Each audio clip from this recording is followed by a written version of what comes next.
make it back from Wichita. Everyone's okay from what we can tell, but keep him in your thoughts and prayers.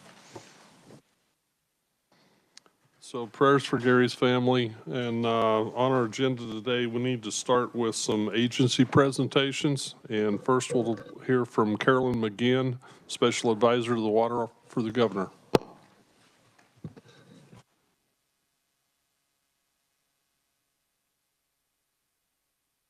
There we go. It's on. Good morning. I had a chance to follow most of your discussion yesterday, and I thought it was certainly very interesting and discussion that we need to be having. And so I applaud you for getting to this step. You know, whether you decide to make minor adjustments or change things like that in a little larger scale, it's important that we always come back and reevaluate the programs that we have to make sure at the end of the day it's about serving Kansans across the state. So again, I applaud you for the discussion yesterday. What I plan to do is take you all up about 30,000 feet. I thought yesterday there were a lot of things that got into, you know, the weeds and that type of thing, which was a great discussion too.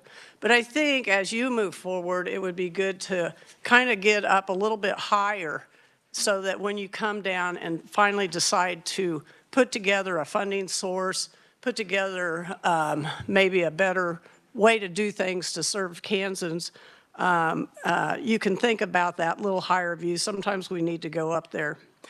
And also what I'm going to do is just give a little bit of an overview because the agencies will follow me and they will give you much more detail and that type of thing. So, you know, I want to talk a little bit about some of the successes that you've had as a legislative body. You've had the 2302 grants, you've had the 2279 GMDs, legislation, and now we're doing watershed planning. And so a lot of times people say or think, when, especially as a legislator, a former legislator, sometimes we get down to just looking at our work that's before us and that for that year and that type of thing, and we forget to look back. If you look back 4 years ago when the House started a water committee, water finally got the respect it was due to have a committee that focuses totally on that. And from that came the 2302 grants that's helping technical assistance and assistance for small communities and other communities alike. And so we have 3 years of that, and the Water Office will show some of the demand that's been out there and some of the things, excuse me, have been accomplished. So I think those have been very great, and we have 3 years now of results. The 2279 legislation, July 1 is just around the corner. So we have GMDs that have been working on their plan to make sure that they are doing what they need to do for that district, to make sure they're educating the people in that district, and list the priorities that they have.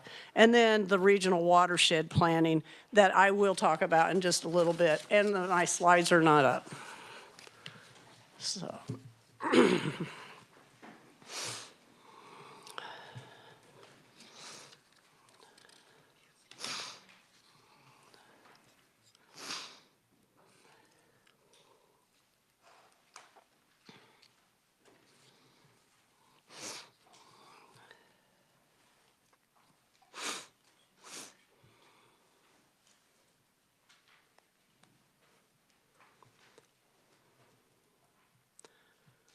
I went and had mine printed because I was afraid that the monitors would be back here, and I just keep turning to look to see what slide I was on.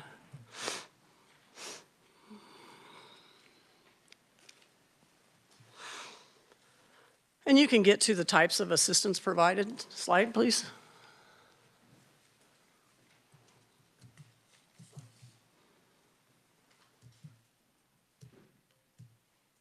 There we go. Thank you. This is just some examples of the 2302 grants, and I know you've seen all of these, and the Water Office will make sure you have one if you want to know what is going on in your district. We have everything from technical assistance grants and just different water projects, et cetera, and those types of things. But this is just some examples of what's been going on out there. We all know that as we look across the state that we have great infrastructure that occurred about 70 to 80 years ago. And over the years, either the economy has changed for that community or other things happen that we just didn't stay on top of that. And so that's what we're doing. And that is part of, when I get into regional planning, that's part of getting your house in order. And so these are helping a lot of communities across the state. Next slide, please. And I know you're familiar with all these maps. I've seen several. So this, I thought I'd bring one with different colors on it. But this is an example of the GMDs across the state. And in your discussion yesterday about, why GMDs aren't in a certain category or that type of thing. And if you went that way, then you probably would say, well, why don't we have somebody that's representing the reservoirs? Because that's our eastern side of the state. Next slide. And as I shared, so the groundwater management districts, and I am a farmer and an irrigator, and I belong to GMD too. So I pay a little bit of attention to what's been going on, and I've seen a lot of action here in the last couple of years that like I've never seen before. It used to be if I wanted to attend a GMD meeting, I had to show up in person. And after COVID, I kept asking the question, we have virtual now. Why aren't you doing that? So it took just a little bit of prodding. And now my GMD, they have everything Zoom. They send it out, all the agenda and everything like that.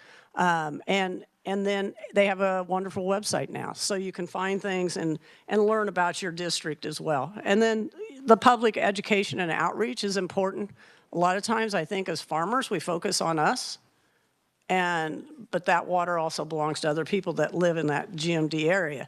My particular one is very unique because we're agriculture, but we're also industry as well as municipalities. And so we have to get along, and we've been going through that process for a long time. So, but anyway, this is a good thing, and we're going to start seeing some of those results. But that is something that you enacted. I even got to vote for it, but and that we're starting to see it come to fruition. Next slide.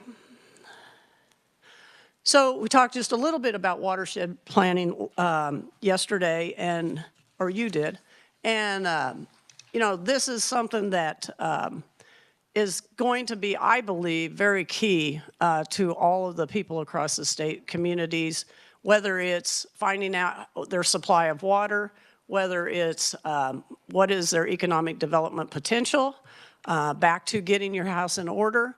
If you want to be eligible to partner with another community in your area as it pertains to water, we're certainly not going to, no one wants to extend a pipe only to find out that all your pipes are leaking in your town. So you need to get your house in order to put yourself in position. Next slide. So back up to January of 24, the governor had announced that she would like this to start looking like a transportation plan and elevate it to a higher level, which I'm going to talk about here in a minute. But this map just shows what you all talked about yesterday, which is we have the Vertigus and the Upper Republican under study right now with HDR.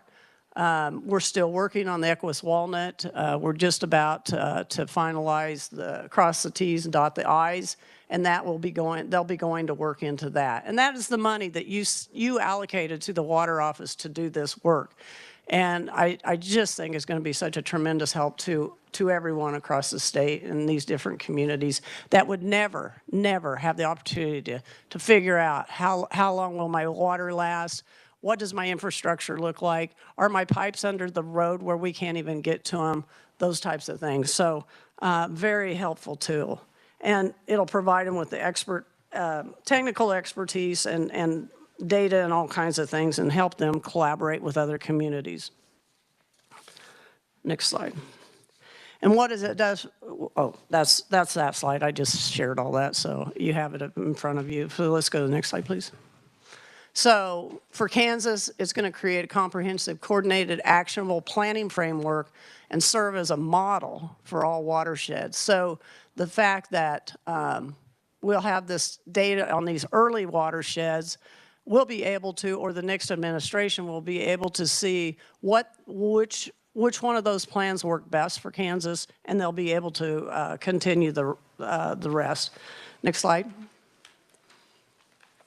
Okay, so let's talk about this just a minute, because it picked up a lot of little discussion yesterday. And what I'd like to ask is that, I heard things like water can't be like a transportation plan. Well, I think what we're doing, we're sitting there looking at roads are hard, and they're heavy, and water is fluid. Roads can crumble and need to be fixed. Water can be scarce, but it can be overabundant as well. Those are the differences. The structure of how we fund it, how we elevate it and get it to the level and the respect that KDOT has is we need a 10-year funding plan. We don't need to come in here every year or every other year trying to figure out how we're going to fund it. It needs to be a continuous funding stream that we know is there so that we can do long-term planning. You had a lot of talk about, whether it's 5-year, 10-year, that type of thing. So if we knew what our funding source was going to be, we can be better planners as we move forward. Also, I heard a lot about, how RACs can exchange information with other people, whether it's the water authority, whether it's their community and that type of thing. We're going to have local consults. We're going to have some this summer. The dates should be out there within 10 days for you to, if there's one in your area that you can go to. And we're going to talk about what we're doing in water across the state so people know that. And then, but what the key ingredient to that local consult is this. We're going to put in the same room, we're going to put RACs, we're going to put local elected officials, any representative or senator from the state that wants to go, invite Chamber of Commerce's so that we can talk about our economic viability, and we're going to put them all in the same room. And the reason that is important is because it's real easy for me to just say something about, oh yeah, Stephen Owens is my senator, and if I never talk to him, how does he know what my desires are? This is an opportunity to put RACs in with the people who are policymakers and decision makers on budget.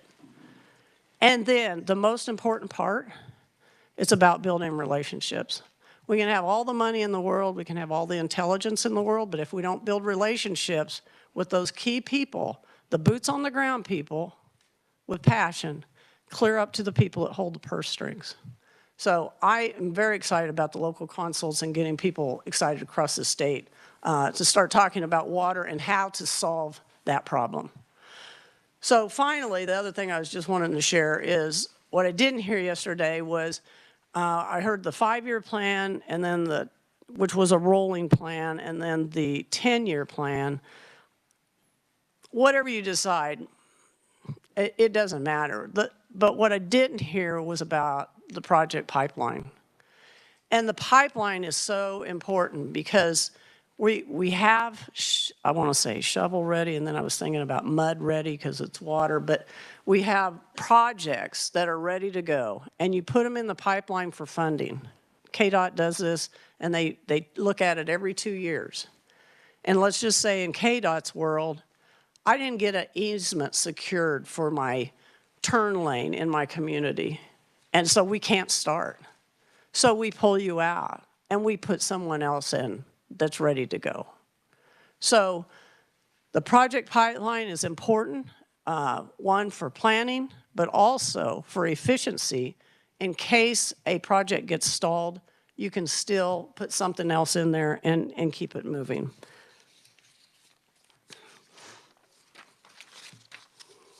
Okay, next slide, please. And again, I'll just end with this. You know, roads are for mobility, but what water brings stability. So we need roads because we're a very mobile society. We need to get from one end of the state to the other and everywhere else. But water brings the stability because the water is why we're all here in this room and alive, right? But the water also brings economic viability. If some business comes to my community and I can say, hey, I have 40 to 50 years of water to secure. I want you to come to my community. That's pretty powerful when a business comes to town, and that's pretty important that they want. So next slide, please. So a bridge to the next administration. Let's talk about that just for a minute. As we prepare for a new administration and continue the process of developing thriving communities, robust watersheds, resilient economies, and respond to policies by taking necessary steps to conserve, preserve, and protect the water for the future. We all have to work together. And what the governor, guess what I forgot to say? I'm Carolyn McGinn, and I'm here from the governor's office. And I may not be here much longer, but anyway. Anyway, the governor's goal is she's been trying to just put something together so there is a structure and an elevated structure of respect, especially when it comes to funding source. And she knows she's term limited, and she just wants something there that has some structure, that has some success stories that she can hand on to whoever is the next administration. And that it's a great handoff, and we can continue to build, and we can continue to have successes and gain momentum. So that brings me to the next slide. As I shared when I first started was about we tend to just look at the busy work that we have in front of us, and we forget to look at behind us and what our past 3 years are. And so sometimes people are like, what are we doing? Are we getting anything done? That type of thing. Well, this is a flywheel, by the way, AI generated, in case you can't tell. But it takes momentum. And a flywheel, the way it works, and gains the speed and then continues the speed, just like your bicycle, it starts turning. And then it gains speed, and it keeps going. And that's what is happening today. We are building on what we have had in the past, even before the increase in dollars that have happened. We had success under the Brownback administration by starting the Waters Conference on water and brought a lot of different stakeholders together to start talking about water, and we didn't have any money. And I was a little bit skeptical when I was like, why are we even going and we don't have any money, you know, that type of thing. We were totally broke, $87 in the bank account at 1 year. But it was a great story because it did bring people together, and it got people to start thinking, what's our future look like? And had we not had that, we wouldn't have had what has occurred with the Water Office, with the Water Committee and the legislation that's since passed. None of that could have happened because we weren't thinking about what could we do better. So what we need to do is continue that momentum. And I'm just going to end with, next slide, please. I can't remember what month it was, but I think it was September when the task force met, and I may be off on my month. But there was a lot of discussion about things like, what's the metrics to figure out this, and what's the outcome? Well, I want to pose a few questions to all of you. We are looking at outcomes. We do have a bid out. We haven't received. They're working on it now. But on best management practices, we want to know, are they working? We've been doing that. We've been throwing around watersheds and ways to prevent river erosion and stuff like that. But we want to know if they're working. And so I think the agency, what they would like is they're going to present what their successes have been in the past. They're prepared to answer any questions. If you want to ask anything about what kind of dollars that we should look at on certain programs in the future. But is there a demand to provide more support of high demand and demonstrated by the 2302 and the ITI. And I didn't even talk about ITI. Should have, since we just had a pivot go down.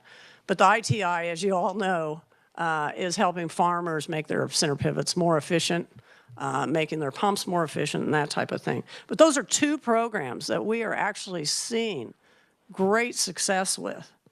What is your desire to continue to support those and in the areas of high demand? And then what specific measures of success does the legislature want to see? How should agencies balance or prioritize 3 different water areas? You know, is it agriculture? Is it people? Is it municipalities? I mean, those are decisions that all of you have to make. And then how should we prioritize communities seeking economic growth and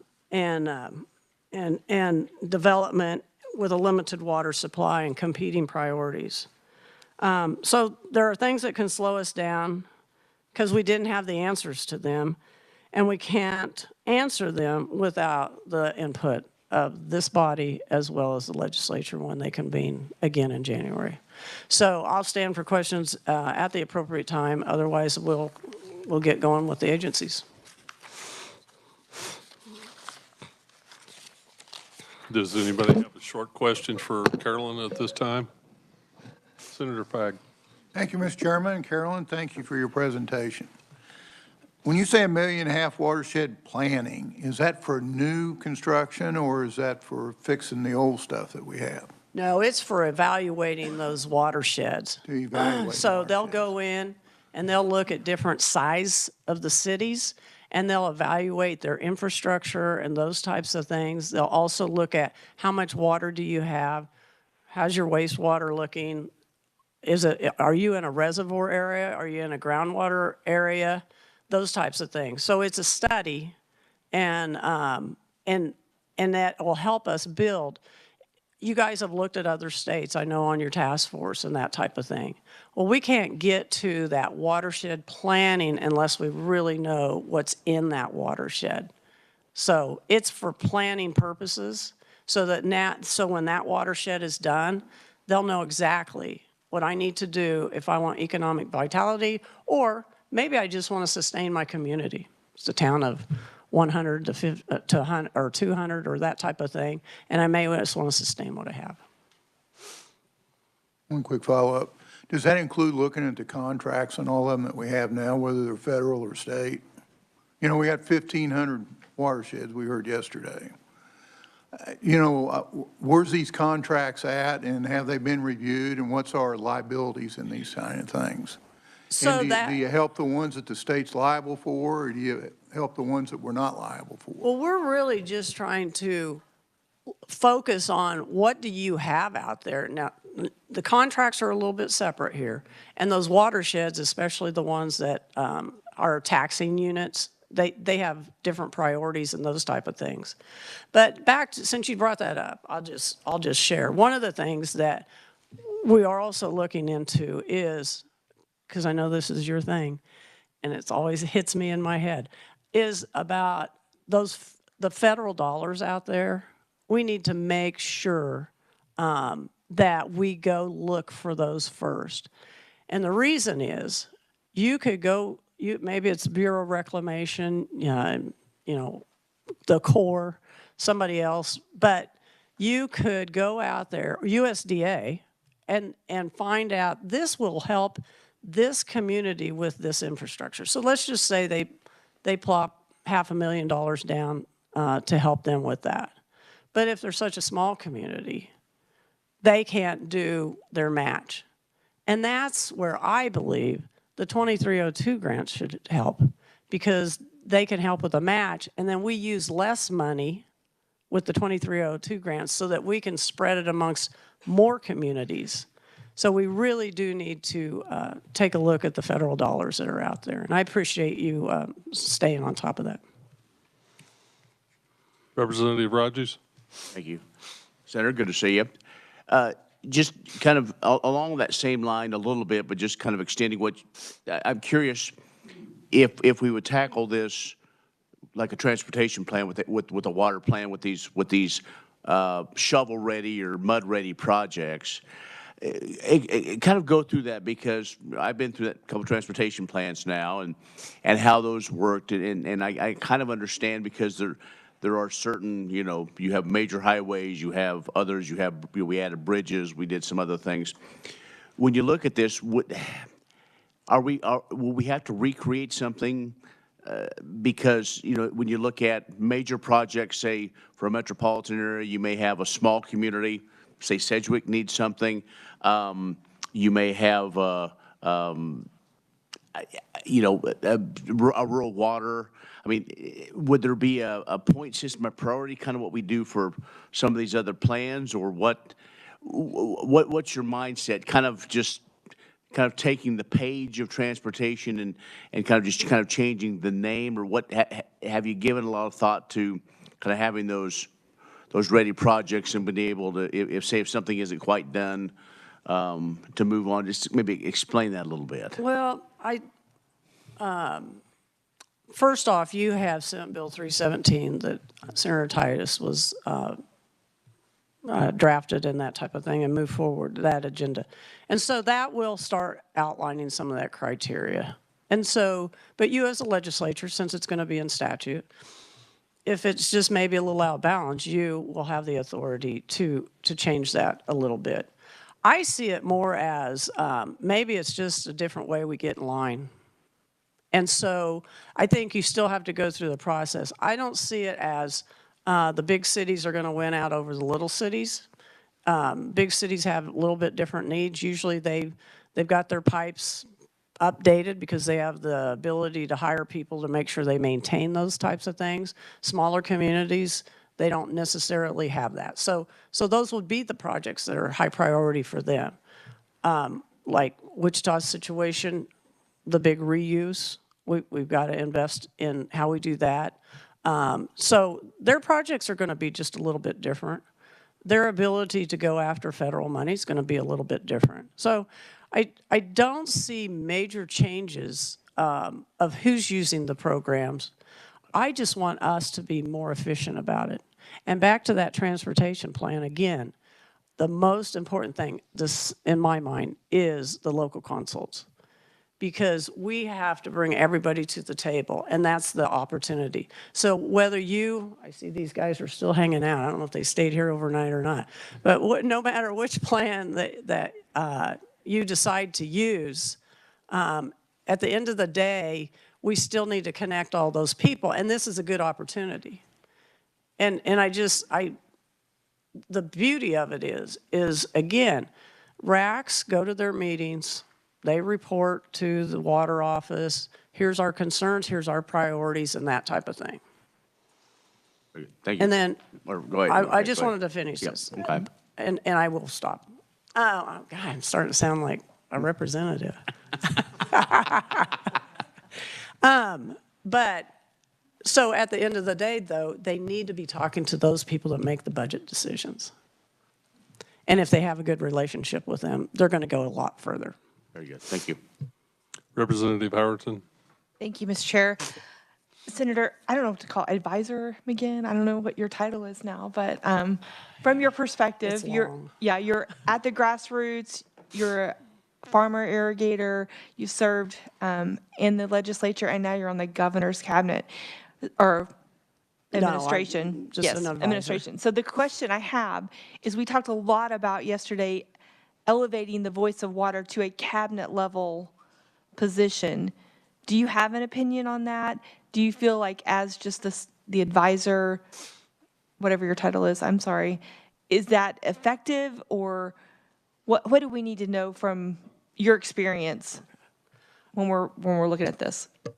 Technically, it's special assistant to the governor on water. Thank you for that. Thank you. But it's that long, you know. So again, the core part of your question was, please repeat. Sorry, my Just brain what do shifted we gears. need? You've served in all these different roles. You have a very unique experience. When we're talking about elevating the voice of water to a cabinet level? Oh, okay, got it, Like, got it, yeah. What do we need to know about that? Well, What I would think your it's opinion? interesting in my years of being in the legislature and traveling to other states, either through CSG and CSL, you know, I started hearing about these natural resources directors. And a lot of states have them. I think it's an idea that you should take a look at because, again, it's like right now, my sub-cabinet is all the water agencies that you're going to hear from today, plus Commerce and Wildlife and Parks. But that's just kind of been put together because the governor, had that desire. But if you had a natural resources director, I saw the flow chart, you would have them all under that individual. But personally, I think it might be good for coordination.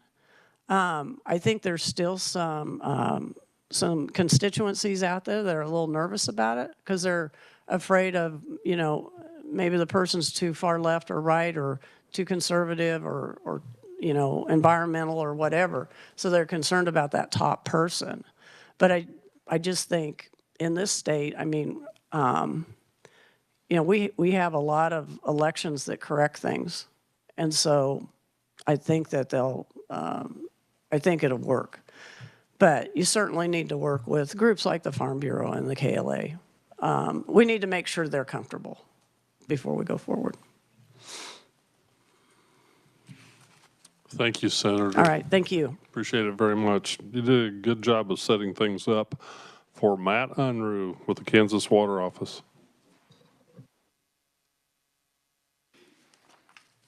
Good morning, everyone. Matt Unruh, Assistant Director of the Kansas Water Office. Appreciate the time to be before you today. Co-Chair Minix, Co-Chair Titus, members of the task force, and those behind me. One of the things, and I guess thinking back to some of the conversation that took place yesterday, as well as Senator McGinn's lead off this morning, one of the things that I really have noticed that I think is commendable for those of you on the task force, those of you that serve in the legislative capacity, those that serve on the Water Authority, regional advisory committees, stakeholder groups behind us, and that we really have seen, and I still like to look at myself as a short timer, but I'm kind of getting more and more gray hair. So the longer term aspect of my time in water in Kansas is slowly coming upon me. But over the course of just a few years, really, how much attention has been placed and focused on water in Kansas, how much prioritization of water has taken place at all levels across the state, and really what we have seen through this house here, the People's House in Kansas, when it comes to legislative attention, prioritization, appropriations, and executive office, governor's office support of water, really has been unprecedented investment in water resources over a very short period of time. Thinking back to, I guess, my early days at the water office and when Tracy Streeter and during Earl's time as director of water office as well, I remember just sitting and looking at news feeds and just hoping there would be any sort of articles on water. What can we do to get attention on water in Kansas? We would hope that within the State address, there would be 1 or 2 sentences worth of water mention when it comes to what we're trying to elevate and do from a state standpoint. So really, the unprecedented investment and attention that's been placed on water, I really think is commendable. It's a super exciting time to be in water in Kansas, speaking from a personal and collective standpoint from water office. We've never had as good of opportunity as we have right now at this time to make meaningful progress when it comes to addressing our water issues, surface water, groundwater, quantity and quality. So I know it takes all of us working in tandem to really make meaningful progress on a number of these efforts, but I really do feel that through the efforts of the legislature, the governor's office, partners behind us, partners that are listening online, as well as interagency coordination, a great foundation has been set. So I just wanted really to kind of lead things off today, just expressing appreciation for the support that's been placed on water within the context of just a few years. So thank you for that, everyone. One of the things that I guess I will mention too, and really in the context of our presentation today from an interagency standpoint, it'll be Water Office leading off, be turning it over to KDHE and then KDA, bringing back the home stretch here. But really, we're going to be highlighting specifically as you look at some of that recent investment and thinking of the HB 2302 funding specifically. So the $18 million in additional investment that went to the State Water Plan Fund and the $17 million that went to establish water projects and technical assistance grant funds within the Kansas Water Office, really focusing on that piece of funding. But before we get into that, really, I would be remiss to leave off some of the additional investment that has taken place specifically in relation to what we do from a water office standpoint that has really completely flipped the script as far as our reservoir debt is concerned and setting up our state-owned water supply storage and our marketing program when it comes to what we do from a water office standpoint and administration of that state-owned water supply storage to have us in a good solvent position moving forward when it comes to that. And what I'm speaking of here would be the $130 million in investment that went to help satisfying reservoir debt and also an investment fund that is still accruing interest that would help support payoff of that basically future use storage for both Milford and Perry Lake. So as we're looking at presentations today, we're looking at that focus of the $35 million in additional investment. But when you're looking at the totality of investment in water really over the last handful of years, that is one of the big meaningful investments that we were able to have your support as a legislative body to help satisfy and provide solvency and long-term solvency when it comes to our water supply storage contracts and our water program within the Water Office. So appreciate the efforts of many of you as well as specifically legislators that sit on this particular task force and others for support of that investment and Governor Kelly's administration that really has helped out our water supply program substantially as you're looking at the short and long term as well. So as that is background, what I might do first is have the slides pulled up on the screen here and start with the lead off, really looking at what is maybe one of the most attention-grabbing areas of investment when it comes to the House Bill 2302 funding. If you could go to next slide, and next one. And this would be the grant programs that were established within the Kansas Water Office and have been widely presented on in a number of forums. To some extent, it seems like some of the HB 2302 grant information would have been shared with the task force as a whole last summer as well. So really just wanted to give more of a 15,000-foot view of some of the progress that's been made, in addition to what Senator McGinn had a chance to mention in her opening remarks as well. And I'll also note, too, that Victoria Asbury of the Water Office is here with me as well. She serves as our program manager for these grant programs. So if there are questions that come up specifically when it comes to this program or other aspects of Water Office related investments, myself as well as her and Connie Owen, Director of the Water Office, are all here to answer any questions at the appropriate time. But in relation to our technical assistance and water projects grant funds, 17 million of that 35 million goes towards these grant funds. Basically 12 million of that is provided for the water projects grant funds. 5 million of that's provided for the technical assistance grant funds. We just had within the last couple months the announcements for year 3 of funding for those grant funds. So in totality for the 3 fiscal years that awards have been provided through these 2 grant funds, we have basically awarded $64 million in funding to 148 individual grant awards.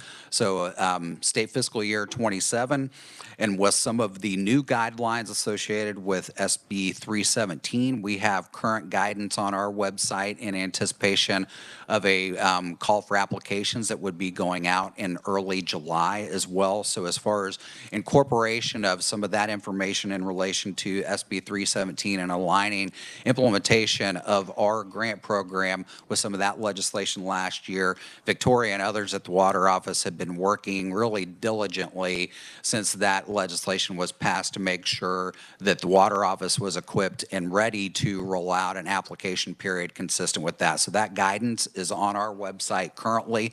I appreciate anyone that sends information or contacts to us when it comes to opportunities for this funding. Share this information as it goes out, as announcements go out. So really appreciate the information sharing that's gone to make the awareness highly identified as far as these opportunities are concerned when it comes to these resources in the state. So from a program standpoint, specifically at really the high-level view, these resources have provided additional state-supported technical assistance capacity through the form of grant awards to provide local entities water infrastructure-related technical assistance on the planning side of things. This has also provided specific project-related grant support for infrastructure investment, both on the drinking water supply side of things and the wastewater side of things. So when it comes to replacement, repair, maintenance, or construction cost, those water projects grant funds have helped provide additional capacity at the local level when it comes to addressing some of this aging infrastructure that we see in a number of portions of the state. Next slide.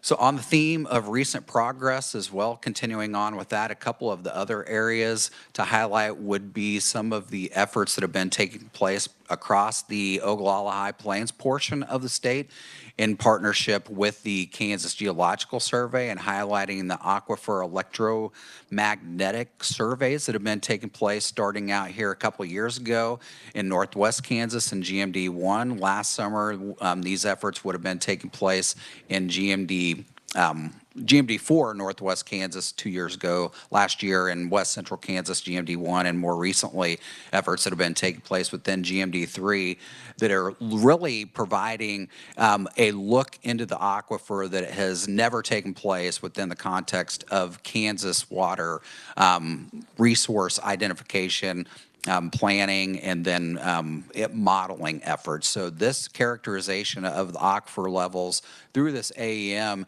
is being utilized by KGS to help refine and improve our understanding of the subsurface of the Ogallala High Plains aquifer. And then that information is available for KGS and other technical experts to be able to better identify more accurate flow and quality conditions when it comes to modeling support efforts through our longstanding relationship with the Kansas Geological Survey. So opportunity to improve and advance our characterization and knowledge of the Ogallala High Plains aquifer has benefited substantially from this recent investment through HB 2302, and Aquifer AEM is one of those efforts that has been fortunate to have received legislative support there. Another area too, and this gets to a number of the questions that would have been brought up yesterday, Senator Fagg, maybe to your question earlier, to Senator McGinn as well, and then thinking of the context of some of the project identification related discussions that have been taking place and efforts that are ongoing that will help support our capacity at the Water Office to identify projects for local, regional, or statewide benefit. We have kicked off this year regional water planning. So the watersheds that Senator McGinn would have mentioned, really at the 30,000-foot view or even higher, are currently aligned with our 14 regional planning areas that we have across the state. So if you look at the map that's in this slide here, as far as the scale, the starting scale of some of this regional planning, this gives additional context regarding the scale at which this regional water planning is taking place.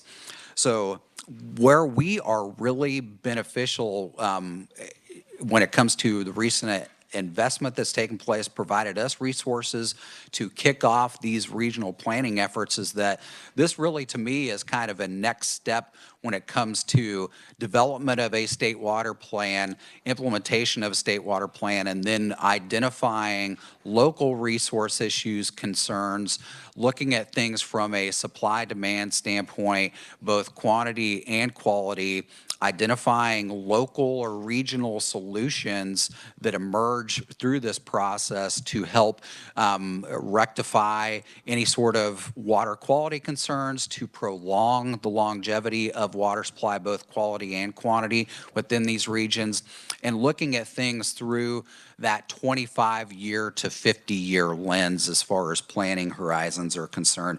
So this regional planning effort, really one of the primary outcomes that we're looking to receive from this from a water office standpoint in partnership with KDHE and KDA, Division of Water Resources. It's really an interagency coordination effort when it comes to these planning efforts, is identification of those alternatives or projects on the back end of that process. So currently, this regional planning effort is taking place within the Upper Republican and Verdigris regional planning areas.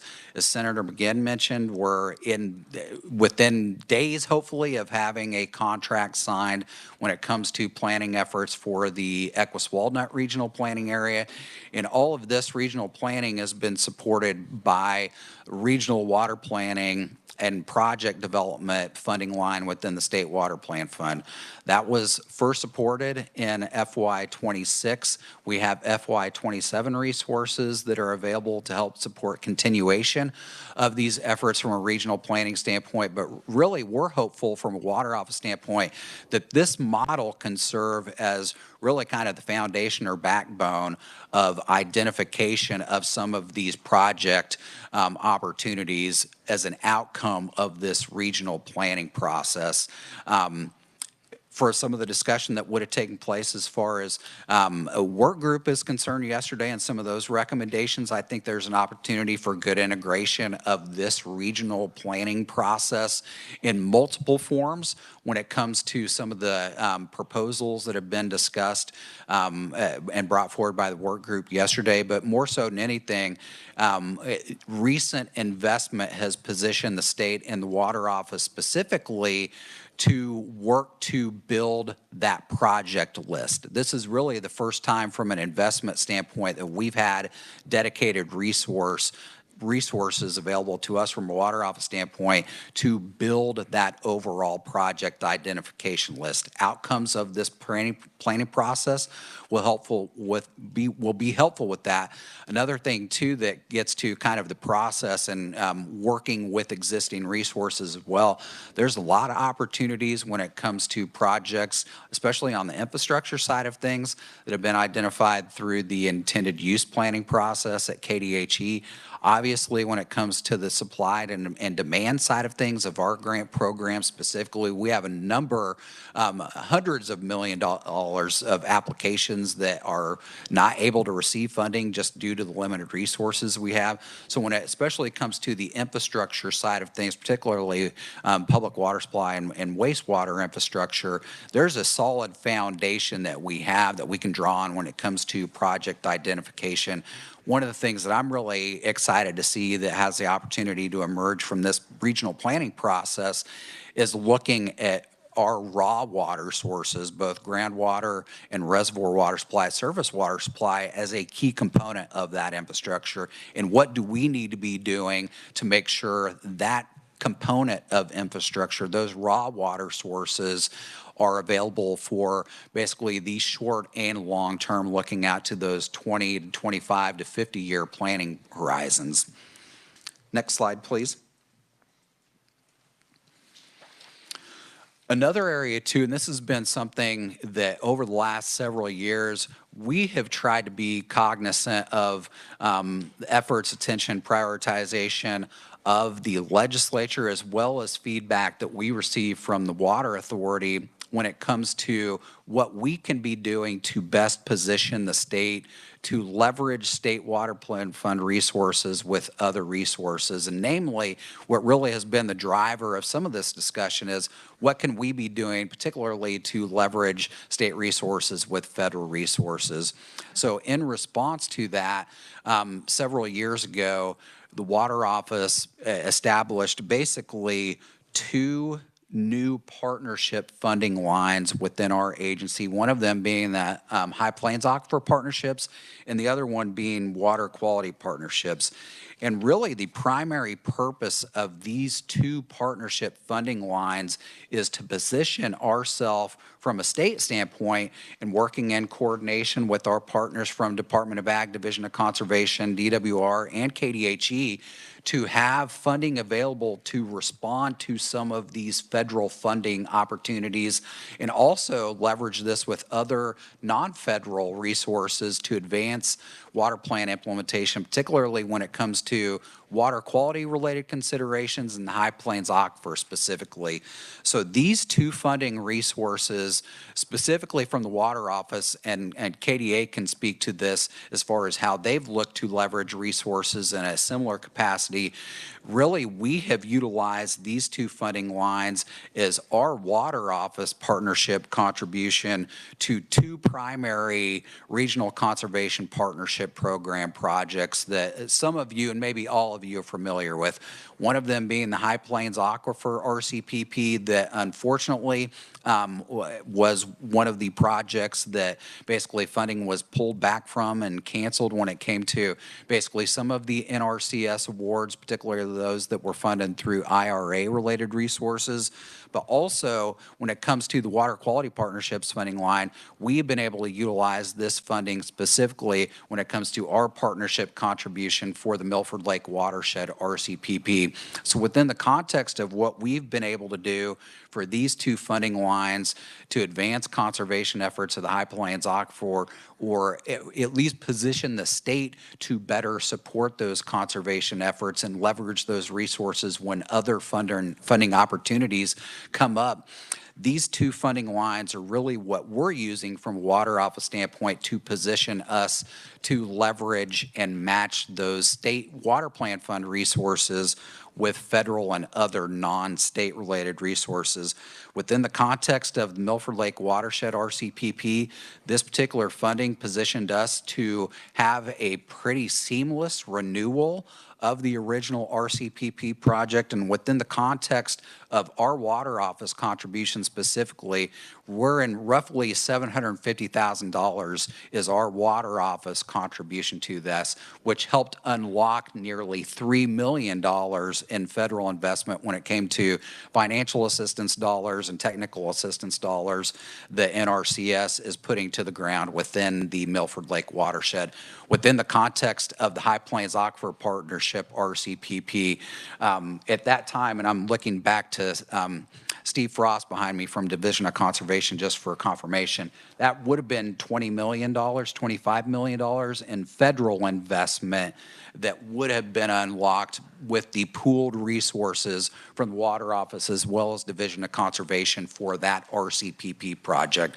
So when it comes to those sort of opportunities, this has really been, from a Water Office standpoint, what we've looked to try to do to be responsive to the needs of the state, but also looking to identify areas where we can showcase and highlight to the legislature and our Water Authority where we're looking to leverage those resources and bring more federal dollars to the state.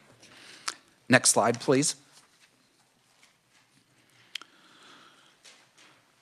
So last two areas that I'm going to highlight on the recent progress side of things would be our Kansas Water Plan Partnership Initiative, and then our Reservoir Protection Initiative, which is now housed, at least on the funding side of things, within Department of Ag's budget and administered by Division of Conservation. So from the KDA standpoint, they could have more to speak to when it comes to KRPI.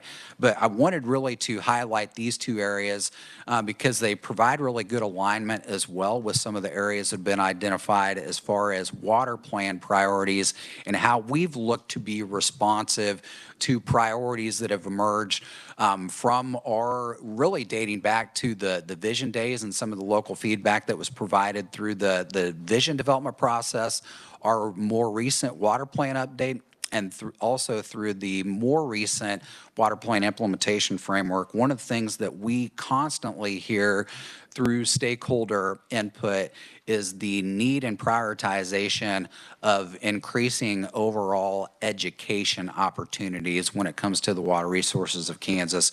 And one of the things that we've been able to do through some of this additional funding, particularly through our water plan education and outreach funding line, specifically within the water office's budget, is establish opportunities such as the Kansas Water Plan Partner Initiative to look for those partnering opportunities where we can better leverage state water plan fund resources with partner resources to advance water plan education opportunities as well. So a couple of those areas to note would be we are in partnership with Friends of the Call when it comes to an award that they received, when it comes to youth engagement opportunities.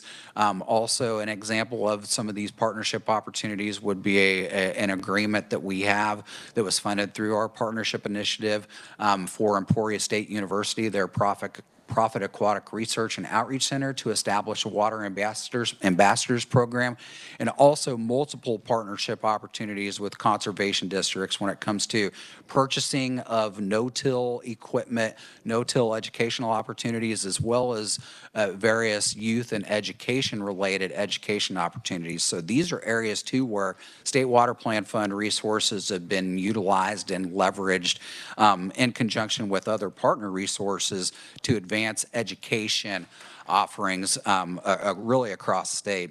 Then finally, and this is an area too where we've constantly heard feedback and we've tried to be responsive from a state standpoint as well, and working in partnership with our Division of Conservation and KDHE, particularly through their RAPS program, is looking to prioritize watershed best management practice implementation in priority reservoir watersheds, particularly with a focus on reservoir sedimentation related issues. So our Kansas Reservoir Protection Initiative is basically the funding that was established and prioritized within reservoir watersheds that have been experiencing sedimentation issues or looking out into the future are priority watersheds that we should be taking proactive approaches to put in place additional technical and financial assistance resources to help address erosion that ultimately leads to reservoir sedimentation in downstream areas. Before the HB 2302 investment, basically we had funding for 4 reservoir watersheds. So I think we're going on year 8 of this particular funding. Started out with 4 watersheds. We are now with the open application period for KRPI now, I believe we're at 10 eligible watersheds when it comes to KRPI currently. Those areas, as far as the current eligible areas, are shown on the screen here, but this is an area where we, from a water office standpoint, have worked hand in hand with our Division of Conservation, KDHE, through our RAPS program, as well as closely with our regional advisory committees and county conservation districts and RAPS projects on the ground collectively when it comes to advancing watershed BMP implementation, particularly for reservoir sedimentation issues. So this HB 2302 funding, that additional investment, has allowed us to expand our footprint when it comes to those offerings from 4 reservoir watersheds to the 10 that you see on the screen there as well. So again, another area for appreciation. Next slide, please. So with that is a little bit of background as far as some of the areas where additional investment has really helped to advance water plan implementation and highlight some of those successes and progress that have been made, particularly from a water office standpoint. KDHE and KDA will have the chance to highlight those areas following me. I'll transition to water office specific future opportunities. So as you're looking at basically the discussion that you all will be having later this afternoon and starting out from Q&A from our presentations here today, is you're looking at opportunities for future funding investment and ways from a water office standpoint and collectively as a whole that we can be looking to be responsive to state needs and priorities when it comes to water resources of the state. These are some of the areas that we have identified as future opportunities for funding in line with current priorities. A couple of things that I will note specifically for our water office specific priorities is that we really have tried to look at this through the lens of more of a project or infrastructure related focus, and also trying to be mindful of, from an operational standpoint, considerations that we need to be thinking of from a water office standpoint to make sure, whether it's through staff capacity specifically or if there are additional outside resources that are needed to support some of that capacity, that components of that are at least of mind as we're talking through some of these scenarios. But the first area that I really want to highlight, and from a legislative standpoint, and those that track the state water plan fund specifically, you will be aware of this, and I mention this just to help make the through lines of what we are trying to do from a water office standpoint. Really, one of the first opportunities in looking at things through the water office lens, and obviously having that reservoir sedimentation focus and prioritization from our standpoint, one of the things that we see a need and value as you're looking at the here and now as well as the future of water resources in the state is looking at ongoing dedicated funding to help advance our handle on reservoir sedimentation in Kansas. So from a legislative standpoint and appropriations that you as a legislative body have received, for those of you that are members of the legislature on the task force, we would have received an FY26 appropriation for a John Redmond Reservoir hydrosuction project. One of the things that we're looking at from a water office standpoint is that that's a great and appropriate investment. And can we use that as the start of an ongoing investment when it comes to reservoir sedimentation related initiatives? So what we would like to see, and something that you will see from the water office this year and really looking ahead into the future, would be dedicated funding that we have from a state standpoint to advance reservoir sedimentation, whether it's feasibility studies that are necessary to help advance those particular planning efforts, regional sediment management planning efforts, stakeholder outreach, a number of components that are built into what we need to be doing from a reservoir sedimentation standpoint, having dedicated funding for that. And when those opportunities do come up for project-specific funding, when it comes to design, construction, and moving forward with actual projects, recognizing the totality of the process that we need to be working through from a state standpoint to get there, and having dedicated resources to get there. So this funding really would be a continuation, or the request would be a continuation of that, that's consistent with what we would have previously brought forward for consideration when it comes to that John Redmond Reservoir hydrosuction project. This also is another area too where I guess there's recent successes to highlight when it comes to some of the efforts and progress that I know a number of you are aware of when it comes to Tuttle Creek WID project, and us looking to continue to innovate and advance reservoir sediment management within the context of Kansas Water Resources. Tuttle Creek WID is the first of its kind project when it comes to using water injection dredging technology on an inland lake. This has never taken place anywhere in the world in this sort of setting before. So the positive eyes and attention that are on the state when it comes to what we're doing from a sediment management standpoint, and I say we, collective we, my office, particularly Josh Olson, he's the one that's really helping us lead these efforts from a Kansas Water Office standpoint. Really, we are viewed as leaders and innovators from a regional, national, and maybe even global scale. So when it comes to us looking at opportunities to lead, to innovate, and some of the conversation that was even brought up along those themes yesterday, this is an area in funding that can help us be responsive to Kansas needs, but also have us in a leading and innovating capacity moving forward as well. Next slide. So the next area that we've identified as far as future opportunities, and this is another area too where recent progress kind of builds into future opportunities, would be the regional water planning and project development specifically. So I've really highlighted, I guess, what we're doing from a regional water planning standpoint, the ongoing efforts that are taking place in the Upper Republican and Verdigris regions right now, what will be kicking off within the Equus Walnut region shortly, and having resources for FY27 to hopefully do at least 3 more regions.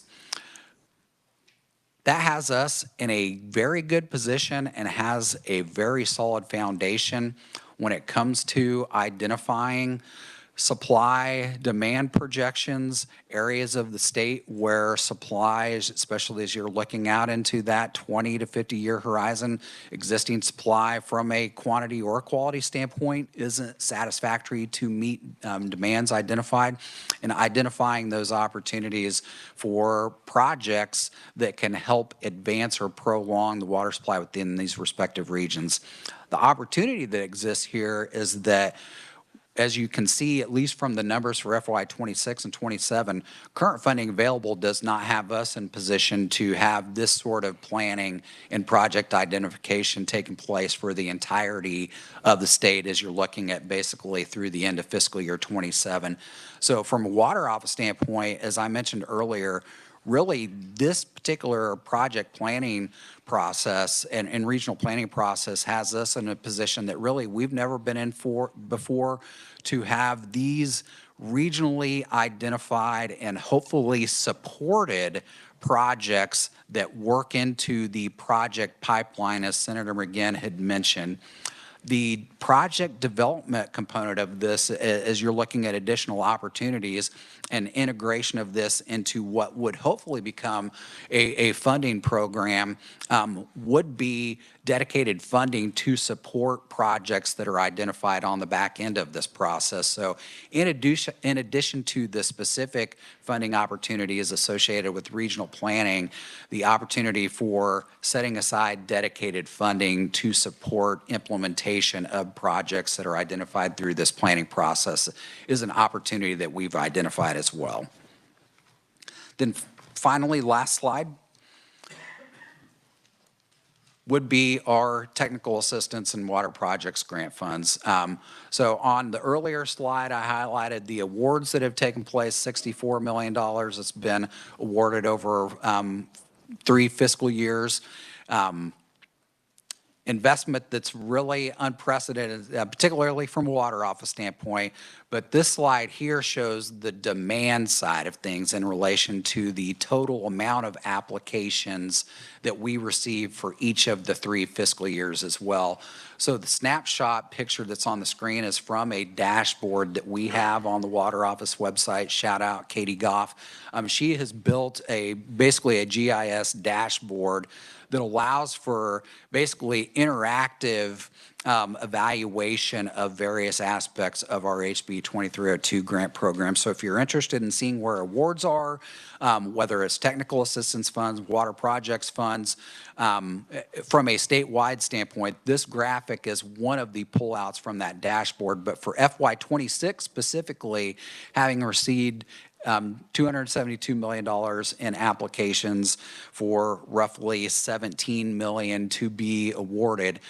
We all recognize that the infrastructure needs of the state are going to be an ongoing type issue. So what do we need to be doing collectively from a water office standpoint in conjunction with our legislature, executive branch, and other partners to position ourselves to be responsive to those ongoing infrastructure needs? Continued support for the technical assistance and water projects grant funds would be an opportunity for that. So as you're looking at some of these long-term, ongoing type investment opportunities in some of the areas where scalable investment could be supported through any sort of funding program, our particular grant programs would be an opportunity for some of that future investment as well. So with that said, that is the end of the water office portion of this presentation.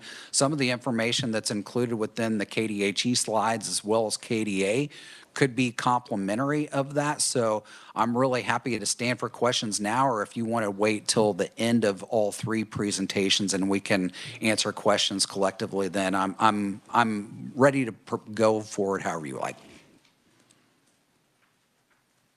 Thank you, Matt. We've referenced House Bill 2302 multiple times. I want everybody in the room to be absolutely aware that was passed with a 5-year sunset. We're 3 years into that 5-year program, and I believe this year we got a 1-year extension. So we're talking July 1 or June 30th of 2029. A lot of the progress that we've seen through 2302 investment will go away. It's my hope that this task force can come through with some recommendations on things we need to extend. Carmen made the comment yesterday about, well, what are we getting for our dollars invested? I think you've done a very good job of illustrating what we did today, but anybody here on the task force have a question? Senator Fagg. Thank you, Mr. Chairman, and thank you for your presentation. When you look at that page 9, it was the last one up there, like the $380 million, that was requested. Do they have to reapply every year? Or is that still hanging out there and another 270 on it? And I was trying to get a magnitude of what that number's saying to us. So that has been the process up to this point, is that non-awards have had to reapply for that, so that those applications aren't kept in the batch and considered for future funding. At least they have not been up to this point. Okay. One quick follow-up. Water dredging, has it been successful? You know, I've been too busy to really follow that through, and I just wondered today, is that successful in your opinion, or is it still too early to tell? So there's multiple measures of success that are being evaluated through the WID process right now. Ultimately, to put the full thumbs up on it, we need to be in position to evaluate all aspects of the data collected, whether it's the in-lake data to evaluate the actual quantity of sediment moved on downstream of the lake, as well as some of the water quality information. From what we can tell at this point, if you're looking at it strictly through the measure of, is the technology effective? Are we moving water through WID and the sediment associated with that on downstream? We are moving. So as far as the progress or success of the technology in itself and whether or not it is helping to basically restore some of that water supply storage, loss of sedimentation at the bottom of Tuttle Creek Lake, it is being effective in doing that up to this point. So just strictly through that measure, it looks like it holds a lot of promise. Thank you. Senator Titus. Thank you, Mr. Co-Chair. A couple questions on just the presentation. Good information on things that have been accomplished. The question I would have, though, for our context today, you know, you mention a lot of things, but you don't really provide us how much funding it takes to keep those things going, like the new sediment support areas. You're not showing us what you need for a number to go forward. You know, we all know it would be great to have a long-term dredging plan, but we haven't been presented with any numbers of what that would take. So it's the only real estimate I see is about $1.5 million a year on a rolling basis to continue the regional basin planning. So does all that funnel through the other agencies, or how do we approach that when we look at the planning costs that are being conducted by the water office? Yep, appreciate the question, and we are prepared to share some of that information. I wasn't sure, at least for this presentation context, if it was appropriate to be bringing some of those numbers forward. But as far as the future opportunities specifically, there are, I guess, starting points of scalable ranges that we think could be supported when it comes to capacity and some of the needs identified as well. And within the context of the Reservoir Sediment Management Initiative, it is that $1.5 million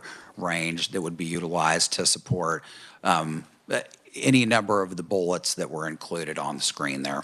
I think if you could put together a handout and have it through research to distribute after the meeting or whenever, because I don't think we can get to our job of finding a number if we don't at least have good faith estimates of what you need to carry out your duties, so we can evaluate that. So I think we'll have to have that, especially before future meetings. The other question then, when you're measuring the demand of the municipal infrastructure, and we've had parts of this conversation before, in my mind, the demand doesn't necessarily appropriately illustrate the need, because lots of communities that can afford to pay for their projects just would prefer that the state pay for them, will apply for grants. Some of that gets fixed with the bill we passed this year on criteria. Have you done any follow-up on, say, so people that apply don't get awarded anything? Have you done any follow-up to see how many of those projects those communities just go ahead and move forward with without the funding, or any metrics like that? So great question as well. That's one of the things that we're trying to get a better handle on as well, and working through some of our technical assistance providers to get that same sort of information. One of the things that I think is maybe helpful to consider when it comes to the context of need as well, when we're speaking need, it is strictly from an application submitted to available resources standpoint. Maybe a better characterization of infrastructure needs could be something along the lines of KDHE's intended use plan, which I believe there's, over $1 billion worth of infrastructure need. Don't know the exact amount, but as you're looking at the identified need through some of these existing frameworks, there could be some overlap in our projects that are identified through our application process that are those on the intended use plan. But as you look at characterization of actual infrastructure need itself, some of those processes that are in play that feed into SRF program-related considerations and some of the grant programs or loan programs through KDHE, that could be more of the need-related information that's aligned with more of your thoughts as well. Thank you. Director Kenyon? Thank you, Chair. Thank you, Matt. I apologize that I haven't been too much into the WID project and things like that. So you mentioned, though, that the sedimentation, you're moving that downstream. Is that causing more problems even downstream? I mean, it's kind of a whack-a-mole program of, I don't want it to be like we're caught, we're fixing a problem here in a reservoir, but as we move that downstream, are we now causing sedimentation buildup in another one and then another one? So can you explain that to me, please, Little? Thank you. Yes, very good question. And when it comes to the totality of WID, honestly, the monitoring and evaluation side of things is the most extensive part of it to answer those questions specifically. So when it comes to downstream water quality and working with a number of partners, our Kansas Geological Survey, Biological Survey, Corps of Engineers, USGS, and I know I'm leaving out some of the partners, there's extensive monitoring efforts, KDHE, that are taking place from an in-lake and downstream water quality standpoint. Part of this, too, they're also looking at downstream deposition. So it's not just the water quality piece of it that's being looked at. It's the actual, so we're moving sediment downstream. What does that, if any, issue come up when it comes to downstream deposition. So as far as kind of are you just pushing the issue on downstream, both from an actual deposition standpoint as well as a water quality side of things and aquatic biology as well. So looking at things through the totality, that is one of the most extensive pieces of this overall effort as well, to be able to know conclusively what, if any, sort of issues or complications might exist at various modes of operation from the WID. So that's, as we're looking at the ongoing WID, and basically the last of the 3 rounds just started, so they're WIDing at Tuttle Creek here today. So answers to those questions are what we are looking to get when we have the chance to work with the partners to evaluate all the data that's collected from the 3 WIDing sessions. That's awesome. Thank you very much. Thank you, Chair. Whitting? Yes, WIDing. Ms. Mason? Great presentation, Matt.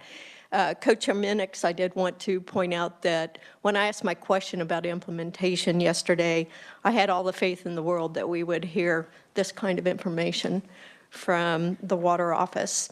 And you did not disappoint.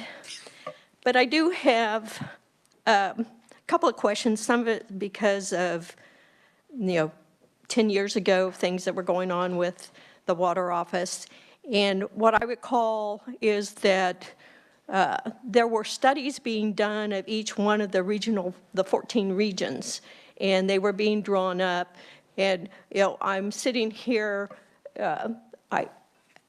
somewhat tickled, I guess, that I'm seeing that the first one that we saw over 10 years ago was on the verdigris. And now we're seeing additional work and planning being done on the verdigris. I guess what my question to you on that is, we did those first studies of all the different regions. I have a sense that now we're doing a deep dive into these areas with the intent of identifying probably projects and making lists of projects within those areas.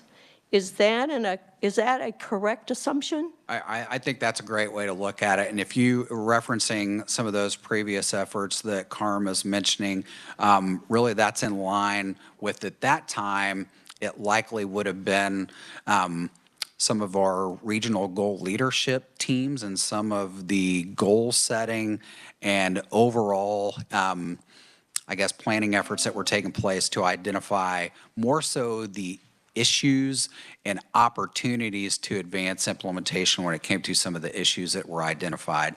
There were a number of studies that were conducted in various regions as well that kind of feed off of some of those planning efforts. But this regional planning specifically really is having us do the deep dive, as you mentioned, look at available resources from a surface and groundwater quality side of things, engage with partners within the region to get a better understanding of existing supply conditions, future needs, future conditions, build those scenarios into the planning effort, see what you get through multiple outcomes, and then to prolong usable life of water, both from a quantity and quality standpoint within those regions. The outcome of these evaluation and modeling processes helps identify where maybe those areas of need are most concentrated within the various regions, and starts the discussion when it comes to alternatives to address those issues, which yield the projects. So this is really why we're so excited from a Water Office standpoint, is that it's really kind of that next level of planning that has that implementation focus and project identification related focus that we heard a lot about yesterday, and really we've honestly heard a lot about for the last couple of years. And we're happy to be in this position to have these sort of alternatives emerge from that process. Okay, I guess, thank you for reinforcing what I assumed was going on and what the deeper dive is trying to accomplish. And honestly, from my perspective, that's pretty damned exciting. So It brings up other questions, though, to me, that as you do that, and you identify projects, potential projects, are you also identifying potential funding mechanisms in that at the same time? So within the current context of planning, probably not specifically, but one of the things is you're looking at this from the big picture standpoint, and this is something that we see and have discussions on from an infrastructure hub standpoint, alignment of resources for project-related considerations when it comes to our efforts, when it comes to identifying right pieces of the puzzle to advance project-related support, that's going to need to be a component of this. So that one of the things that I'm hopeful that emerges from this, and I feel like there's a good foundation set up for this, is that as these projects are identified, there's also a built-in component of this process that identifies basically the singular sources or suites of funding sources that are best suited to help advance implementation on that. And not to steal any of KDHE's thunder on this, but from an Equisbed's chloride plume standpoint, that's exactly what KDHE is doing right now. So when it comes to some of the funding considerations and building together the overall funding package to support implementation, as we identify these projects are prioritized, let's look at the totality of funding sources that we have available. Some of those could be supported from that dedicated, like, project implementation related support for this, or if there are other funding sources, whether it's our grant programs, whether it's federal funding or a combination of all, I think that will need to be a part of the implementation model that's built into this. One final thought. I'm not sure this is the right time to ask this question, but, so through this process that you guys are now engaged in, and the potential that I see for what comes out of these planning pieces for identifying projects, and of course the funding is always a question, but who is going to prioritize these projects? I mean, I'm not sure, you probably have a personal opinion, but I think that's a question as we go through this discussion of who is going to prioritize these projects, and how do we do that? Great question. Personal opinion here. So that piece of the process is still to be built, but one of the things that I think is foundational within this regional planning process, and honestly is, at least in current form, is built into our office's DNA when it comes to this, is making sure that that regional voice can be heard when it comes to the prioritization piece of this. So one of the things that I think we're maybe, at least from a foundational infrastructure standpoint, in a good position to be able to do is that when it comes to helping to prioritize, is that an area where regional advisory committees can help provide some of that local input that identify, for one, those projects that have regional support and helping to prioritize those. I think there's roles for at least input from basically the entirety of the process to help maybe some of those priorities emerge on that. I think as you're looking at the totality of the overall framework in any form right now, I think that that's something that we need to be considering. I think we want to ensure that there's opportunity for local input. And Senator Gwynn mentioned, what we're looking to do this summer when it comes to bringing together local stakeholders, regional advisory committees to have some of these sort of discussions. I think that sort of model, and in some form, could be where some of that prioritization emerges as well. Dr. Mell?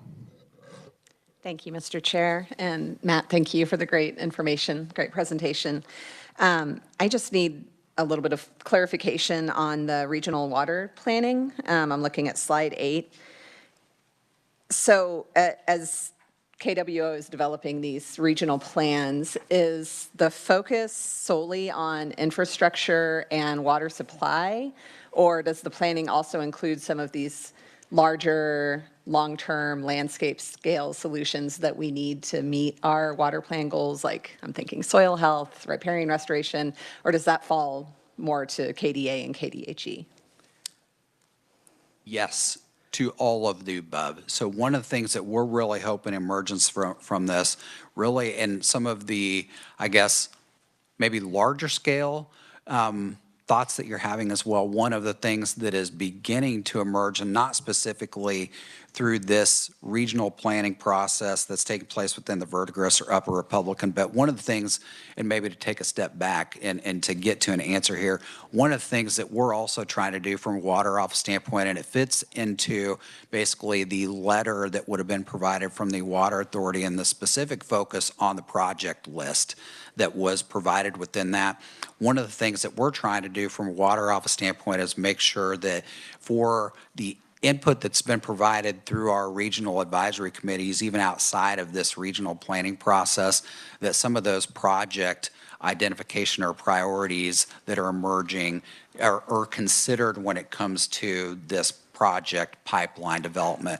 So one of the things, and just an example of this, and maybe one of the areas that you're thinking of, so our Neosho Regional Advisory Committee, one of the things that they're looking at is maybe some oxbow restoration that helps on the flood mitigation side of things, and also is there the opportunity for some supply related support when it comes to some of those reclamation related activities. Some of those sort of ideas when it comes to infrastructure related concerns, whether it's flood, whether it's water supply, water quality, I think those opportunities to identify those opportunities will emerge through this planning process. Those larger scale infrastructure related opportunities, such as what the Neosho has highlighted, I think is something that we'll look to see emerge from this as well.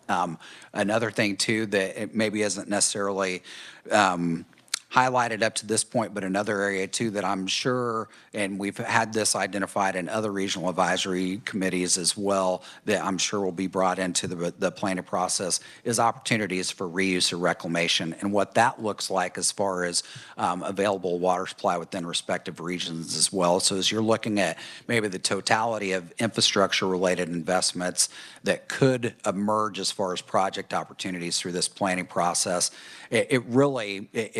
I mean, I hate to say all the above, but I think those are the sort of alternatives that I anticipate emerging from this. Great. Okay, thank you. Thank you, Mr. Chair. Thank you, Matt.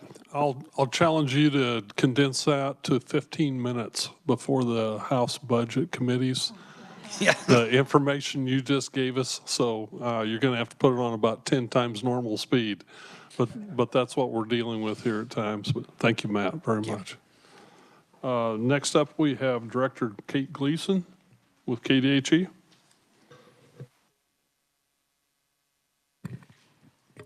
Good morning, Kate Gleason, KDHE. It's my pleasure to be sitting with you all as an ex officio, and here I am double dipping, coming to the microphone to tell you about what KDHE's been doing. All of our slides are on the same deck, if you would not mind going back to that one.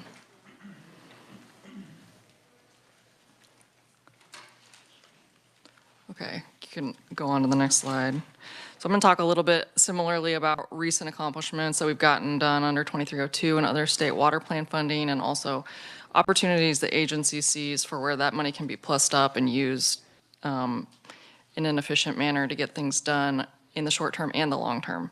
So the first item I wanted to highlight is our contamination remediation money. We've been getting about $3 million the last few years for that, which is a plus up. The agency previously was receiving about $1 or $1.5 million. That money goes to cleaning up what we call orphan sites. For those of you not familiar, those are sites that are contaminated, soil or groundwater, or both, where there's no viable responsible party. So typically, company X spills something, we ask them to clean it up, right? Some of you are familiar with that. And sometimes that contamination happened in the 1940s or earlier, and or more recently, and the company no longer exists, so there's no one to ask to do that work. There is no federal funding for that. I guess I'll go ahead and say whether or not we've looked into federal funding for each of these. But the federal program equivalent is the Superfund program, which does hold current owners and operators of property liable. In Kansas, we don't do that. Our legislative or our statutory authority only allows us to go after responsible parties. So we have this backlog of, in 2022, it was 144 orphan sites in Kansas. With the 2302 money and our normal funding lines, we've gotten that down to 135, which is, I think, substantial progress because these sites do cost $500,000 plus dollars, sometimes multi-million dollars to get this work done. So we have made progress with that, and then we have some that are nearing completion because of that funding line, but it does take 2 years of confirmation sampling of the groundwater to call it closed. So some of those are just in that final monitoring stage, and then they'll be closed soon. So the picture is a soil remediation we did at the Great Bend refinery in Great Bend. That refinery had operated in the 20s, and there was residual hydrocarbon contamination in the soil. It was dug out and taken to be disposed of properly so that it wouldn't leach to groundwater, or it would, affect groundwater less. And so that's an example of a cleanup that we did with the money. Next slide.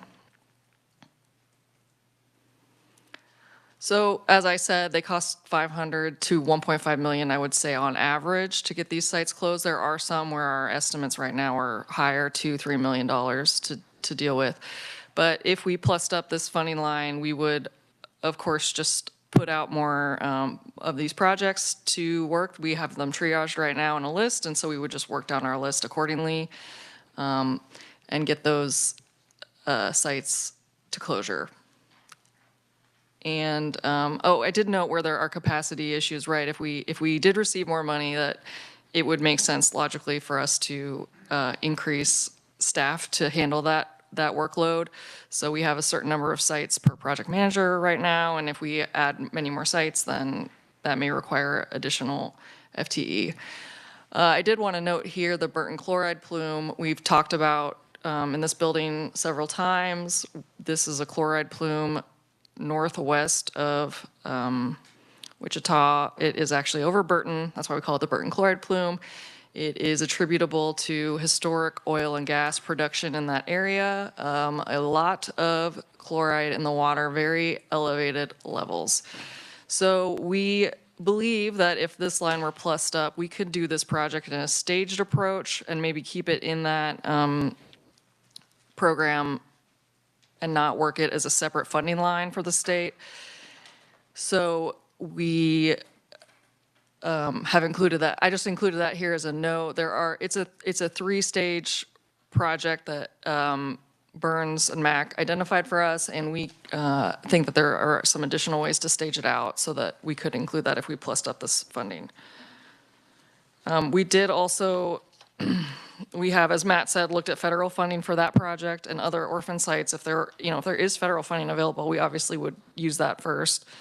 We do receive a small federal grant to administer this program, but it's not a significant amount of money. And then I will say for Burton chloride, in addition to the federal money, we have been looking at private grant opportunities we applied for, but did not receive a grant from Google that they're doing to increase water reuse. Because the proposed solution here is to have Wichita reuse this water, we're looking at those types of grant opportunities to get some additional funding for this. So any funding we received would, of course, supplement other funding that we needed for it. So, next slide. The Local Environmental Protection Program, or LEPP program, has been around for decades. We did lose funding in 2012 for this program, and it was restored under 2302. You'll see the dollar amounts on my slide. It's between 400 and 800,000. It's been a little different every year, but we are getting that grant money out to counties or multi-county associations across Kansas. We work with the local sanitarians to repair or replace failing septic tanks. And there's also a component where some counties are using the money to test private drinking water wells. That program, we are in 39 counties now. If you count each of those associations, separate counties, it's 18 grant recipients total. And we've also used some of that funding to help sanitarians get training. That's something historically we did with the program and that we are looking for, we would be interested in doing again. So next slide, please. So if this were plussed up to its pre-2012 funding levels, the agency would be trying to get into more and more counties across the state, right? There's opportunity in every county for this work to be done. Failing septic tanks are a significant issue in the state. And the money is given out on a sliding scale based on income. So primarily benefiting some of our low-income residents across the state, and then folks who with a higher income either are not eligible or receive a lower amount of funding.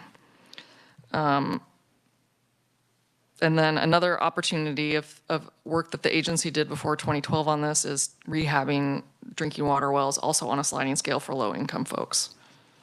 So that's LEPP. Next slide. Infrastructure, of course, is a huge topic here for this committee and also at our agency. I would say there's nothing we spend more money on as a group of water agencies than infrastructure, the Water Office Grant, and our SRF fund. So we are dispersing more than $300 million annually. That money is federal. We receive federal money in every year, and we bond out that money. We loan it to folks, they pay us back, and then we loan it again. There are depletion issues with that seed money that we get from the federal government because of congressionally directed spending. So when the congressional folks across the country earmark that money for specific cities, it comes out of this fund, whether they realize it or not. And then each state is getting a smaller and smaller chunk every year. That's affecting our ability to make the loans and also to support our own work because the Bureau of Water and KDHE is supported by the set-asides we get from SRF funding. So those are some issues I wanted to flag for you all here with SRF, the federal SRF. And then I didn't have on my slide, but I wanted to note that in the past few years, I think primarily 2023 and 2024, we did receive $16.6 million in SGF that we granted out to folks for drinking water and wastewater. And we got $3.2 million in state water plan funding. And then we also federally got $10 million in ARPA funding. That money is in progress with projects, all of those that I just mentioned. And then there was bill money that allowed us to do some loan forgiveness. So those were the federal opportunities that we had in this program. And we do pursue those as aggressively as we can. Next slide.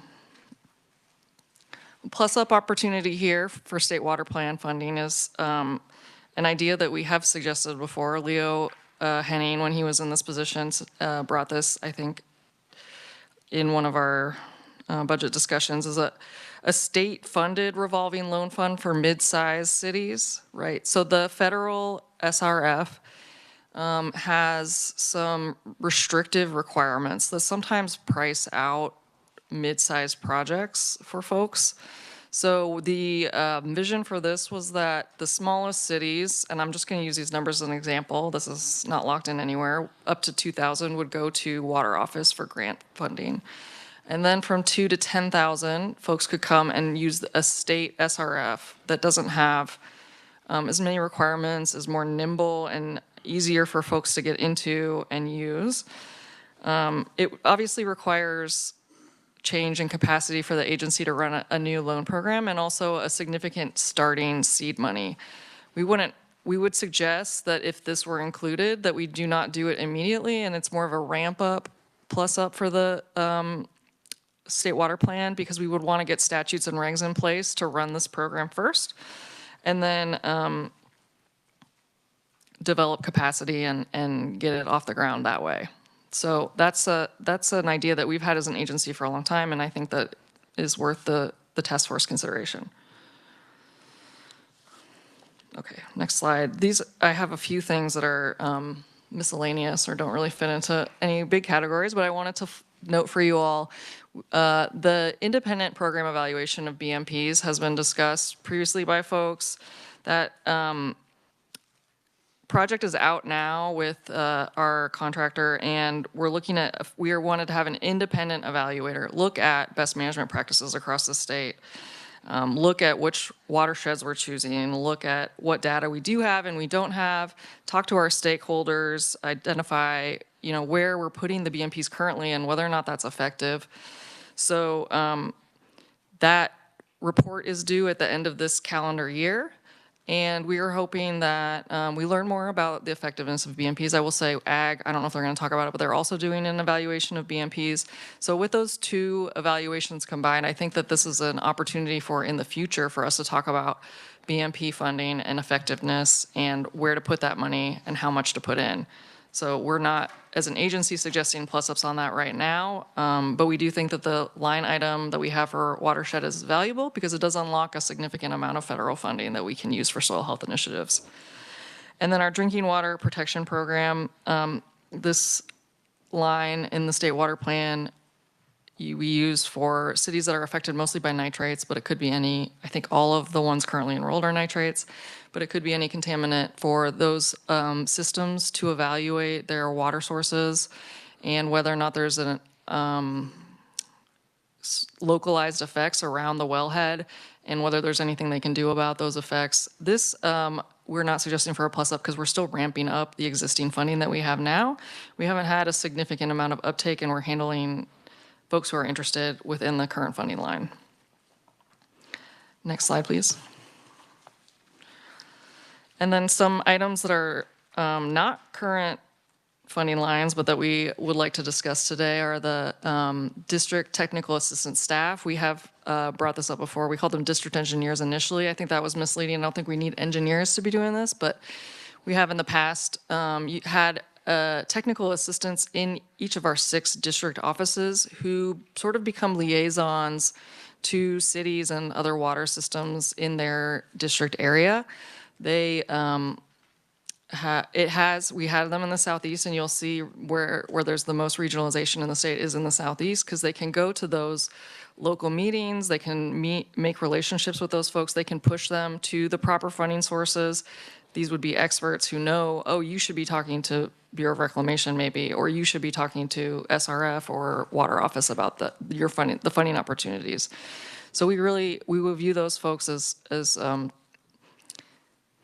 not planning cities' projects for them, but helping them plug those projects into the right places and encouraging them to do projects maybe they hadn't considered in the first place.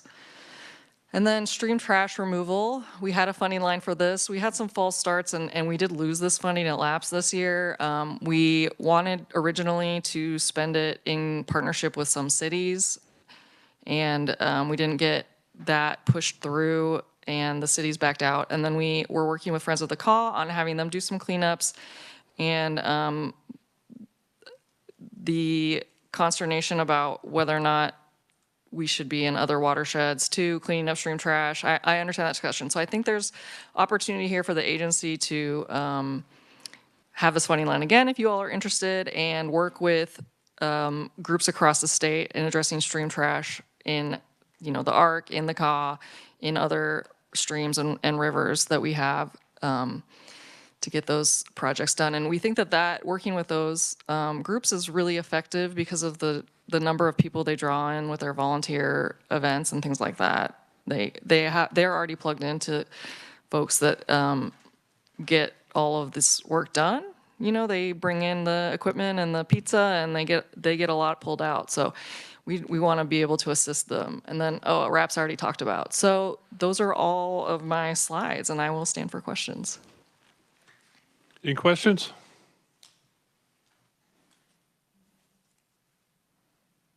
Yes, Senator Fagg. Thank you, Mr. Chairman. Thank you for your presentation. How much do we have in state revolving loan fund balances? Because it says you do $300 million annually. How much is outstanding? And do you have any trouble with collections? We do not have trouble with collections. Okay. We would, We make very safe loans to very safe loan recipients.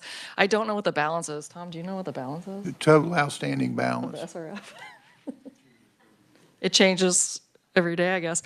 I can ask that I'd be question. interested in the total amount outstanding today, kind of thing. Yeah, I guess if we're dispersing 300 million a year and our loans are 20 to 30 years, the math is pretty substantial there, but I'd have to check to see if that is an accurate way of That's the number calculating. I'm looking for. Thank Yeah. you. Senator Titus. Thank you, Mr. Chair. Do you know how much of repayment has come back into the SRF for the early repayment to help get out from the water office grants? I don't have that number, but I can ask for that too. Any further questions? Seeing none. Thank you very much. Thank you. Appreciate it, Kate. I'm sorry. Representative Vaughn. Thank you, Mr. Chair. Hi, Kate. Thank you for your presentation. I know one thing we've talked about a lot is some kind of state level revolving loan fund program, or just because I've personally had interest in that. And I'm just curious, like, what would in order to run a reasonable program for the state, what would the size of the program need to be in terms of the amount of funding, the timeline for repayment of the fund or for the loans? And then would there be a way to narrow that to like the communities that need it most? Like, for example, ones that aren't otherwise available or eligible for the federal state revolving loan fund? Or is there a way to tailor that to make it more specific? I think that there is a way to tailor it. I think the intent was to limit it to based on community size, because the larger communities are able to take advantage of SRF or fund their own projects. If there's an additional need to look at need in communities, that's something we do and with SRF already, and we can do sort of like CDBG. So I think there's opportunity for that. I'm not sure if I'm answering all your questions, but I do know the one about the dollar amount is that previously we had talked about 150 million to stand up the program and the original idea was to do that, the original proposal was to do 30 million over 5 years to get that seed money in. But of course that could be structured differently and the dollar amount could be different. That was just we were doing some back of the napkin math a few years ago, and that's what we came up with. And then just the final follow-up question. So I know for the federal state revolving loan fund, the repayment period is the 20 to 30 years. And then when we're looking at state dollars, if we want the fund to really revolve, there might be interest in having that be a shorter repayment period. Do you feel like that's feasible, or do you think the 20 to 30 is really what communities are capable of achieving? I think you still need the longer repayment plan to make it economically viable for those communities. If the projects were much smaller, right? One of the issues with the federal SRF is it's not really feasible to get in for a small project that costs a few, tens of thousands of dollars. So maybe there's opportunity for smaller projects to get into this fund, and those would be shorter repayment timelines. But as far as larger projects, they're still going to need those longer timelines, or the payment amount will be too high for it to be sustainable for them.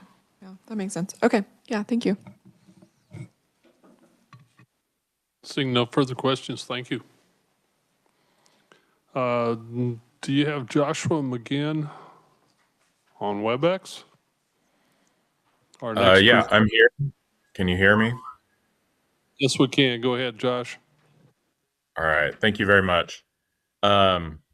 Just 1 second. I'm not sure if I can see the slides on my screen. There we go. Okay. So thank you very much for having us. I will not necessarily repeat what's already been said, but I do want to mention a couple things off the bat that have already been mentioned. Primarily, you'll know that we have discussed BMPs, or best management practices. Kansas Department of Ag, through our Division of Conservation, works with our conservation districts throughout the state, primarily to implement much of that through non-point source or through the Kansas Reservoir Protection Initiative and through some of the other line items in the state water plan. And I would just want to reiterate what others have said, which include that for measuring the impact of those best management practices, we really do have a couple things out in the field right now, both with KDHE and with K-State, to try to give us some more data on that. But this is a major issue that we are hearing about more and more. It is a uh, very loud conversation happening on this issue in the I states as well as Nebraska. Um, just how do we make sure that these practices, which we know can reduce sedimentation and can reduce um, some of the nitrates and phosphates that get into water, how do we make sure that we are implementing state or local or federal funding in a way that's the most effective? So I did just want to mention that real quick. I know Matt already talked about KRPI, and I think we may have it in our slides. So I'll just go ahead um, and go to the next slide.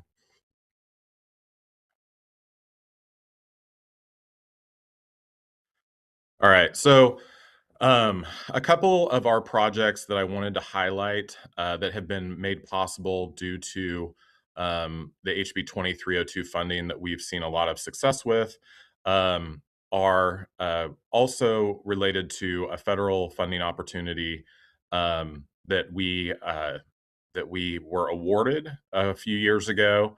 And then really no bias to the state of Kansas or to our project, but a lot of those awards were canceled last year on July 4th as part of the One Big Beautiful Bill Act.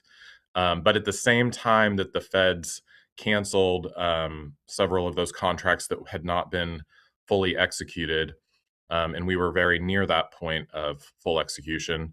They did increase funding for programs like ASEP or the Regional Conservation Partnership Program through the NRCS.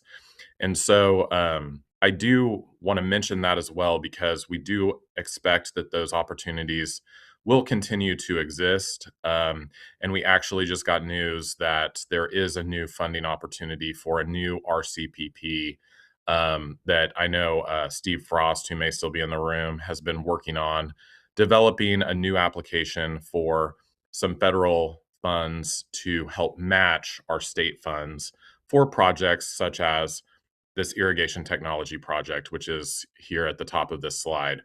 Um, our irrigation technology project, we have continued to move forward with despite the uncertainty at the federal level. Funds simply because we know in working with our GMDs that we want to continue to train people who can be somewhat like systems engineers, basically for irrigation systems, to figure out how do we help farmers use their irrigation in a manner that is as efficient as possible, so that frankly, so that we try to reduce waste in these systems. And I'm going to mention a couple other programs later on that involve stockwater systems. And I think Kate may have mentioned, but there's also been some exploration of how does this relate to what commercial industrial entities might be able to do, or other value added um, industrial activities over the Ogallala? How do we incentivize these efficiency programs across the board, while also, this is not in my presentation, but I'm sure all of you are very familiar with HB 2279, while also knowing that the legislature has expressed that you want every groundwater management district to identify priority areas for conservation. And that is why those groundwater management districts, I know, GMD4 has been a leader. GMD1 has already, had already started that process, and we're working with them. But how do we continue that momentum? I believe GMD3's plan is due on July 1. So how do we continue that momentum, and how do we provide producers with tools such as this irrigation technology initiative in order to assist them with reducing water while maintaining, quality yields, and while maintaining our agricultural industry throughout the state, but primarily over the Ogallala, where we have some of our most productive agricultural counties in the state are over the Ogallala. And it's all throughout the supply chain, whether it's they're creating crops or whether they are raising cattle or feeding cattle, or whether it's even some of our commercial partners out in Western Kansas that are, our packers and other entities. So anyway, we are planning to reapply for the RCPP funding, but for now, we have continued to deploy the state level funding to just continue to build that capacity, because many of you have heard the name Lee Wheeler. He does really great work with everyone that he's able to work with. But given the number of irrigators that we have throughout the state, we really need to train up more people to do that type of work with our irrigators and really combine farming and engineering to solve some of these challenging issues. The next one on here, we've already talked about quite a bit, but it's the Kansas Reservoir Protection Initiative. Again, this gets into best management practices. I do want to mention that we do have some numbers on this, which is here it shows the number of incentive payments that have been made in fiscal year 25 and 26 through this program. About 1.3 million per year has been provided. And we know through modeling that is likely to reduce sediment by about 35,000 tons each year, primarily through cover crops or reduced tillage or other practices that we know can reduce sediment. So that has been a good partnership with the Water Office. And it is somewhat targeted because it's in those areas above our reservoirs where we know we need to protect those.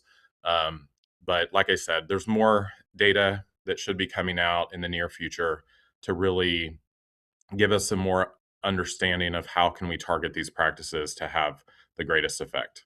Next slide.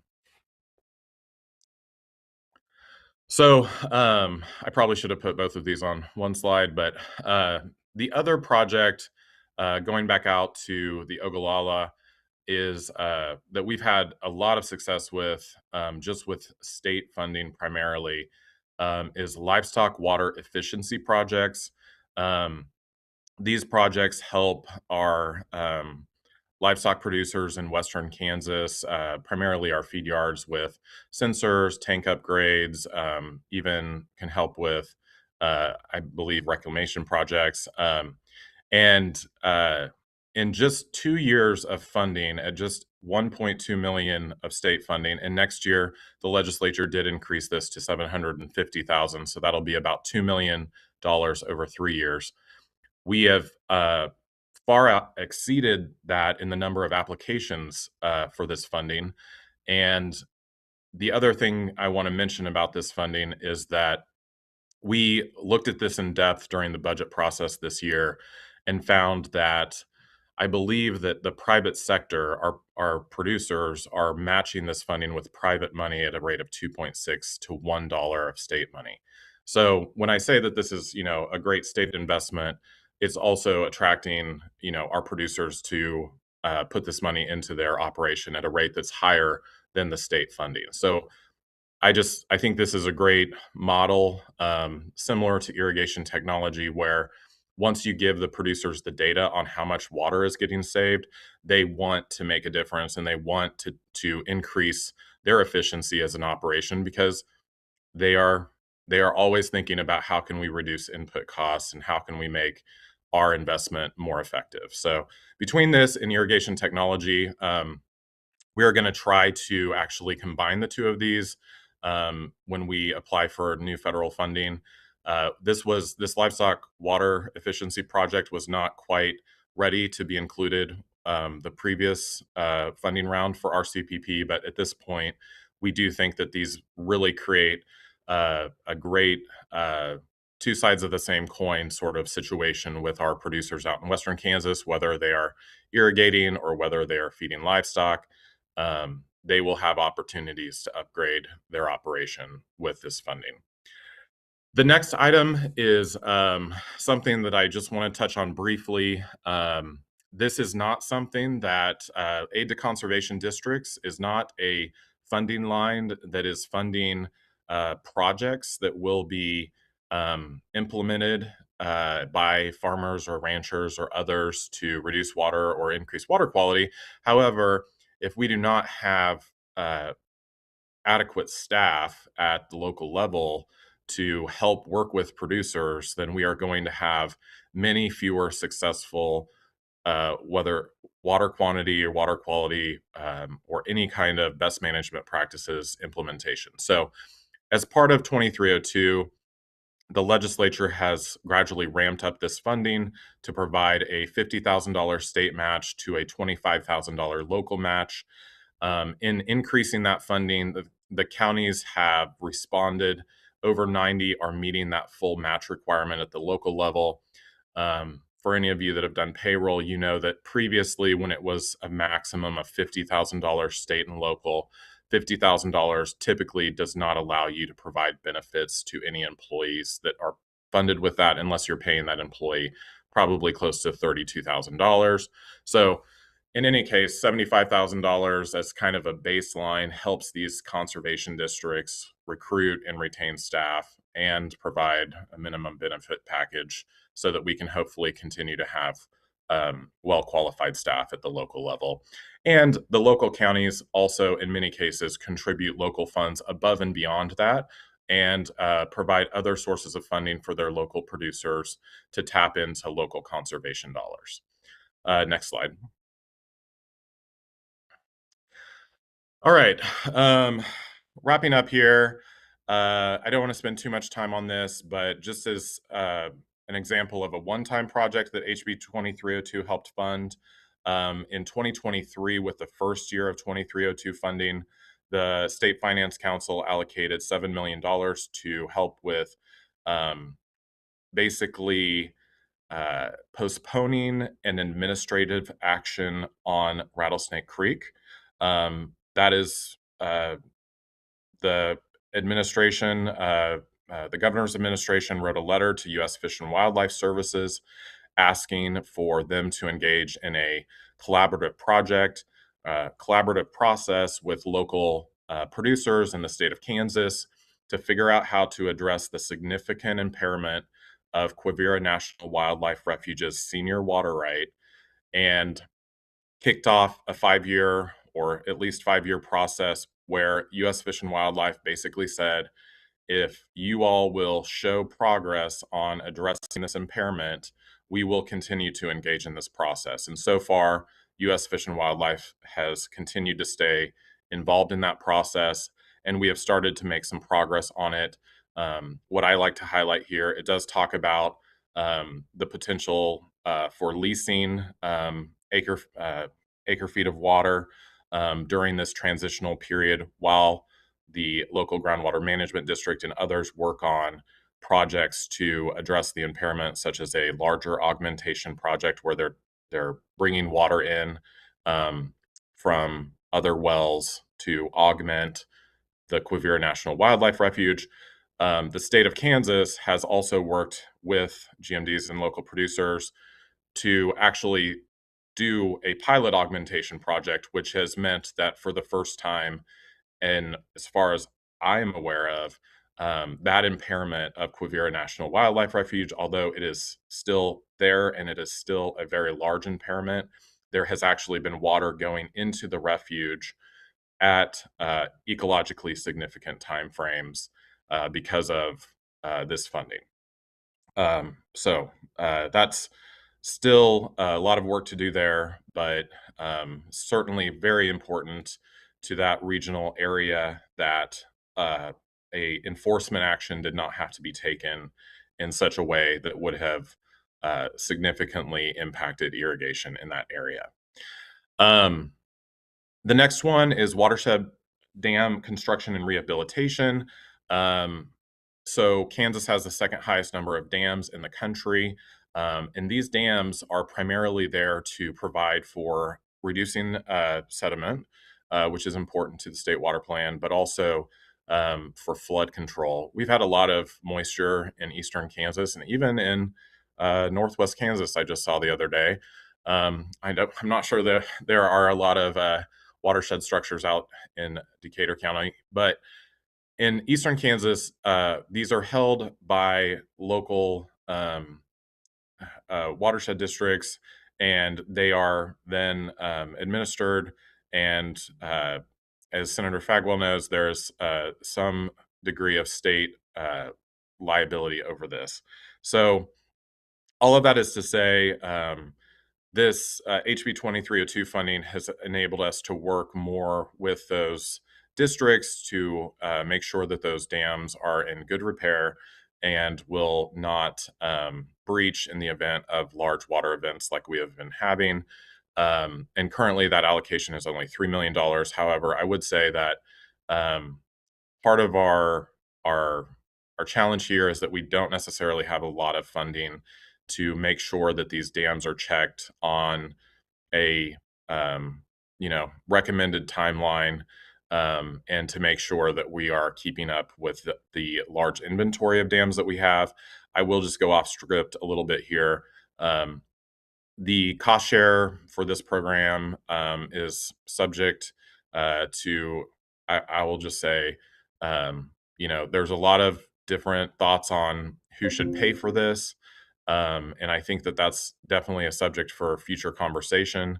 I also think it's a subject for future conversation as far as how to make sure that these systems are as efficient as possible, and whether in some cases some of these structures are serving their intended purpose. So there still needs to be increased evaluation of these water structures, given the level of state funding that is going into them. And so I guess that would also be part of our request, is simply, as part of funding the infrastructure, we also need to make sure that we're funding inspections and other evaluations to make sure that these dollars are going to their highest and best use. Next slide.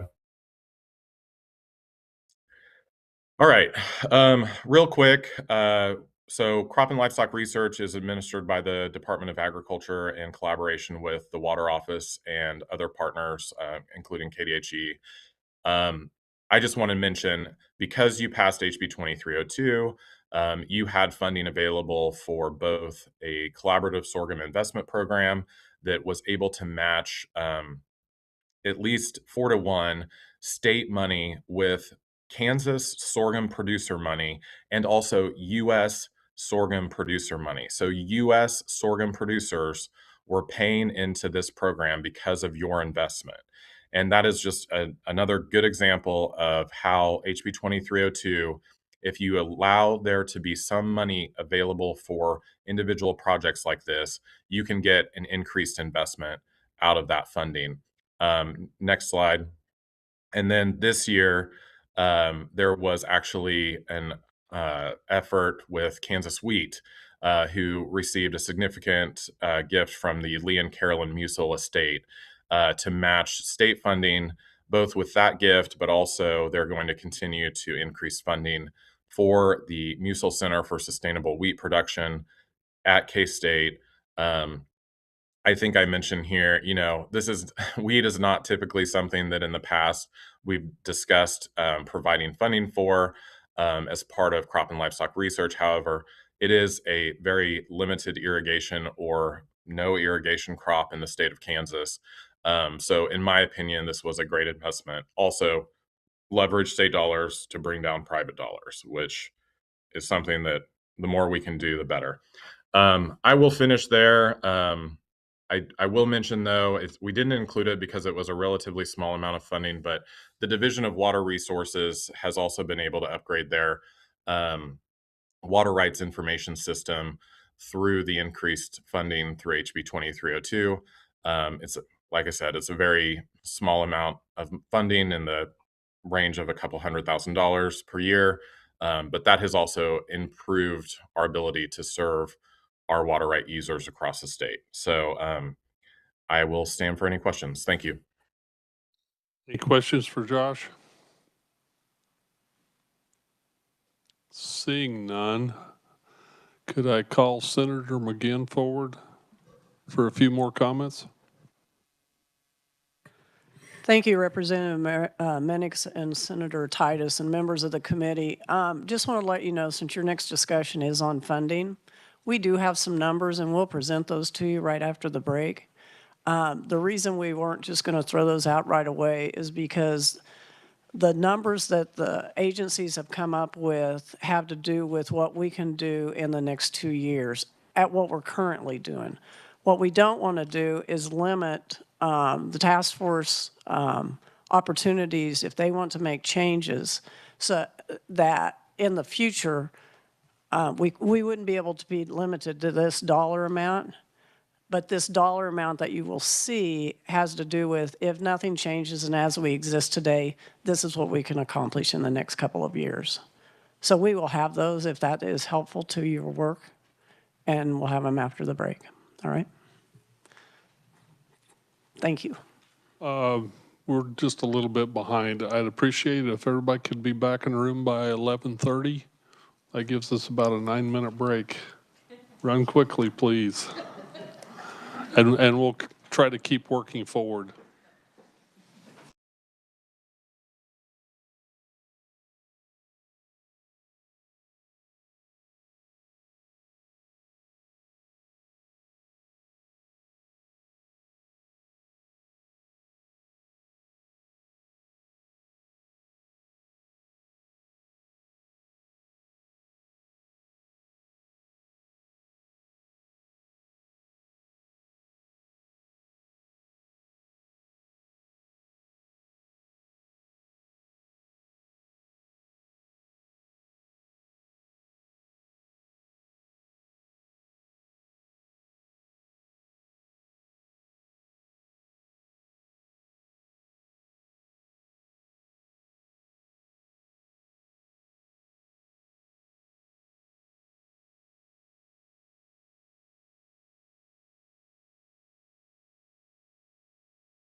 All right, everybody, back to work. We were needing a break, I can tell. Director McGinn, do you have comments about funding requirements? Yeah, so we have the numbers and all this information that you heard from the agencies here in the last hour and a half or so, those numbers that you are seeing were embedded in their testimony. So we can have Victoria come up and just kind of give an overview, but if you have specific questions of the agencies, I mean, they're right here in the room and can answer that. So, all right, Victoria, you want to come up and give an overview? Thank you.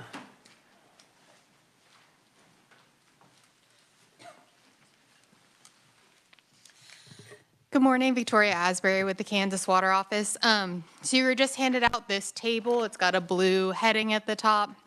And I'll just walk through what you're looking at. But as Senator McGinn said, these are really just the numbers that match the program descriptions and presentations that you just heard from the agencies.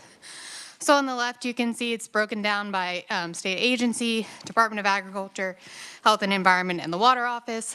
Each of the projects or programs that you just heard about.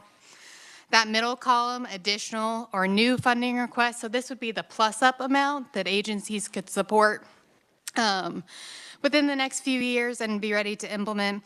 And then on the far right, total program funding. So that includes current funding that program receives from the State Water Plan Fund. At the bottom, you can see the new, an additional funding request totals about $29 million. And that would bring the total for the State Water Plan Fund annually to about $91 million. I will note that does not include a number for the State Infrastructure Loan Program that you heard Kate talk about, and you heard her mention some startup numbers for that program. So I'm happy to stand for questions about the table or about the Water Office, or other agencies can answer questions about their own projects and programs. Senator Titus? Thank you, Mr. Chair. So the amount, so the base funding amount, would that be based on FY27 numbers? So the increase is on FY27 or FY26? Great question. This would be on 27. Sorry to think about it. Yep. Yeah. Correct. Yeah. The budget that was just approved. Yep. And then just so I make sure I get my notes right here. So the additional new funding is funding that could be implemented over the next 2 years with existing staff, or you think there would be additional expansion in staff needed to put this to use? Sure. Thank you for that question. Like, I'll take KDHEs as an example. I think it's dependent on the program. So additional funding for, like Kate mentioned, for contamination remediation would require additional staff. I'll take the Water Office for our House Bill 2302 grant program, consistently receiving $10 million. That's that last line in the table, would require additional staff. So it's really dependent on the project and program. And then last one for me, back of the envelope math, the current, so in fiscal year 27, if I have the budget sheet right, it's about 62 million that's into the water plan funding, and of that 62 million, about 17 million is going to our 2302 grant programs. So that leaves us at 45 million to spend on the other water plan programs that aren't the infrastructure grant, right? Correct. Yeah. So 45 million in what you might call like the true State Water Plan Fund project and programs. Okay, thank you. Mm-hmm. Questions? Senator Fagg? Thank you, Mr. Chairman. Senator Titus jumped on my question before I did, so. That 10 million jumps out at me, so if we need additional staff for the 10, is there any number less than that we can do without new staff? Because I know what we was doing was kind of maxing, and I didn't know if there was a smaller number without new staff. Sure. That's, I would ask that you not like tie me to this number. So we currently have 2 grant coordinators within the Water Office that manage the House Bill 2302 grant program. So I'd say we could, like on an annual basis, consistently implement another like $5 to $8 million in grants. If you did $10 million every year, continuing on and on, we would definitely need more staff.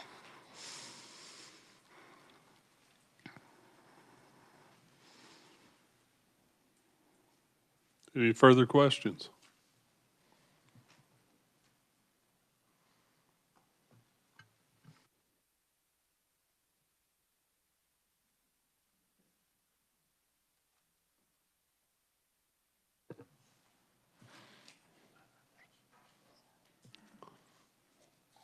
This is the age-old question of dealing with public money. Senator Fagg? This one's always caught my eye, and it's the smallest one on the list, but trash removal, 100,000. I guess I question why that would be on here, why that isn't a local issue, and we all have that kind of thing in our own communities. So just. I can speak to that if that's all right. Okay. This is like a more concerted cross-community issue, I'd say, than that, right? Some of the streams and waterways are not in cities. I mean, they're in counties, of course, but counties maybe don't have the resources to organize this. But the idea, it is a small dollar amount because the idea is to partner with organizations that are doing this work and help them fund cleanups. It also has become an economic development issue for some communities. They want to develop their riverfronts, and there's trash right there, you know, Senator Titus is familiar with this. There's some areas where there's just historic trash that's in their large items like fridges, pieces of bridges, things like that, that we can help facilitate cleanup of. And it's just been a item that's been percolating in the conversation at the Water Authority and at the State House for a while. That's why we included it. Mr. Chairman, follow up to that. So that 100,000, is that Topeka project with batteries, or is this a state? What are we doing here? The intent here is it would be for us as an agency. As I discussed, we tried to get this money out and it did lapse because we had some issues with getting it out the door and folks not expressing a lot of interest in doing the projects. As far as the municipalities, that's the reason we didn't go to municipalities is because we tried and they didn't want to do the types of projects that we were talking about doing. So we would like to, if we get this as a consistent funding line, do a sort of grant program open it up to those organizations to come and do cleanups around the state. Senator Titus. Thank you, Mr. Chair. And just to add on that, there is a difference between rivers in the state too, because our three major rivers, the state owns the bed. And so there's cases, if you missed it in House local government last year, there was a very long and detailed conversation about what authority a county sheriff would have to remove homeless populations from the Ark Riverbed because it's technically state property and they don't necessarily have jurisdiction in state property. And so there are some complexities with ownership in the Ark, the Kansas, and the Missouri specifically, where we have a responsibility because we retain ownership against those private owners, and there's some historical things and current things that make that a little more complex than, and I think it's part of the reason why you wouldn't say we cover every stream and river in the state, because we don't, private landowners are responsible for all the other streams and rivers. Representative Rogers. Thank you. Is Josh still on with us, or anybody from KDA here? Josh is not on now, but we can try to answer whatever questions you have. No, I'm sorry about that. No, I appreciate that. You're so quiet. As I ask, is anybody here from KDA? No. Yes. You might remind us again, that last line, the Lima WC operations, we did add some money to that. Is that going, are other GMDs getting, that have Limas, or is this anticipation of the Lima in GMD 3, or can you maybe explain why, I don't remember why we did that?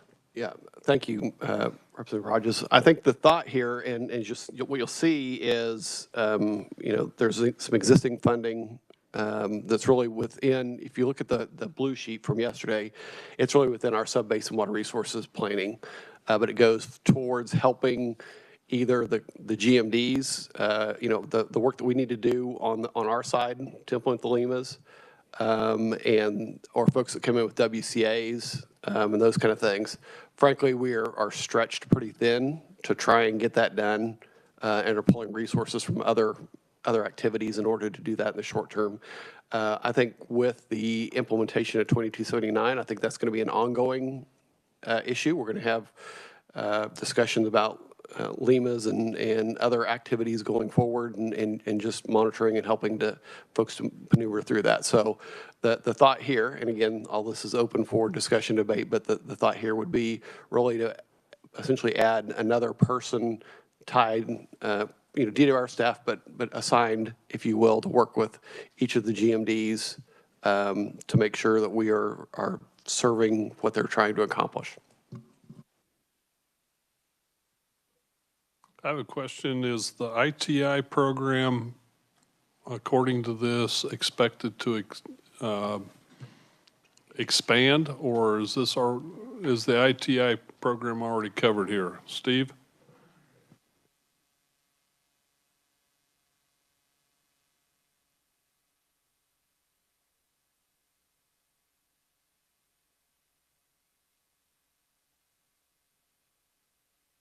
Reflecting the FY27 budget, which means it's just going to be continuing. As you saw in the slides Josh presented, the groundwater management districts have received the bulk of the funding for implementing the irrigation system assessments and additional cost share technology that comes along after those assessments are completed. And so they're fully funded up to this point for the last 2 years and doing great work and lining up more work. So for this next year, we're going to be looking at where those next $2 million will be going. It's possible more could be going to the GMDs. It's also possible that we could be looking at other water conservation, irrigation technology initiatives in other parts of the state. There are many other irrigation predominant areas like the Republican River, the Kansas River, irrigation districts where we could be doing a lot of similar, very good work. How many current certified, Lee Wheeler certified technicians do you have? Yeah, so Lee's out there doing a train the trainer program, and right now we have 5 certified evaluators, and more to come online soon. Okay, so 5 for the entire state, and basically within those GMDs out west, 80% plus the water usage is in irrigation. And I applaud the work that the ITI program and GMDs have done out there for conservation. They've made a huge impact when we're talking LEMAs and WCAs. We've got one of the success stories I didn't hear this morning is I think Wichita County WCA is very near Q Stable and Sheridan 6 and some of those other areas. And they're kind of setting an example for other parts of the state of what we can accomplish there also. Exactly, and so I think as a couple had touched on briefly, we're in the numbers of hundreds of people that have completed the irrigation evaluations to date, but there are literally tens of thousands more irrigation systems that can and hopefully will be evaluated for these efficiency improvements. That's the space where we can really make sure that any potential for water conservation can take place once we know that systems are running at the most possible efficiency. So those cost share dollars that are behind the ITI, the system assessments, only go to people who have completed these efficiency evaluations. That's a condition of receiving the additional cost share. That's a system that's really working nicely. So it's approximately $5 million per year? $2 million per year. $2 million? On the numbers, I'm sorry, I don't have them in front of me. I think it was $2.5 million for this next year, right? Okay. To potentially save 20% of the water usage over the Ogallala and come to Q Stable. Any further questions?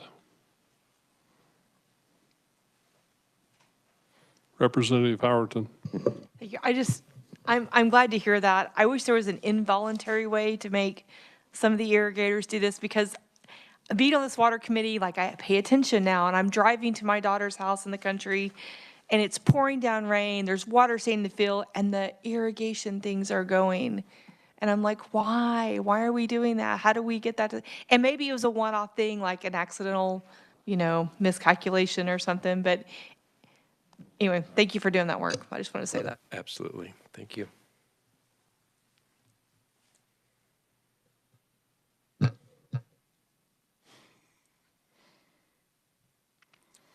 Evidently, we've done a very good job of answering water financial needs. I can't believe there aren't more questions. Senator Fagg? I'll try to come up with one for you, Mr. Chairman. You look at that list, the second largest one of them is that contamination remediation. So it looks like to me we had 3 million and they're asking for 5. How did they set that number? I know we have a big problem. I just wondered how we set the 5 million new money. What was the thought process? This is Kate Gleason. It is a little squishy, of course, because we're doing some back of napkin math here to get you guys numbers. But the idea with 5 million was that we could tackle the Burton chloride plume in the first few years, and then that money could maybe be ramped down in the future to go to other projects that maybe could be ramped up, like watershed health or the loan program. So some of these numbers are numbers that start higher and could go down, and some are low or at zero, like the loan program that we envision going up as a group.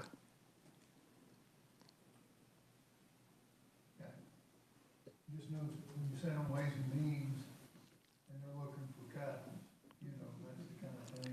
Yeah, I shouldn't say the word squishy, and I won't again in the future. But I'm just trying to be prepared here. okay.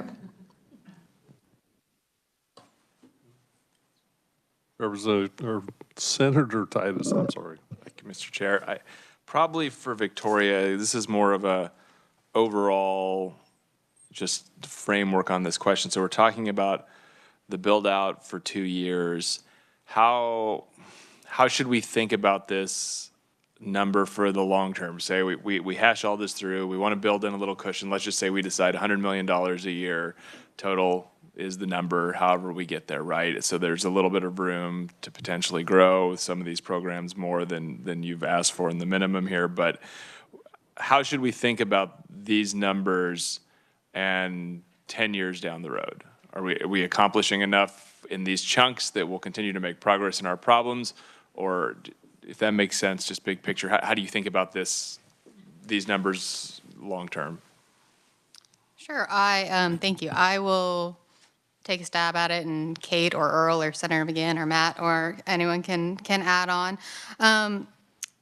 Yes, certainly these are what state agencies feel like we can accomplish in the next short-ish time period, but we recognize that this task force is looking long-term, and honestly, my first thought is that in my short time of water, each year that a new issue arises, so my thought is if we identify a solid way to tackle nitrates in groundwater quality issues, that would be, something unknown, and so I can't say that $100 million per year will solve all of the issues if you gave us the time, but I think that setting up this framework and looking at regional water planning project implementation, for instance, like creating avenues for identified projects or new federal opportunities for agencies to respond to is the most important first step, is creating that structure. So I don't think I really answered your question, but yes.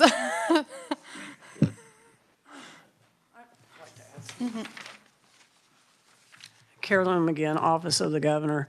I think the thing we need to also look at, again, this morning I shared about, here's what you've done over the last 3 years, and here's what you've accomplished. We don't want to lose the momentum. We don't want that to just be the status quo. So I think questions you should ask yourself as you go into a session or you make your recommendation out of this committee is, one would be like, on the 2302 grants, do we want to get to where, you know, instead of, I don't know what it is, it seems like we take care of maybe 15% roughly a year. Do we want it to be 15% and it takes us 30 years to help get these communities kind of back into shape? Or do we want it to be in 15 years that we get them back in shape? So that's one question. The other would be the regional water planning. You saw the map. There's 3 watersheds that are going to be studied. And I mean, I just think that once people start seeing the results of the water plan study, other people across the state, they're going to want their watershed done as well. So we want to prepare for that. The contamination remediation, not sure if I like the term that the head of environment used, squishy. I don't see it that way. I don't think I've ever used that word, maybe when I was in Ways and Means. But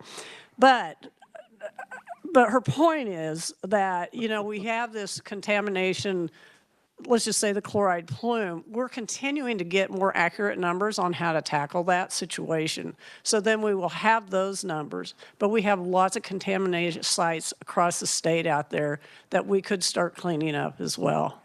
And one other thing that, but just back to the trash removal for Senator Fagg, is the areas that they are looking at, you know, whether it's the Kansas River or whether it's the Ark River, they have volunteers there. So we're using these dollars, yes, to either clean up batteries or to clean up trash for riverfront or whatever, but we're able to use volunteers to help us do that. So I think that just helps us leverage our money as well. So, and then you look at LEP and, you know, that's just a sanitary issue that you got to solve. So, thank you. Victoria brought up something that about nitrates and water quality and stuff. I looked down through these budget numbers, and a lot of them have to deal with quantity, a little bit with resiliency during droughts and backup redundancy programs. But I can imagine here in the state of Kansas that quality is going to be a bigger and bigger issue in the future. I look at a presentation we had, I believe, last summer about the Nebraska resource districts and how they're dealing with nitrates up there, and how through photosynthesis and dealing with agriculture we can improve that. I see a huge need for that type of program here in the state of Kansas, but go ahead, Matt.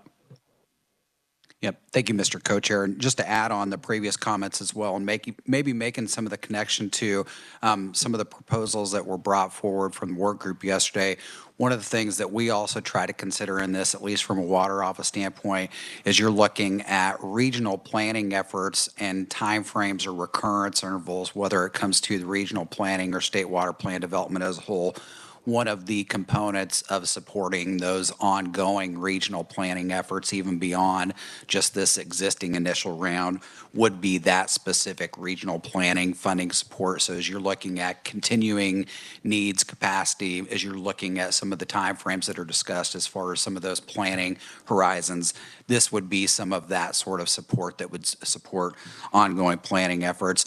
And then another thing too, and this kind of gets to really one of Kate's earlier comments, and one of the things that I tried to embed within the context of my presentation too, is you look at a number of these, there is a scalability factor to it as well on a year-to-year basis. So to Kate's point earlier, if you're looking at contamination remediation, at least in the $5 million context, as far as Burton chloride plume, the ability to scale and adapt on a year-to-year basis within the context of the totality of the 29 million that you see here, as well as existing resources, that's something that we would be looking to do from an agency standpoint as well collectively. So just a couple other highlights for consideration there.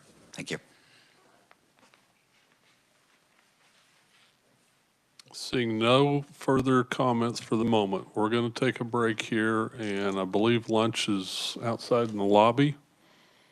And when we come back in, we'll open up for some public comments. We've had several of them sent to legislative research, and we'll deal with that over the next half an hour of kind of a working lunch here. So let's take a short break and grab your lunch, folks.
much, but we'd like to have time here for some public input and comment. So we'll start with Nick Lavandowski of the Kansas Farmers Union.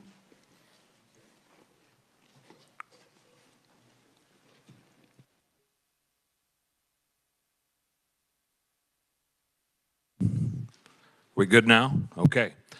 Thank you, co-chairs Titus and Minix, and thank you to the committee. I'm going to be very brief, but I do want to thank all of you for your time and effort in this, and thank you also for allowing us the opportunity to be part of this process and listening and giving some feedback. But I just have to say, I think it's important that we kind of slow things down a bit. I think this is a process that obviously needs to take some more time. There's been some wonderful ideas brought forward, but I think we're far from any kind of resolution when it comes to this. I can't stress enough the importance of local involvement in this process, especially on the part of farmers and ranchers and citizens, frankly. And we've got to be thinking about this in a broader perspective. I, of course, represent over 3,500 farmers and ranchers and rural Kansans.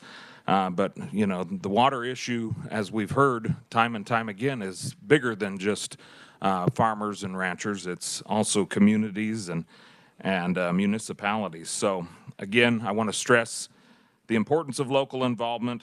No need to rush this, and we don't need to let an upcoming change in administration dictate what we do in regards to water policy. I think that's important to remember as well. So, thank you again. I appreciate the opportunity. If there are any questions, I'll stand for them now or whenever that opportunity is allowed.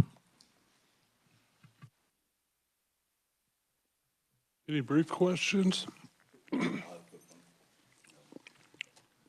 Thank you. Thanks, Nick, for being here. Farmers Union have policy on like a state water plan as you guys have discussed this, or what's the general overall theme from Farmers Union when it comes to water? We don't have any policy that speaks specifically to the state water plan. We've got some broader, you know, more general water policy, you know, in regards to, you know, allocation and retention and those kinds of things. But no, we don't have anything that's formal around the plan itself. Yeah. Seeing no other questions, thank you very much. Thank you. We value your input.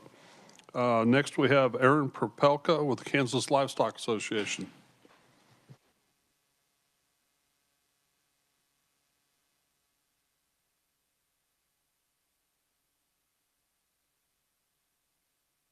And co-chair Titus and members of the task force. I'm Aaron Popelka. I'm the Vice President of Legal and Government Affairs, at the Kansas Livestock Association. And I'm here today to kind of provide some comments to you that come from our member adopted policies. I want you all to understand what I'm up here doing today comes from policy our members adopt every year at our annual meeting. And I've quoted some of that for you so you can see as we go through this. First, I'd like to commend the work of the task force and the water planning group on looking at some of these issues. Having said that, there are some things that concern us that I want to highlight, and then I want to get into maybe some suggestions as you move forward and maybe try to merge some of these different ideas. I think the first thing I want to mention, and the thing that most concerns us, is the proposal for agency restructuring. I've provided you our policy, and I'll read it just so you all can hear it. KLA to offend the law retaining the chief engineer of the Division of Water Resources as part of the Kansas Department of Agriculture. I think the first problem we see with the restructuring is it's actually outside the scope of the statute that created the task force and the water planning group. If you look at it, the statute, specifically the water planning group, is confined to the water planning process, not agency restructuring. And I'll tell you, our organization supported the bill creating this task force. Had we known that part of the working group would go this direction, we probably wouldn't have supported the bill, just to be blunt. And there's some reasons for that, for why restructuring, particularly Division of Water Resources, doesn't make sense. One, well, I mean, we are an agrarian state. Agriculture is the #1 industry. If you look at the water rights that are regulated by the division, About 85% of them are agriculture, most of them irrigation, but stock watering as well.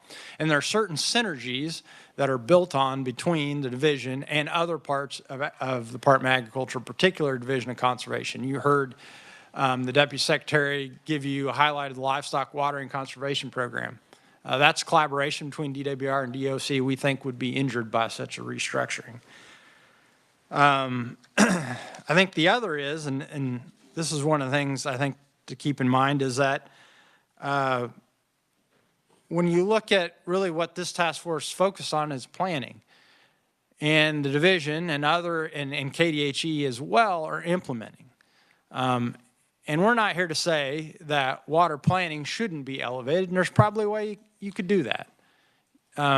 If you wanted to make water planning a cabinet agency, you could take the water office, make it the Kansas Department of Water Planning, elevate the director to a secretary, and give, because we've heard there needs to be more collaboration across agencies, some extra cross-agency collaboration authority to that new secretarial position. So that's a possibility. But the restructuring, as you look at it, leaves out, well, the thought is we want to bring all things water, but we're missing things that touch water. And again, it gets, the reason these are in other agencies is because they're implementing and there's other synergies within those agencies. For instance, Wildlife and Parks was not discussed in that restructuring. Division of Conservation and Agriculture was not discussed. And we're not advocating for those to be put into a Department of Natural Resources by any stretch. In addition, when you look at KDHE from the draft, we're not even sure what parts of KDHE environment would go into this. I think one of the things earlier discussion from the work group was, well, it's just Division of Water. Well, one of the things that we deal with in the livestock industry is livestock waste management. It's not in the Division of Water, it's actually in field services. And we'd argue that if you are going to look at restructuring, livestock waste management probably is better in agriculture than in some new division or Department of Natural Resources. So again, we think this is outside the scope and really would take away from what we're trying to do here is make a better planning process, because we think there's some opportunities here.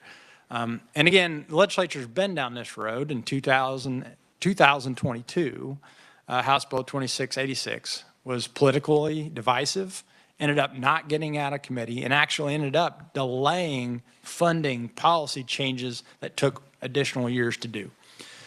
So I'd hope the task force would move on from the agency restructuring and focus on what we can do and what we want to do as part of this effort. So that gets me to, well, what are some of our suggestions? I think there's some good suggestions from, I'll call it the Stiles, Buller, and Badel-Kramer plans, for lack of a better title. I think one of the things from the Stiles, Buller that this task force really ought to look at is can we strengthen the regional input into the process? Right now, you've got a lot of these RACs that are simply advisory. They don't really feed into the planning as well as maybe they ought to. And I think that the Stiles-Buller plan, the way they gave them more responsibilities, deadlines, kind of shrunk them, maybe shrunk it, made it more focused, is something we ought to look at. One thing we do think we probably ought to look at is legislature probably ought to define the geographic region and who's on these regional working planning groups. Our suggestion is, if you look at the statute on beneficial uses and the regulation that administers that, you have domestic, municipal, irrigation, industrial, recreational, water power uses, and then if you look at the near and dear to us, if you look at the regulation stock watering. We think that the membership of these regional groups, if that's the direction you ought to go, ought to focus on those water right beneficial uses, somebody from each of those.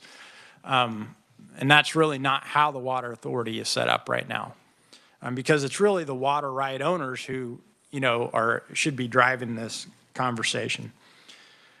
The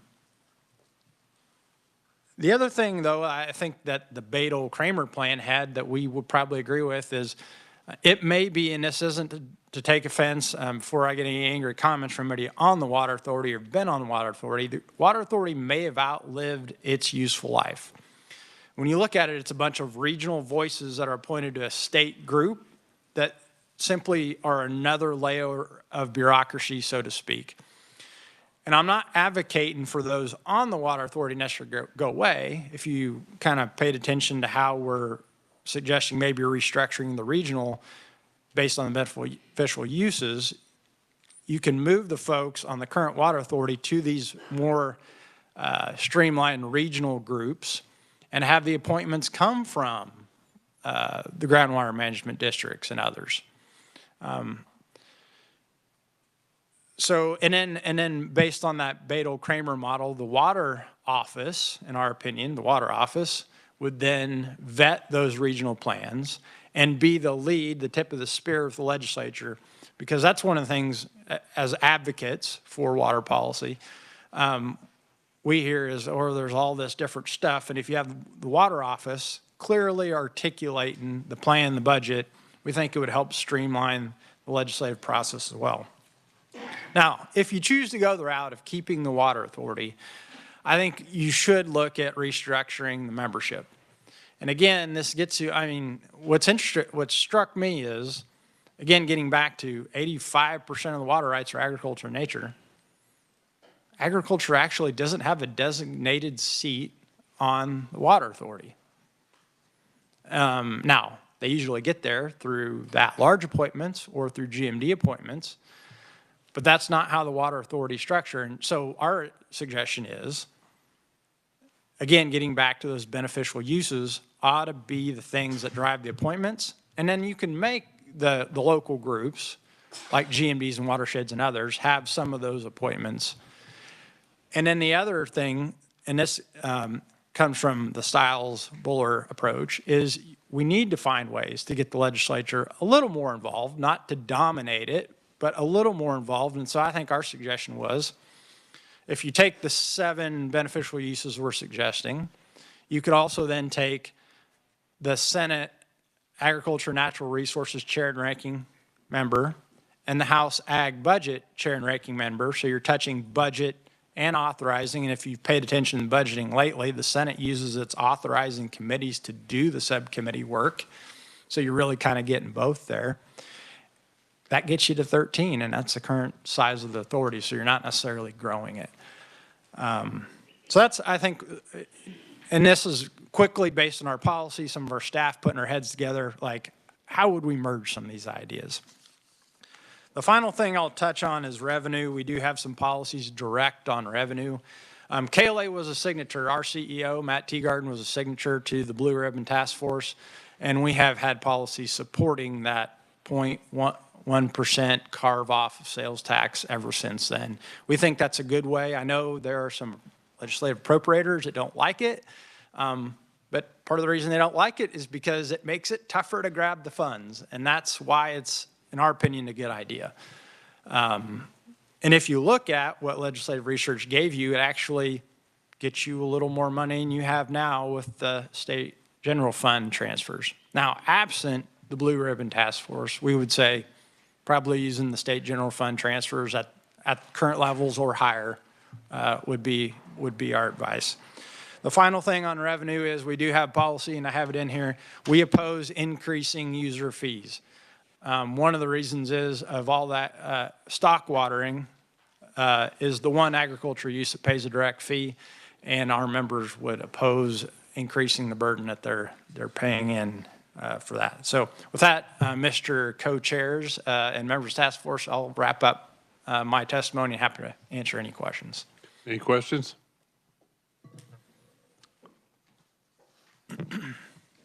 Representative Vaughn. Thank you, Mr. Chair.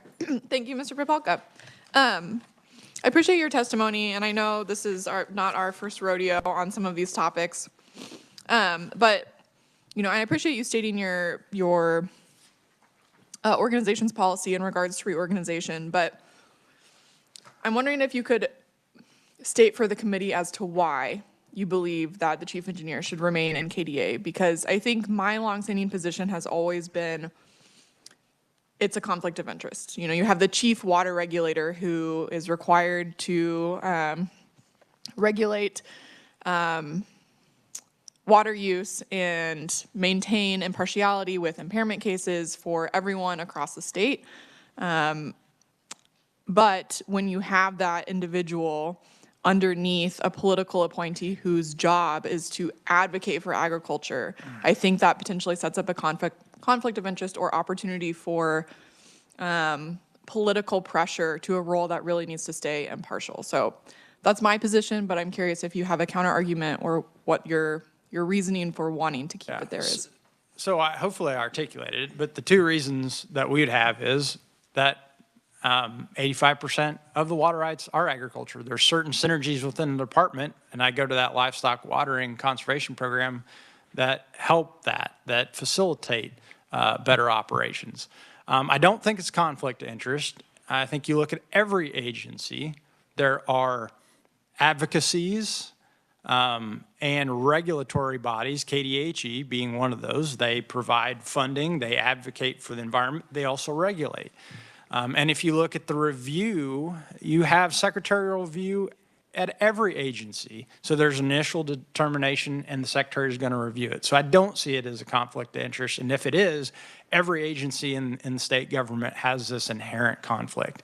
If you create a new department, there's going to be an inherent conflict between whoever the head of this thing is and the chief engineer and the Department of Water Resources.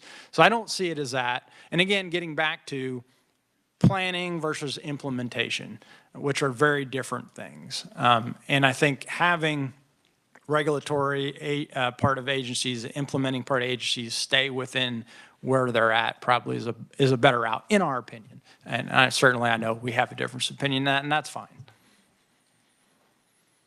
I think the other discussion around reorganization has always been, where does environment fit? So I am of the position, I don't think environment gets enough attention as it stands in KDHE. I think there'd be a lot of value in it being in a DNR or some other kind of organization. But that for me has always seemed like the ultimate thing that where ag stood in terms of we don't want quality and quantity together. We don't want environment with any other sort of organization in a reorganization proposal. So is that still the case, or is it more about DWR?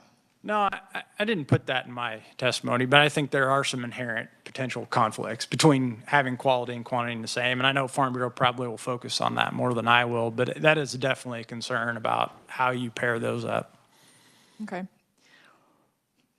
Yeah, I think difference of opinion there too, but I think it's helpful as we have these conversations to see where everyone stands and where we might be able to form compromise. So I appreciate you letting me know. Thank you. Mr. Swati. Thank you, Mr. Chairman. Thank you for your comments. I'm curious, when the KLA has had issues, and maybe specific, I would assume they probably go to the agency, but have you ever raised anything to the Kansas Water Authority, or historically, do you always just bring things to the state agencies? Or I guess maybe a different way of asking it, when was the last time the KLA presented in front of the Water Authority, and what was it about, or do you know? Josh, I've been at KLA 15 years, and I can't remember ever being invited or presenting to them. We put more of our effort, when we see things we want to get done in the budget regarding water, we just go directly to the legislature. I'm just being blunt. That's where we put our efforts. Certainly if we're invited, we do it. That's not a problem, but we know how budgets are formed, and what the Water Authority puts out is a recommendation. There's value in that. Obviously, the governor has a budget recommendation too, but we know at the end of the day, the legislature controls appropriations, and that's usually where we put our efforts. Thank you, Mr. Chairman. Senator Fagg, do you have one? Thank you, Mr. Chairman. I'm still thinking here. Thank you for your presentation. And this is I'm just throwing these on the table. We're looking for ideas. So I go back to who benefits, who pays is kind of what I wrote down on here. And this 85% ag, has there ever, and you talked about the 0.1%, What about like a GMD area charging sales tax? That's one option. What about farm machinery paying a sales tax? 0.5%, something that helps farm do that kind of thing. What about when we look at the highway program that we're going to relook, that we take a portion of that and work that? I'm just bouncing them off of you, Aaron, because when you take 1% over the whole state, you're going to have people that's going to look and say, well, why do I have to pay for that? Because we paid our part in our area. So I just wondered if you'd comment on that a little bit and help me along. So a couple pieces there. One on the GMDs, and Ms. Kenyon probably addressed this better than I, but they do have assessments. Some of them have increased them significantly to pay for certain things that probably are needed. In terms of, it's interesting how you put that, who benefits and who pays, because that's been a critique of ours for a long time on the stock watering front, up until this livestock conservation program, since it was created in, I think, the fees in the 90s. Stock watering is paid in. But until that program, we've not really seen any direct benefit to our members from paying into that fund. And so if you're asking us, well, would you be willing to pay more? We have obviously policy saying we don't want to see fee increases, but we probably ask the question, okay, if you want us to pay more, what's the benefit? And I did mention that we're the only ones that pay in directly. I want to be clear that agriculture does pay in. It's through the fertilizer and pesticide fees. So irrigation doesn't have a direct fee, but they do pay in a less direct way than stock watering. Yep. Seeing no further questions, thank you very much. Thank you. Ellen Parker is on my list. She was here for lunch. Are you giving? Okay. There you are. Hi. Hiding behind Justin, that's why. Yes, hi, Ellen Parker. I'll be very brief. I'm with Water One. I know most of you. So we provide drinking water to 480,000 Kansans in Northeast Kansas. And we really just wanted to stand up today and say thank you to the task force for your work. Thank you to the work group for your work. And we kicked around some thoughts internally. I've provided a letter, which I won't bore you with reading, but just wanted to highlight two main priorities for us that we hope you'll keep in mind as you do your work, which are, we think that robust and meaningful stakeholder engagement is an absolute must. I hope you'll all agree with that, and we want to support that. And then we hope that you will continue to find that sustainable funding source. We know that that's key, and so just keep up the good work, and thank you for all you're doing. And that's really all I got, unless you have any questions. Thanks.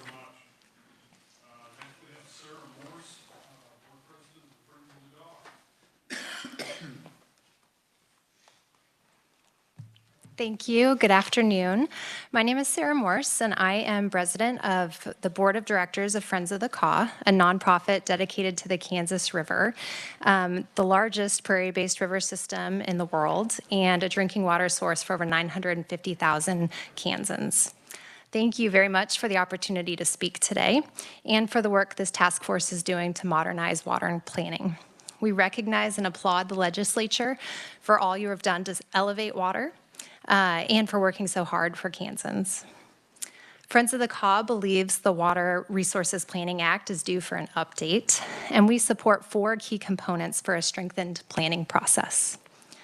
First, preserve and modernize the existing Kansas Water Authority and Regional Advisory Committee structure.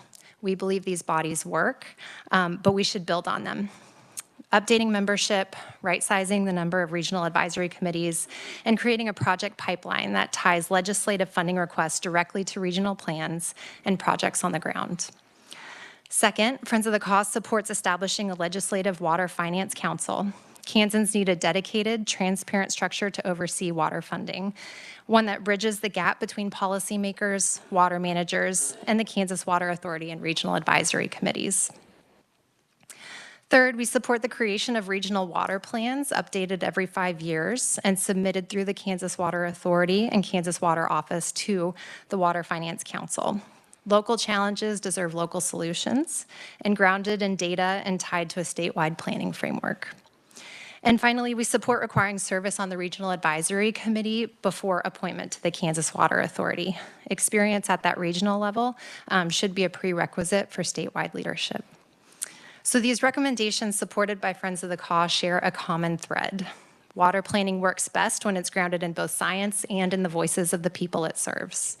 Residents, farmers, businesses, and communities understand conditions on the ground in ways technical models just can't fully capture.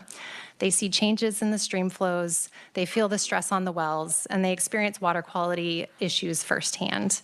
That knowledge is not a supplement to good policy. Friends of the Cause believes it's part of good policy. Water is too important to plan for communities without meaningful participation of the people who call those communities home. So again, we're very grateful to this task force leadership, and Friends of the Cause looks forward to continuing to support water planning that's transparent, attentive to all perspectives, and built to last. Thank you all for your time. Any questions for Sarah? Seeing none, thank you very much. Next, we have Mr. Justin Cobb with the Kansas Farm Bureau. Good afternoon, Co-Chairman Minix and Titus, members of the task force. My name is Justin Cobb with Kansas Farm Bureau, and I appreciate the opportunity to provide comments to you today. Kansas Farm Bureau is the state's largest general farm organization, representing over 30,000 farmer and ranch families. And today, I'd like to limit my comments to the alternative proposal promoted by the working group that proposes the Department of Natural Resources. And I apologize in advance because some of what I'm going to say is going to be redundant to what Mr. Popelka already shared, as our organizations are largely aligned on this. And I'd like to share two things in particular. And the first is that Kansas Farm Bureau is unequivocally opposed to that proposal. Our policy, like that of KLA, is established by our members. Our members collectively represent the regulated community, the folks that deal with the enforcement side of these agencies. And our policy supports a multi-agency approach to state natural resources, particularly as it relates to the regulation of quantity and quality of water. Additionally, our policy supports the current grassroots process for developing the state water plan that's currently supported by the Kansas Water Authority and the regional advisory committees. Since the alternative proposal would both consolidate water quality and water quantity regulations and abolish that grassroots process, we oppose it very strongly. The second thing I'd like to share, and this has already been alluded to by Mr. Popelka and some of his questions, is that most of you are likely not surprised by our opposition or that of KLA. And you're right not to be surprised since you've heard our opposition before and you've heard it recently. In 2 out of the past 4 years, the legislature has considered a proposal nearly identical to the one presented by the working group. In 2022, as aforementioned, this was House Bill 2686. In 2025, this was House Bill 2534. Both times this proposal was before the legislature, it died in the committee that it was introduced into. Now, nothing is ever guaranteed in the legislative process. It is a reasonable prediction that if this proposal was to advance, it would have a similar trajectory as those that have been previously attempted. Kansas Farm Bureau, like KLA, supported the establishment, and we continue to support the work that this task force does because we do believe that there are pragmatic improvements that can be made to the water planning process. However, this reorganization proposal is simply not one of them. At this time, we'd encourage you to set it aside and focus on those improvements that do have broad stakeholder support. Thank you again for the opportunity to provide comments. I'd be happy to stand for any questions. Are there any questions for Justin? Lindsay? Thank you, Mr. Cobb, and thank you, Mr. Chair. I guess, you brought up a point that I kind of find, from my perspective, interesting. If these are all of the agencies that your constituents are interacting with, wouldn't it increase the efficiency of that service if they were able to get all of that information and permitting and requirements that they need to meet from one agency? I think that from a customer service perspective, I could see a lot of benefit from that. Thank you, Mr. Chairman. Representative Vaughn, it's a great question, and I think the answer comes to the nature of the experiences of our members. And so our members base their policy off of their personal experiences with dealing with both entities that regulate, and it's convenient, thank you for being on opposing sides of the room, entities that regulate quantity and the entity that regulates quality. And from their perspective, the two could not be more dissimilar, perhaps, in how they approach the agencies. And so when we think about DWR, they're largely administering a body of state water law that directly deal with the rights that affects them, and they're housed within an agency that understands their issues, and there's a very close connection. When we think about KDHE, and I have much respect for Director Gleason and her staff, but they largely are serving as a primacy holder for the Clean Water Act and federal directives. And they often deal more frequently with municipal concerns. And so there's a lack of connection oftentimes between the missions that comes with the quality side and the quantity side that our members feel at the grassroots level. And they actually prefer that those do be separated because they prefer the relationship that they have with them separate over them together. I guess my comment would be I understand the perhaps like cultural difference in terms of perception of like the environmental regulation versus the water quantity regulation, but ultimately they're both regulators. And so perhaps perception is different, but I don't know that in terms of their job function that, I appreciate your comments, but yeah, I think I agree to disagree there, potentially. And Representative Vaughn, certainly happy to agree to disagree on this point. I would just say they are both certainly regulators, but if there's one thing that we can learn when dealing with regulatory agencies is that relationships make an incredible amount of difference in the enforcement of those regulations. And oftentimes, having a good relationship between the Kansan being regulated and the state employee doing the regulating can make a complete change in how that goes forward. And really the efficiency of state government is based upon those relationships rather than necessarily the consolidation of the entities. And I think I would love to see that kind of relationship in the future with KDHE too, or environment. Like I think there's a lot of potential there, and I think, that would be nice. And so I think that reorg could be an answer to that, but yeah, thank you for your comments. Senator Titus. Thank you, Mr. Chair. Thank you, Mr. Cobb. You made the comment you would encourage the task force to focus on the changes where there's broad stakeholder agreement or approval. Would you care to illuminate what you believe you've seen where you see broad agreement or any agreement? It's absolutely, as long as you don't hold me to necessarily full-throated support for some of these things. And much of what Mr. Popelka outlined, we agree with. We don't have explicit policy on that, but our policy supports the grassroots process that the State Water Plan is developed through. And currently, because that's done with the Water Authority and the RACs, those are the institutions that we support. But we do recognize the issues that I think we're referring to now as the Bowler style proposal identifies about building in some legislative involvement or some deference to that grassroots process. And so we do see that if there is a reconstitution or a legislative addition to that process, we see that as being beneficial, and see the common sense approach of reducing the number of RACs so that that planning process can be done more efficiently. And I think I'd also add on, we have very similar policy to that of KLA, is that we support any statewide dedicated funding source. Historically, we have supported the Blue Ribbon Task Force recommendations. We support the sales tax carve-off in House Bill 2302. If this task force was to repropose either one of those or a different statewide dedicated funding source, we would refer our support for those as well. Seeing no further questions, thank you very much. I'm sorry, Representative Vaughn has an additional question.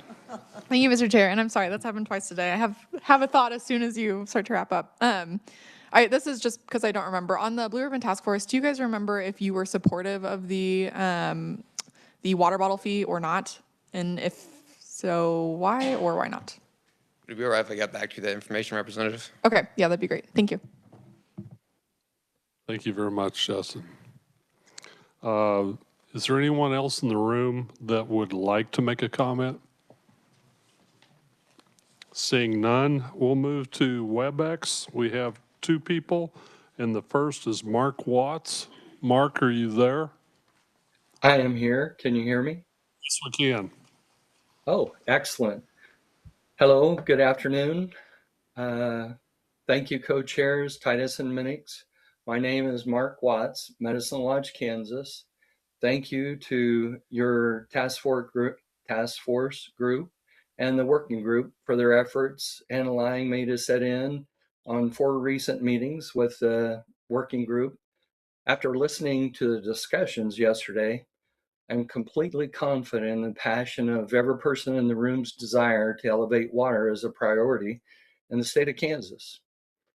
Please let me share just a few things about myself so you might understand why I desire to make a comment today. I am a retired banker of 37 years with 35 years with the People's Bank, Pratt, Kansas. I spent the bulk of those years in Medicine Lodge office. I am the current chair of the Red Hills RAC. Another bit of information germane to this story. I was appointed to the Red Hills in 2015 during Governor Brownback's effort to rejuvenate the 50-year water plan. Also, the Red Hills RAC became the 14th RAC in the state at that time. The reason for its creation was the unique nature of the region's water source. In short, the Red Hills region relies on the alluvium rather than an aquifer or reservoir for its water source. Today, I am trying not to rehash all of the wonderful efforts that everyone has brought here, but rather I thought it might be productive just to give you an example of what the RAC has been through over time. And I'm making this brief. My presentation is going to be about 8 minutes, so I will get to it. This example, my hope is to show the strengths and weaknesses of the current system. Maybe the illustration will help you with your efforts or assessments to guide you to your recommendations for change. As a community banker, I participated in local economic development. In 2003, Barber County Development reached out to our county, municipalities, and rural water districts to inquire about the water needs or concerns regarding quality and quantity. The answers coming back was quantity was adequate, but quality was lacking in several areas. Also identified some areas were seeking more water for economic development purposes. This question, due to the quality and economic development issues, turned into a 9-county regional project called Sunflower H2O Project. The hope was to develop a 1,600-acre small multi-purpose lake project primarily for regional wholesale water distribution for either a primary water source or a backup water source, housing opportunities, and recreation. In 2013, yes, 10 years later, the Army Corps of Engineers completed a public assistance to state study, PAS, indicating the water quantity was adequate for the region's need and quality issues could be dealt with more economically with creation of reverse osmosis units. Really, the economic development portion was not really addressed. And a note, the Corps of Engineers, as a first, I'm understanding from them, included a recreational component of the study within the PAS. The PAS result allowed municipalities who had quality issues to install RO plants. A strength without the Water Office's efforts, there was no way the region could have had the organizational scope and reach to cope with the water expertise, communication, and networking with engineers and federal agencies like the Corps of Engineers.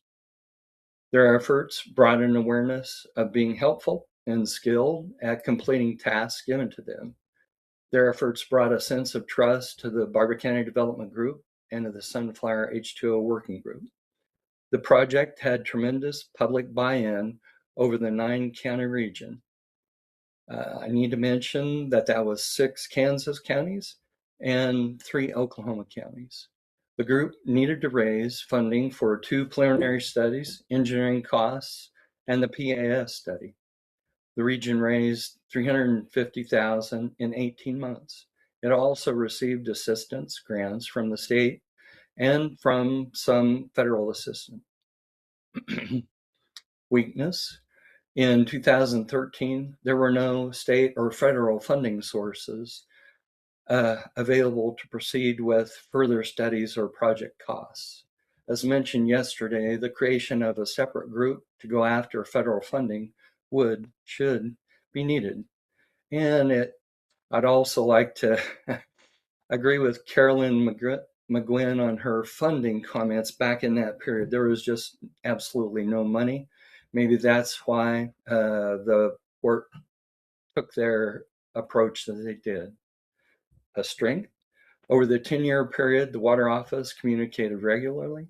The Sunflower H2O working group struggled with members leaving due to life changes or moving to a new part of the country or death, which meant to keep the continuity for a county's representation up, a replacement needed to be found and brought up to speed. A 5-year outreach planning window would not have been successful. If you go this way, please make sure it is flexible.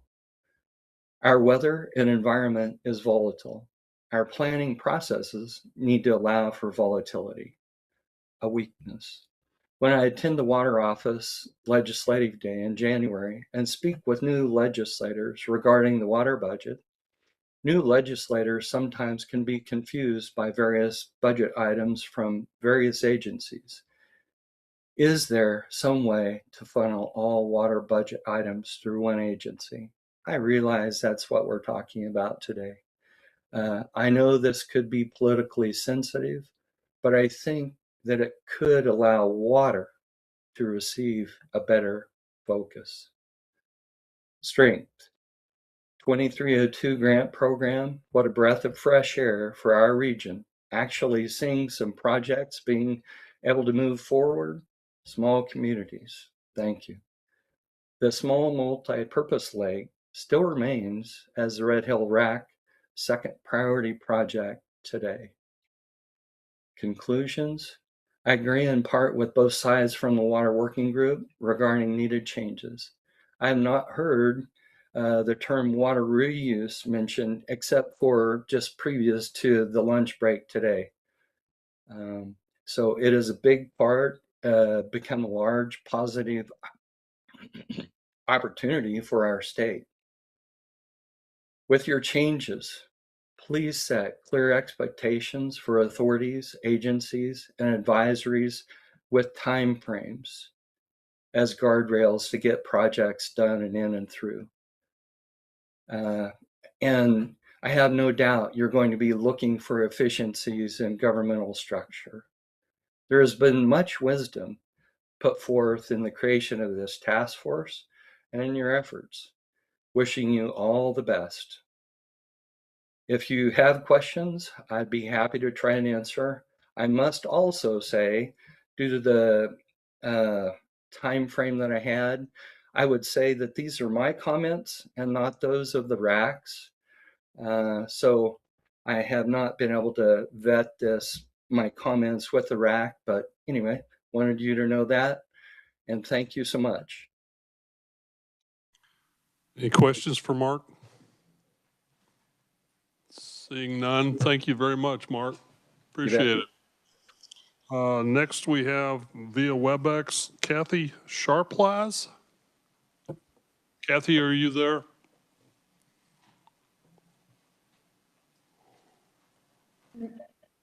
Unmute and start the video. Okay, I don't know. Can you see me? Okay. Yes, now we can see you and we can hear you. Go ahead. Okay, thank you. Had some technical difficulties. My name is Catherine Sharplaz, and I really, really appreciate the work that you're doing and the opportunity to have some input to this very important process. I'm a resident of Ottawa County, where we recently learned the hard way that because of our current state laws, KDHE is unable to adequately protect our groundwater against nitrate contamination from confined animal feeding operations, CAFOs, CAFOs. Here's how we learned that hard lesson. Last year, Schwartz Wilkie Farms, based in Nebraska and Minnesota, applied for a permit to build a 45,000 head swine production facility with 10,000 farrowing sows. That's a size that KDHE terms a mega swine facility, 5 miles north of Minneapolis, the county seat, on land abutting the Solomon River floodplain. Worse, of the 8 designated crop fields on which 97,000 tons a year of swine waste will be spread, 7 of the 8 either lie in a floodplain, have intermittent streams running through them that drain to the Solomon, and or sit directly above the Solomon's alluvial aquifer, which provides drinking water for most of Ottawa County's residents. From a groundwater standpoint, this particular site is one of the worst imaginable for such a facility. So we, the citizens, requested a public hearing, which KDHE granted. At the hearing and via email, nearly 100 local citizens submitted comments, the overwhelming majority expressing opposition or grave concerns about the proposed swine facility, especially its impact on our groundwater. 4 weeks later, KDHE granted Schwartz a permit for that vulnerable location anyway, and the same day issued a public response to our comments rejecting our concerns. KDHE had consolidated our input into 35 issues, and the response to most of them was that KDHE lacks the statutory authority to regulate that particular problem, or that the current permit is in compliance with current statutes and regulations. In other words, KDHE's hands are tied by the statutes. Who enacted those statutes? The legislature. That's why I'm here today, since your mission is to recommend priorities for the legislature.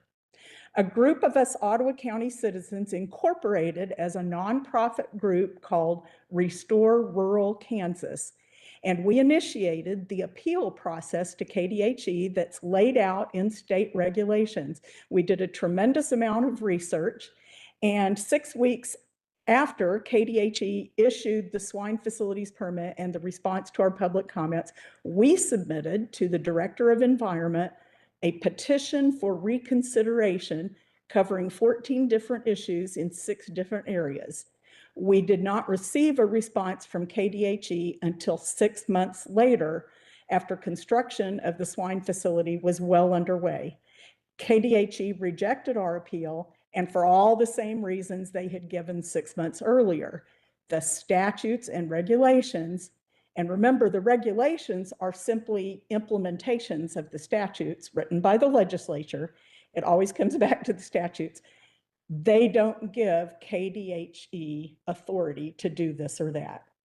Here I must explain that our current Kansas laws allow a swine facility operator to export the waste off-site to a separate contractor. But once the waste leaves the facility's boundaries, it is unregulated. We call this the export loophole. In this particular facility's permit, 8 export fields for the application of swine waste are identified. And as I said, of those 8, 7 have serious problems.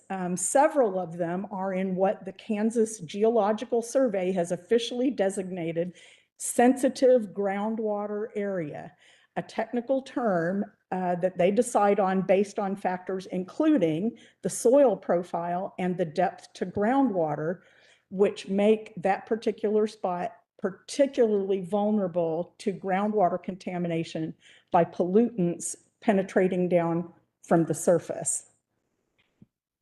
No soil testing was done in any of these fields, and only 1 of the 8 fields had a determination of depth to groundwater.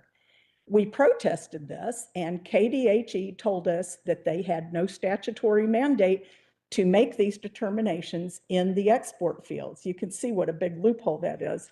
In our petition, we even reported and documented Our discovery of a flowing spring in one of the export fields, water actually flowing up out of the ground at that time, meaning depth to groundwater there of 0 feet, flowing toward the Solomon River only 1.25 miles away.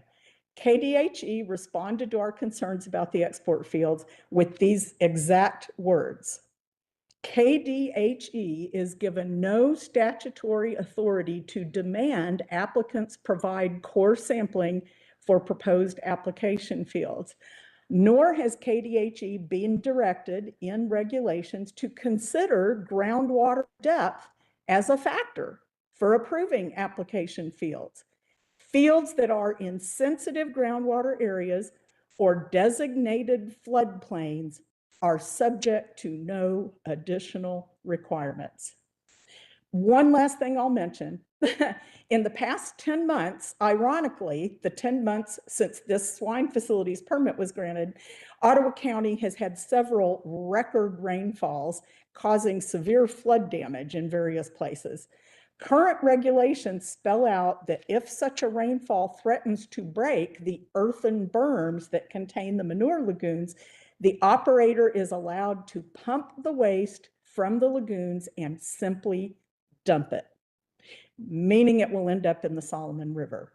And our particular aquifer is 40% recharged by the river and its creeks, so contamination in the river can end up in the groundwater, which is our drinking water. I've described here 3 ways in which our current statutes fail to protect our groundwater, but there are dozens more, and some of them are described in our petition for reconsideration that we submitted to KDHE, which I would be happy to email to you, along with KDHE's disappointing response. I don't doubt that most KDHE employees are doing the very best job that they can. I think they're intelligent, caring people. But as we found out, their hands are tied by the legislature.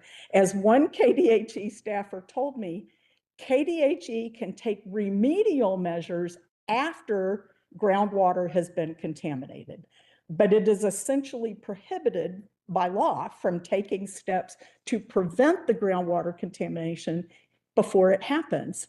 So there's a lot of statutes that need to be changed, and that could take a while. So what I suggest you urge the next legislature to do is enact an immediate moratorium on new large CAFOs. This wouldn't have to affect CAFOs of less than 1,000 animal units, and it would not affect CAFOs already operating or already under construction. In other words, it wouldn't affect CAFOs that already have permits. It would simply instruct KDHE to put a pause on granting any new permits to such operations while we fix some of these statutes and better protect our groundwater. Let's just pause the situation where it is before making it worse. And meanwhile, we can work on other changes in the laws that would give KDHE the authority it needs to protect our groundwater. So thank you for letting me speak, and I'd be happy to try to answer any questions. Thank you, Kathy. I see no questions at this time. I want to direct the task force attention to a couple written-only testimonies from Xavier Garcia and Bill Heatherman when you get an opportunity to read those. We will get back to our agenda a little bit behind. But earlier before lunch, we were discussing funding. And let's just open this up for a good discussion here. What funding needs are. Senator Tyson, do you have, or you want to talk about infrastructure or structure? Senator Tyson, I'm sorry, what did I call you? Oh, excuse me.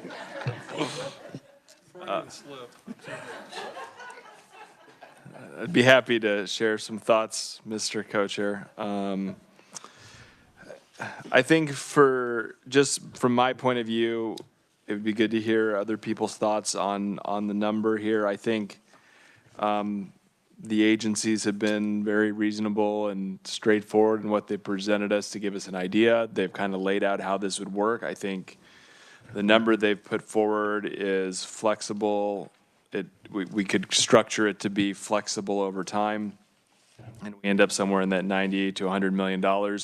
I think there's a little, at the end of the day, an extra $30 million is a lot, but it's also not in legislative dollars. I think it would be wise to phase that in instead of putting it all in at once. And I think something that we as a collective group, between now and the next meeting should probably do is take a look at the blue sheet, right? You've got all your revenues on here. Look at the existing fees, where it's from, look at those sales tax dollars. And I think let's think about, first of all, is 100 million, 90, 100, does that seem reasonable to everybody else? And how does it make sense to think about packaging that to getting there? How long should the runway be to implement that? We'll look at all this. There's going to be things we can add in statutorily if we do sort of put all of this into a bill framework for the, the accountability pieces to the funding. Where's the economic benefit come in? I think we put that into the water plan priorities as we redo those and finalize those statutes. So that's part of this, but yeah, what do these packages look like? Should it be SGF? How do we really think, do we think re-recommending something like the dedicated sales tax is a good idea, but take in all the options. And I think this is a good start, and it gives us as a group a good baseline to jump off from. Senator Michael Murphy. Believe it or not. I got it right once. Sorry, Kenny. Yeah, not too many people to get me confused with. I get confused with a couple of lobbyists maybe, but not. No, I'm a big believer in the sales and use type fees and everything like that, and the idea of the 10th of a percent or whatever like that, and the water, like a water bottle fee or whatever. I like Senator Fagg's idea too. We have an awful lot of people who get breaks, and that all gets passed on to the rest of us. And I think the idea that whether it's on, whether you're talking farm equipment or whatever like that, just a very small fee on their sales tax, whatever you want to call it, would raise a substantial amount, yet it wouldn't be a very big burden. But I think it's time we start looking at some of these people that, like I said, free ride. And we all use the roads, we all use the water, we all use the bridges and the facilities and everything. So I think it's incumbent to look at that.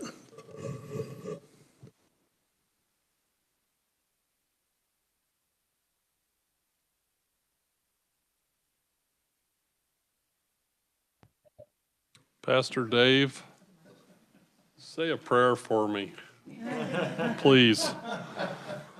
Any other comments here? Lindsay? Thanks, Mr. Chair. I can always keep a conversation going, so happy to jump in here. So I think just for additional context, I also very much support the sales tax carve-off. I think the challenge we've had with that in the past is political feasibility. So I think as we're having discussions around what do we want to move forward and present to the legislature, I think good questions to ask include, why didn't it pass or go anywhere after the Blue Ribbon Task Force? And are there things about that we can change? Because I do think a sales tax carve-off is going to be the most sustainable, long-term, workable funding source for something as important as water. But if, so I think my question is also, how do we get there? How can we make that happen? And if that isn't, in this moment, politically feasible, what other options do we want to look at? Is it a combination of a water bottle fee and potentially raising certain fees within that are currently part of the state water plan fund, or the data center idea or something along those lines? Is it a package of those types of things that we put together to get to our end goal? We can also look at new opportunities. So we have data centers, but are there other things that we could be looking at? I had this conversation with some folks, but it's like with the sports betting, I think we should have a much better framework, and I would think revenue source from that industry than we do currently. So is that a potential proposal? Like, should we relook at how we're taxing sports betting in order to provide a funding source for something like water? So I think I like a lot of the discussion. I think the sales tax carve-off is the right answer, but if we can't get to that answer, what are people's feelings? What's a plan B? I guess that would be my thought is let's come up with plan A, plan B, plan C, and hopefully we get plan A, but if not, then we have something to fall back on. Senator Titus? I would just kind of ask the committee along those lines, what information can we bring you guys at the next meeting? What presentations do you guys need to see to think about this? What more can we bring you so that it's easier for you to work through this and help us make recommendations?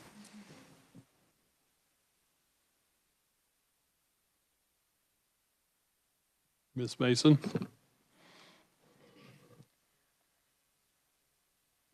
Looking back at conversations that occurred on funding with the Blue Ribbon Task Force, I think it is somewhat unfortunate that we didn't have the political will to, when the sales tax was going to sunset or piece of that we didn't try to dedicate a portion of that to water issues. And I look at that as almost a missed opportunity because I think the public might have been able to swallow that.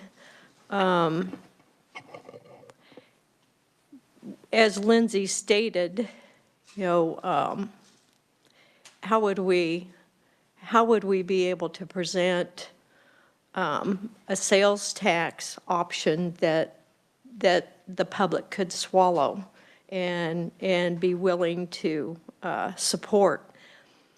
And it makes me look back, and Earl, maybe you can help me out here, but the state of Missouri has a fund, I think it's for the natural resources, but through that agency for them, but it is dedicated to water issues, a certain piece of sales tax, and the public votes on that every 5 years, I believe, every 10 years. And it has never been denied or voted down. So somehow Missouri has done that.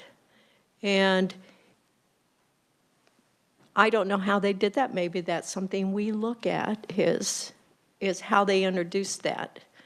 And Earl, you may know, I don't, but I remember that discussion, and I have thought ever since that, if we have a dedicated sales tax piece that is for water, we certainly have to build in some kind of sunset so that it has to be reviewed every 5 years, something like that.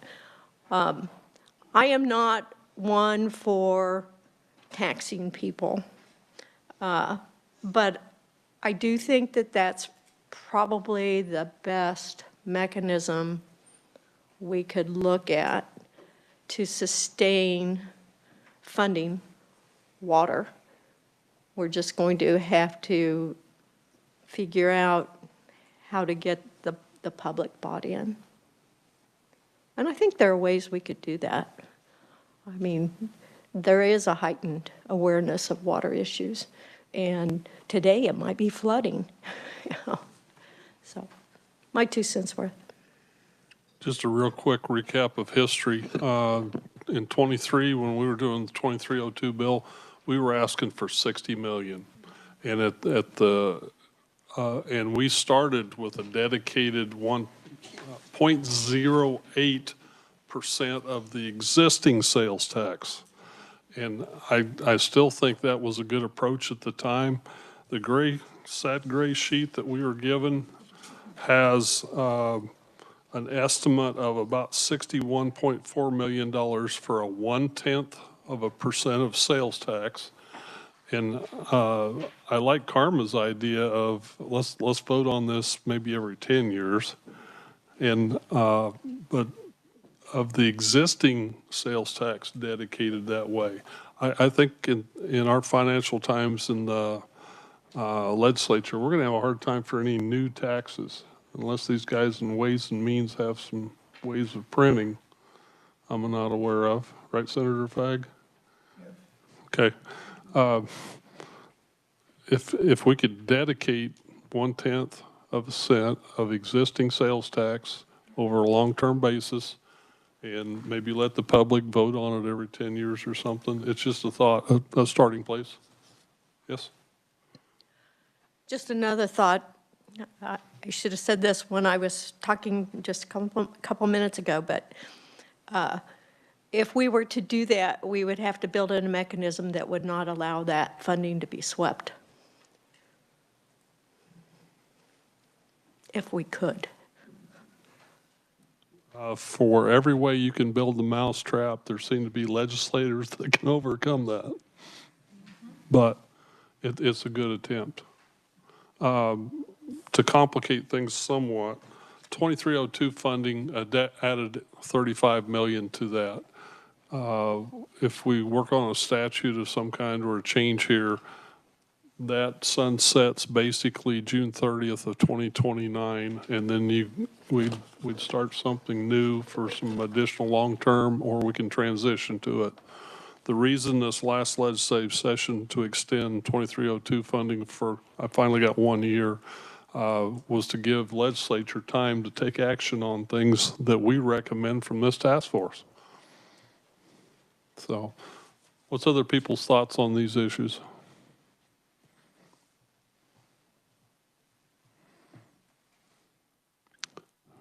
Mr. Spotty? Thank you, Mr. Chairman. I'm going to echo the comments of Representative Vaughn and Karma on going back to that blue ribbon task force. I also agree. I mean, it's sort of politics is the art of the possible, and this is a dedicated sales tax is probably the path of least resistance. But I do think that as we discuss funding, we also have to make sure that it's I'm not sure we will have been successful if we come up with a dedicated funding source and don't address the process by which those ideas come forward, because I think that also fits into the accountability that Karma was talking about yesterday too. Like, if we are going to get a dedicated fund, then that does start to become sclerotic after a few years. We need to make sure that the process bringing that in is bringing us the very best ideas. And to the public comments that were made earlier today, maybe it's not a wholesale restructuring of the agencies themselves, but I don't think our multi-processes right now are bringing those ideas forward in a way to be most efficient. So like we should boldly go where no task force has ever gone before and actually decide on how we're going to fund it. But if we're going to do that, we have to also be clear on how the ideas come forward.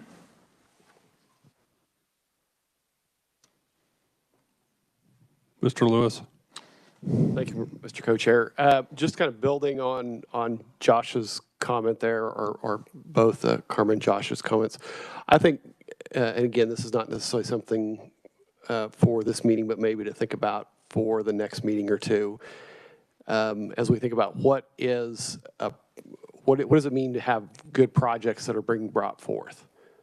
Because I think there's sometimes, at least from my experience in the agency, confusion. We might talk to 10 different legislators, and 10 different legislators are going to have an idea of what they think a good project is, and we hear about accountability and metrics, and I think we're all supportive and open to that. But what does accountability and metrics really mean? Those are great words, but until you put some definition to them, it's hard to make sure that we're delivering projects that are accountable, that you can understand, and that we can track. And I think that has caused us issues in the past at times because we, and I remember talking to Karma early on when we had this 10 or 15 years ago, and I said, we're professionals at telling you how the funding we want you to support matches what you think you're supporting, right? That's what we do for a living a lot of times. I'm overstating that. We don't necessarily do that all the time, but the fact of the matter is there's a lot of connections you can make on a lot of these projects to different pieces of water.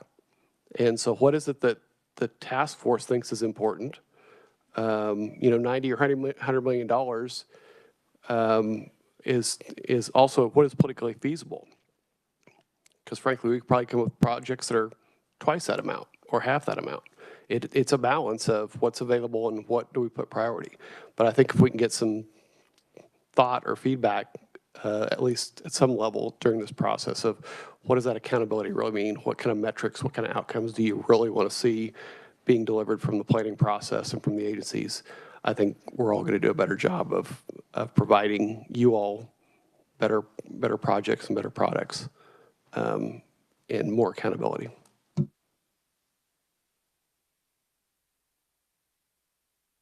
Representative Vaughn.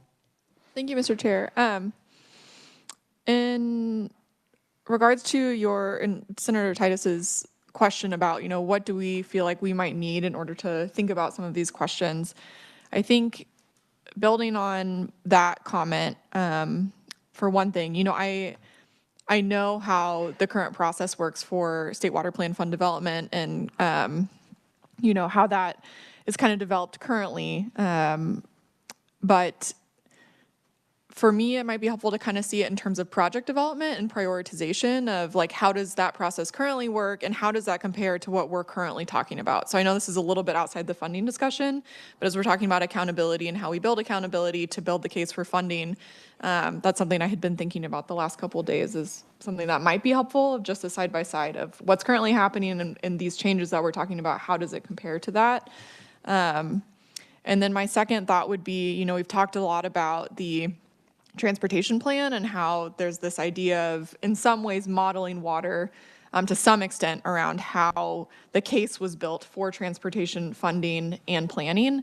So on the flip side of that, I'm kind of curious to see, I don't know if there's any kind of like history around the first 10-year iteration of that plan. So how did transportation build the case for this multi-billion-dollar transportation plan? And I mean, it's a little bit obvious, like we need to fix our roads, we're gonna do this comprehensively, this is how much it's gonna cost, but are there lessons learned potentially from that in terms of, is it process then money, both at the same time? And then I think also like what are the types of funding sources for transportation? I know they have a lot of things that aren't directly comparable, like they have the motor fuel sales tax, they have the, there are license fees and different things that wouldn't be a direct comparison, but kind of looking at how did they fund their plan and are there lessons learned there potentially for how we can fund this plan? I don't know if any of those things would, if that would potentially provide some additional ideas, but I think those are things I'm thinking about would be helpful in the decision-making process for some of the things we're talking about.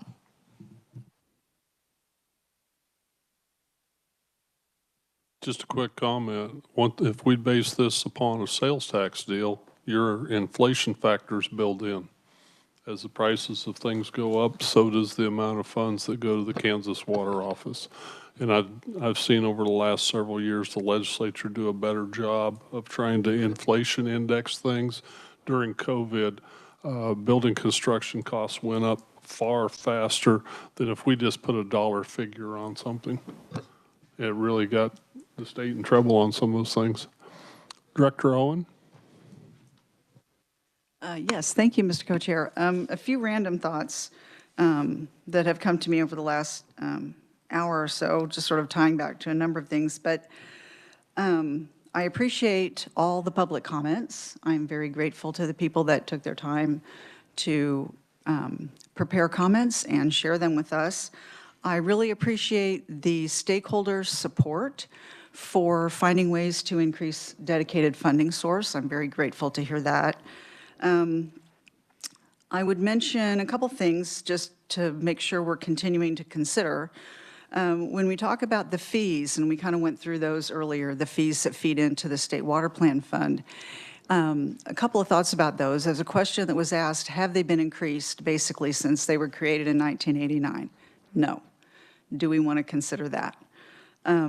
Another aspect of those fees is a number of those were created not to serve the people that paid them, but they were created to help mitigate the extra effort it would take to deal with the damage to the water supply that those uses were going to cause. So when we talk about a fertilizer fee, pesticide fee, that wasn't to benefit the people selling fertilizer or buying fertilizer. That was with the understanding that these activities were going to create an additional need to help protect the water supply. So keep that in mind about those fees. Another thought I would hope everybody keeps in mind when we talk about focus on project pipelines and accountability and year to year, how are we going to prove what did we spend it on and what good did it do? We have to remember that in this realm, all good decisions are based on data and information. We need good research. We need good data. That's not something you can put a metric to every single year, right? We can't say, we paid KGS X amount of money so they could assess, what they're projecting climate change is going to do to our water supply over the next 15 years. We need to know that, right? So we need to be a little careful about the accountability piece when we're looking at research, modeling, analytics, that kind of thing. Whether it's KGS or the Biological Survey or our academic institutions. In that same vein of how do we address accountability, and I completely agree we have that obligation. When we're talking about things like dealing with reservoir sedimentation, in addition to the research, we are looking at expensive, long-term demonstration projects. And those cannot be subject to year-to-year metrics and accountability, other than saying, here's how far we got, here's what we did. So for example, with the water injection dredging, it took years for us to convince the legislature to help contribute the $2 million that was our cost share with the Corps of Engineers. Very grateful for that. It took a long time to get to that point. Meanwhile, the Corps of Engineers is doing what they do, which is even slower. And so they're trying to get the money, they're trying to get their approvals, and that process works, but slowly, and the state cannot rush them. We just can't do it. They won't care. They're operating on their own. And so now, fortunately, and as Matt was saying earlier, we really do have an unbelievable thing happening in Kansas with this water injection dredging demonstration project to answer a lot of questions that all boil down to, is this helpful? In theory, it should be. We're the first ones to try it. The eyes of the nation and the world, we have people from the Netherlands that are watching this thing. This is a cool, really impactful thing to have happen. But if that kind of project has to account for itself and how good and what good it's doing year by year, that is pretty impossible when you consider what it is. Now, granted, we need to be saying, here's where we are in the process is moving, here's what we're doing to keep it advancing. And of course, when it's all over, we will say, here were the myriad studies and monitorings that were done. Here's what we found out. Here are the conclusions. Absolutely. But these have to be viewed with major expenditure in mind that takes place, that the activities take place over years. And so the next thing that we're hoping to engage in, as was mentioned, is the hydrosuction project at John Redmond. And what that means is a different kind of dredging to help deal with the loss of space in John Redmond Reservoir. And as a lot of people know, we need that water, we need that capacity in that reservoir because it cools our nuclear power plant. and it is also filling in with sediment. And the dam is different. It's constructed differently than the one at Tuttle Creek, so it needs a different kind of technology. So we have some seed money to go forward. Thank you for that. We need more.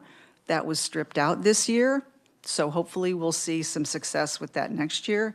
But this kind of thing needs extra persuasion and extra education maybe, because it's not something that a lot of people and a lot of legislators and appropriators have a lot of instant understanding of, and you can't look at it and count on it and metric it every year by year.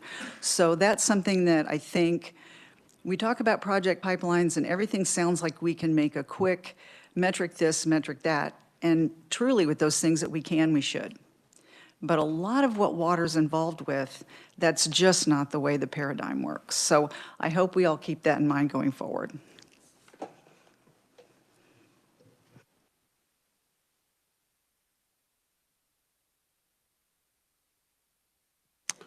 Director Gleason. Thank you. I wanted to echo some statements that have been made about stability of funding. I know it's really difficult for anyone to guarantee stability of funding, but I will say anecdotally, we have seen in my presentation, we talk about slow uptake of some of our programs. We have gotten comments from folks, locals, who say, well, why would I apply for this? It probably won't be there next year, or that kind of thing. So we do see that as a challenge for putting some of these programs on the ground. And so to the extent that we can do something that's dedicated and stable and reliable for the state, I would encourage that. Of course, that's what we all want here, so just getting my thoughts out there. And then I will say, we have tried really hard as a water sub-cabinet to do metrics and outcomes and tell our story. And of course, there's always ground that we can make up on that and ways we can improve the way we tell our story with the limited time we have here at the State House. But that's something we do strive to do, and we put a lot of effort into bringing you guys metrics, outcomes, and anecdotes about things we've accomplished. So we will keep on working on that as we go. Thanks. Dr. Mel. Thank you, Mr. Chair. I appreciate the discussion, and just to take us back to the funding piece for a moment, I agree with Representative Vaughn that it would be really nice to have kind of a plan A, plan B. It sounds like consensus in the committee is that plan A is the sales tax, and I'm supportive of that. I wonder, to Senator Titus's invitation, if we could request some information on some of these other possibilities, one being data centers. We really haven't discussed those yet in committee, but I know there are a number of proposals across the state. I know the public is very concerned about the water and the energy usage that comes along with them. And if there were some mechanism for a transfer of, I see on this handout that there are some examples of fees, annual fees in other states that, maybe it's to compensate for the increased usage of our utilities, that might be able to be transferred into the State Water Plan Fund. I don't know. But some research on what those possibilities might be. And then the other one, we had a discussion about the date that some of these fees were established and that they haven't been updated in 30 years or more. I'm wondering how many of these, well, I'm specifically looking at the sand royalty fee that hasn't been updated since 1995. And whether it would be informative to understand how much the value of that sand has increased in that time. This is sand that is coming from our public rivers, so it's property of the people of Kansas, and the companies pay us for the usage of that sand. So some research on the value, change in value, and that and whether the fee should be updated to reflect that would be useful. Thank you, Mr. Chair.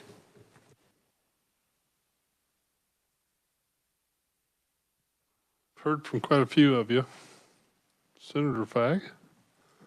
Thank you, Mr. Chairman. Kind of want to start off with what Connie had said there. on the water dredging and the world is watching us. You know, I guess my question would be, what is the world doing for us? And what I mean by that is that we come up, can we patent, you know, let's say this comes out great, could we patent this? I mean, somehow we're putting the money into it and somebody else is going to benefit from us. So I don't know the answer to that, but it could be a conversation somehow. How do they do that? So the thing I'd want to start out with, the best tax is somebody else pays. And sales tax, I can tell you on what we're doing right now, the ones that I know in my county, in my city, the hospitals want to do 1%, the cities want to do 1%, and the counties want to do 1%. How do you think the car dealer's going to feel about that? Go down and talk to them and ask them how they feel about the sales tax. So we got to be careful with that, and I've always thought in the future that sales tax can be more of a local issue because we don't like property tax. Well, they got to have some way to fund their locals. This is decisions they can make on a local voted in, voted out kind of thing. So just a thought there. What I do see as you look forward is roads are important and water is important. And maybe somehow tying those two together. Because when you look at how they get their funding through fuel tax, and you look at people that go down the Kansas Turnpike, 50% of those are out of state. So I go back to my statement, the best tax somebody else pays. So maybe something around that area, since we know these are the two important things in this state, is those things. So somehow we at least have a conversation about that. So when it comes to funding, I see my attitude on that would be it takes all the above. And I could see the local needs to be part of this with the local needs because it's all different all over the state. The federal government, with the stuff that they're doing, we need to have a full-time staff working on grants and funding, big time. That's going to be a big part of this. And then the state fits into this, and whether it would be something to do with roads or not, that could be for down the road. But part of me says I sure want to try to protect what we already have. So that would be a minimum. And maybe the 91 million would be more of a high-low kind of thing, or this is what we at least need to be doing. Somehow have that in our wording because we don't want to lose what we already have. That's what I would say. And our goal would be trying to shoot for what they're saying here. Now, that's the short-term version of what goes on. And I've already talked about some of that other stuff, so that's what I'd add to the group right now.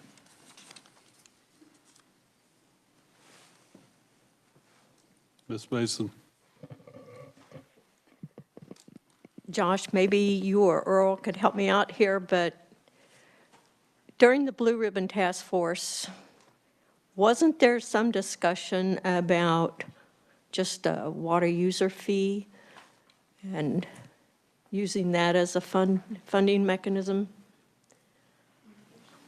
And what I recall of that is that we really didn't go too far down that pathway because of the challenges with the different water entities and how that would be charged. But, you know, when you look at the problems with a tax, and your sales tax piece, you know, the other option would be maybe a user fee. But I think we did have conversation about that, and I just don't think it went very far. But I can't remember why. Earl. Thanks, Mr. Chairman. We did talk about a number of different things, and I remember at that time we kind of had a spreadsheet that had, projected revenue from whether it was increasing current fees or the bottled, fee, any number of things. I think, as you correctly stated, there's a constituency that pays every one of those. And going back to Senator Fagg's point, like every time you say we're going to raise that fee, then those folks that pay that, immediately, we heard it today, obviously, again, say I'm already paying too much, I shouldn't pay any more. And that it really came down to trying to sort through what, again, was kind of politically palatable, and this option of the dedicated sales tax at that time, thinking that a full cent was going to come off and keeping a tenth was politically palatable and something that could be sold at that time.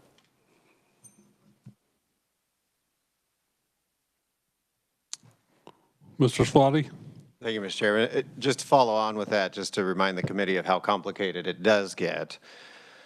85% of the use in the state is irrigation. So when you go down the road of, well, let's have the users pay for it, well, then you start going down that road. Well, as you heard earlier today, stock water already pays a fee. A layperson may say, well, irrigation doesn't pay a fee, but then you can stand up and say, well, they do pay a fee because they pay the fertilizer fee, but every farmer that's buying fertilizer pays the fertilizer fee, including myself and dryland farmer. And so I don't get any benefit from pumping, but I'm paying the fertilizer fee. But the irrigators can come back and say, well, we pay the GMD fees because we are in the groundwater management districts. And so it gets really complicated really fast. Not to come back to the sales tax, and if we leave here and someone magically comes up with a plan B, that would be awesome. But stepping away from the overall sales tax, it gets complicated in a hurry because it begins to get individualized, and that gets hard. Representative Vaughn? Just to add on to that, and I think this is maybe what was in the Blue Ribbon Task Force report, and it was discussed as part of House Bill 2686, which was an irrigation use fee. So, and I'm sure there are cringes in the audience, but with particular people, but I think, yeah, it's a question of palatability, but the reason for it is because, you know, outside of the permitting and the fertilizer fee, a lot of irrigators, and correct me if I'm wrong, everyone, I don't believe they're paying for the quantity of water. So the question is, should there be a fee on the use of the water? But if you're in a GMD, that is assessed. However, there are irrigators outside of a GMD. So it's a complicated puzzle of, you know, who's paying for the water or for other parts of the use of that water. But with the fertilizer fee, I think it's more about addressing negative externalities versus an irrigation use fee, which would be about paying for the water. So I think that's kind of the nuance of the argument. And so I've been interested in that in the past, but I think that's also politically challenging. Yeah.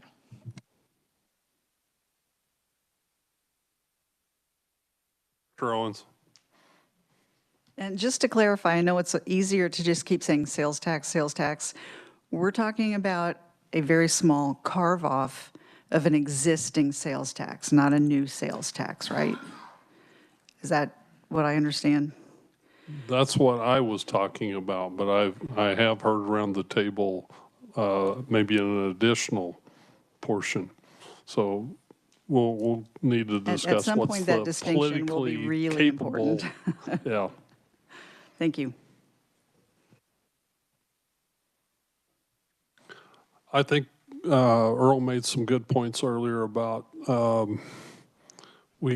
whatever we do, we need to justify and quantify as well as possible. And that's where we kind of get back into the organizational chart side of things. Did you want to discuss some thoughts you had? Let's do a little bit because go ahead. Sorry about that. Senator McGinn, I'll be brief, but you know, I don't like to talk much. No, I'm not calling you up. I'm calling you out, not calling you up. Before we go into the next step, because I think hopefully some of these things will bring some things to context as we go about, you know, structure and everything else. The task force was a bipartisan idea, but it came through the legislature, and the way it started and the way it finished were different. The second floor wanted something. I took it because I felt the legislature needs to drive the bus when it comes to water.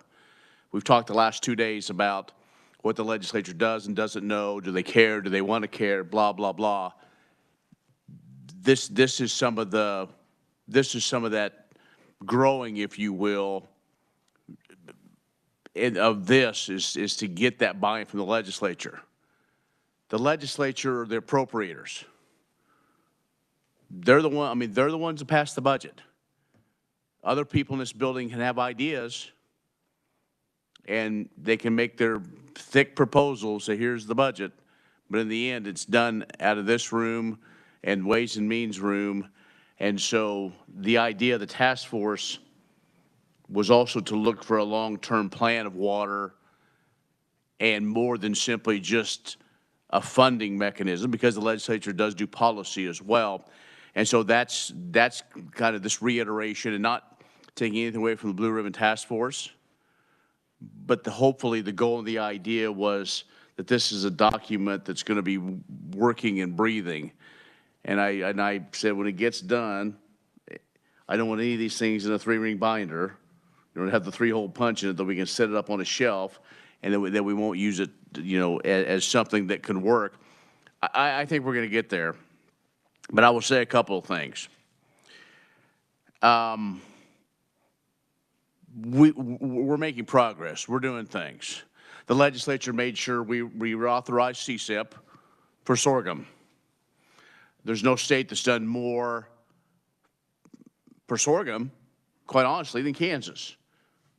And to take that leap and working with other partners, that the legislature were able to utilize tax dollars and with others, dollars from a national checkoff and from the feds to really be that leader to encourage that water sipping crop. And then this year, we're also looking at the sustainability of wheat, something the legislature took upon, you know, that got it done. Typically, that would not be done in a short time period, but it was able to get done. So there is action, and not saying that nobody's saying there isn't action, but there is action, and it takes little by little. Let's also keep in mind a couple of things. If we have a problem in water, the state caused the problem. There, I said it.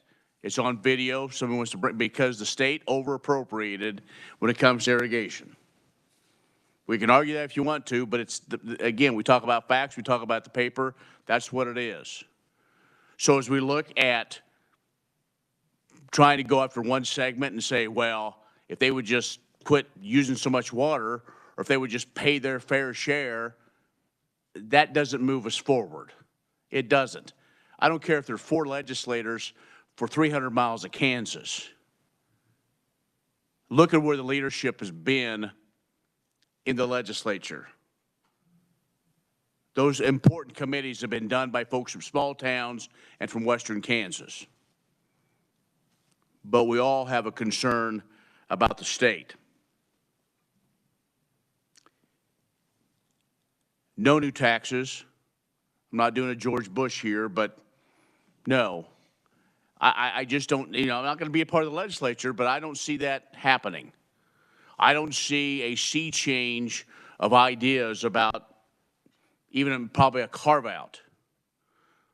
What I see is either you go with SGF money, State General Fund, as a full allotment based as an addition to what is already there, or you look at through efficiencies or through other things throughout the budget.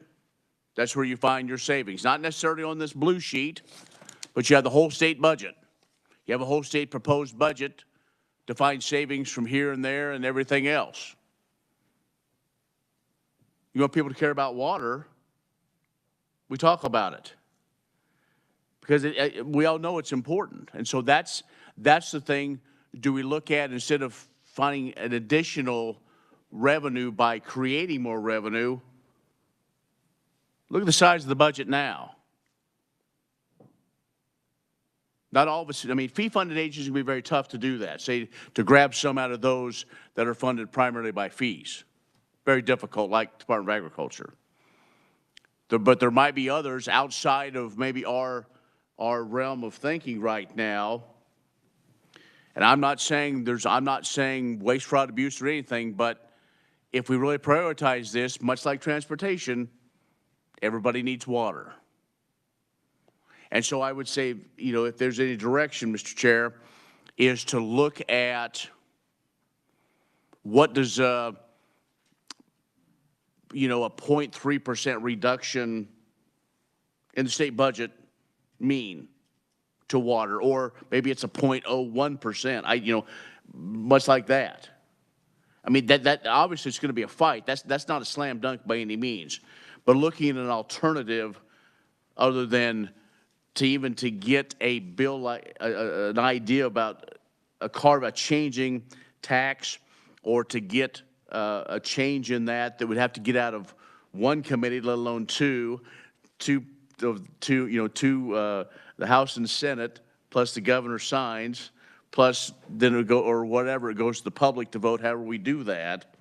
That's a heavy lift. So again, I'm not committed to one way or the other. I'm just trying to think kind of outside the box of, if that's what we want to do, is kind of look at all the different alternatives, you know, the bottle, you know, the water bottle fee or whatever. I mean, look at all those and then maybe pick and choose, but maybe do some outside the box thinking when it comes to not only programs or things that can get that legislative buy-in, but also just looking at how we get to that number if we decide. So with that, I do appreciate your time. Thank you.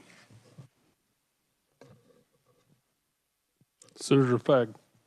Thank you, Mr. Chairman. Just one quick thought. When you say carve out, you know, the thing that catches me is that I don't like carve outs. And I'll tell you why. Our budgets go a year at a time. We don't know what tomorrow holds. Things change. We hit hard times. We hit good times. The thing that I like on the lottery, you look at the carve outs on that and you say, you know, we hit hard times, but we've committed to this, you know, but we really need money for this. So that's kind of the process you go through at a year at a time. So I just, before you know it, you got everything carved out. That's what I would tell you. Thank you. Representative Vaughn. Thank you, Mr. Chair. I appreciate the discussion on this. I think my thoughts on the previous comments would maybe be that that's what we have been doing. And we're still in this position of, we don't have enough money, we've been chronically underfunded, other things get prioritized, the fund gets swept, people want the money that's dedicated to water for other things, and then we end up in the same position. And I think that's the importance of having a dedicated, sustainable, long-term funding supply like the transportation plan. I think we can say we want the transportation plan, but if we don't have a funding mechanism like the one that exists to support that, then nothing's gonna change. So I think, you know, it's hard because there always are going to be competing priorities, but I think if we care about the future of water in Kansas, that's why this discussion is important and why we need a long-term sustainable funding source that isn't susceptible to being swept year after year. And I think that's the benefit of doing something like a dedicated sales tax carve-off.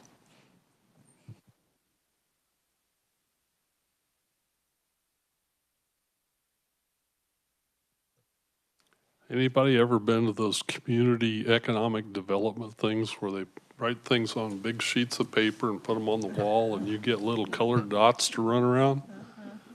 I kind of feel like we're at that spot now. So I appreciate the people that have come forth with some ideas. Thank you, Senator Mr. Chair. Tice. I think, yeah, I've recorded a lot of the input, the ideas, where we need some more information, what we can bring you. I think through all these ideas and approaches, and I think it makes sense at our next meeting to dive more into some of these specifics and what that looks like, and look at some creative things and some new things and some old things, and see what revenue may be out there. So appreciate it. Move on to the next thing. Go ahead. All right, well, the next thing on the agenda is the information about the planning. I think as we talked yesterday, we may not have complete consensus on where we're headed, but I do think we need to give the work group some instructions to move forward over the next, we'd anticipate a meeting sometime after the primary and before the general election. So maybe early September, late August, something like that. But I do think given our time frame in front of the legislature, we can't just sit idle and have the work group not working on anything during that time. So with the understanding that we may get whatever they work on and ask them to redo it again, I know those guys would like a vacation, but such is volunteer work. But the point is, I do think we need to give them some direction. And there was a lot of really good comments yesterday and discussion last night. And so I got up early this morning and put pen to paper on to just put together a starting point of something that tries to thread the needle. Elena and Heather, if you'd pass this out. I just wanted to, I think this is a great idea, of course, but I approach this as a serious attempt to take in all of the different comments from different directions and try and present you with what a compromise planning structure could look like. And once we get past that, I'll just kind of walk everyone through this.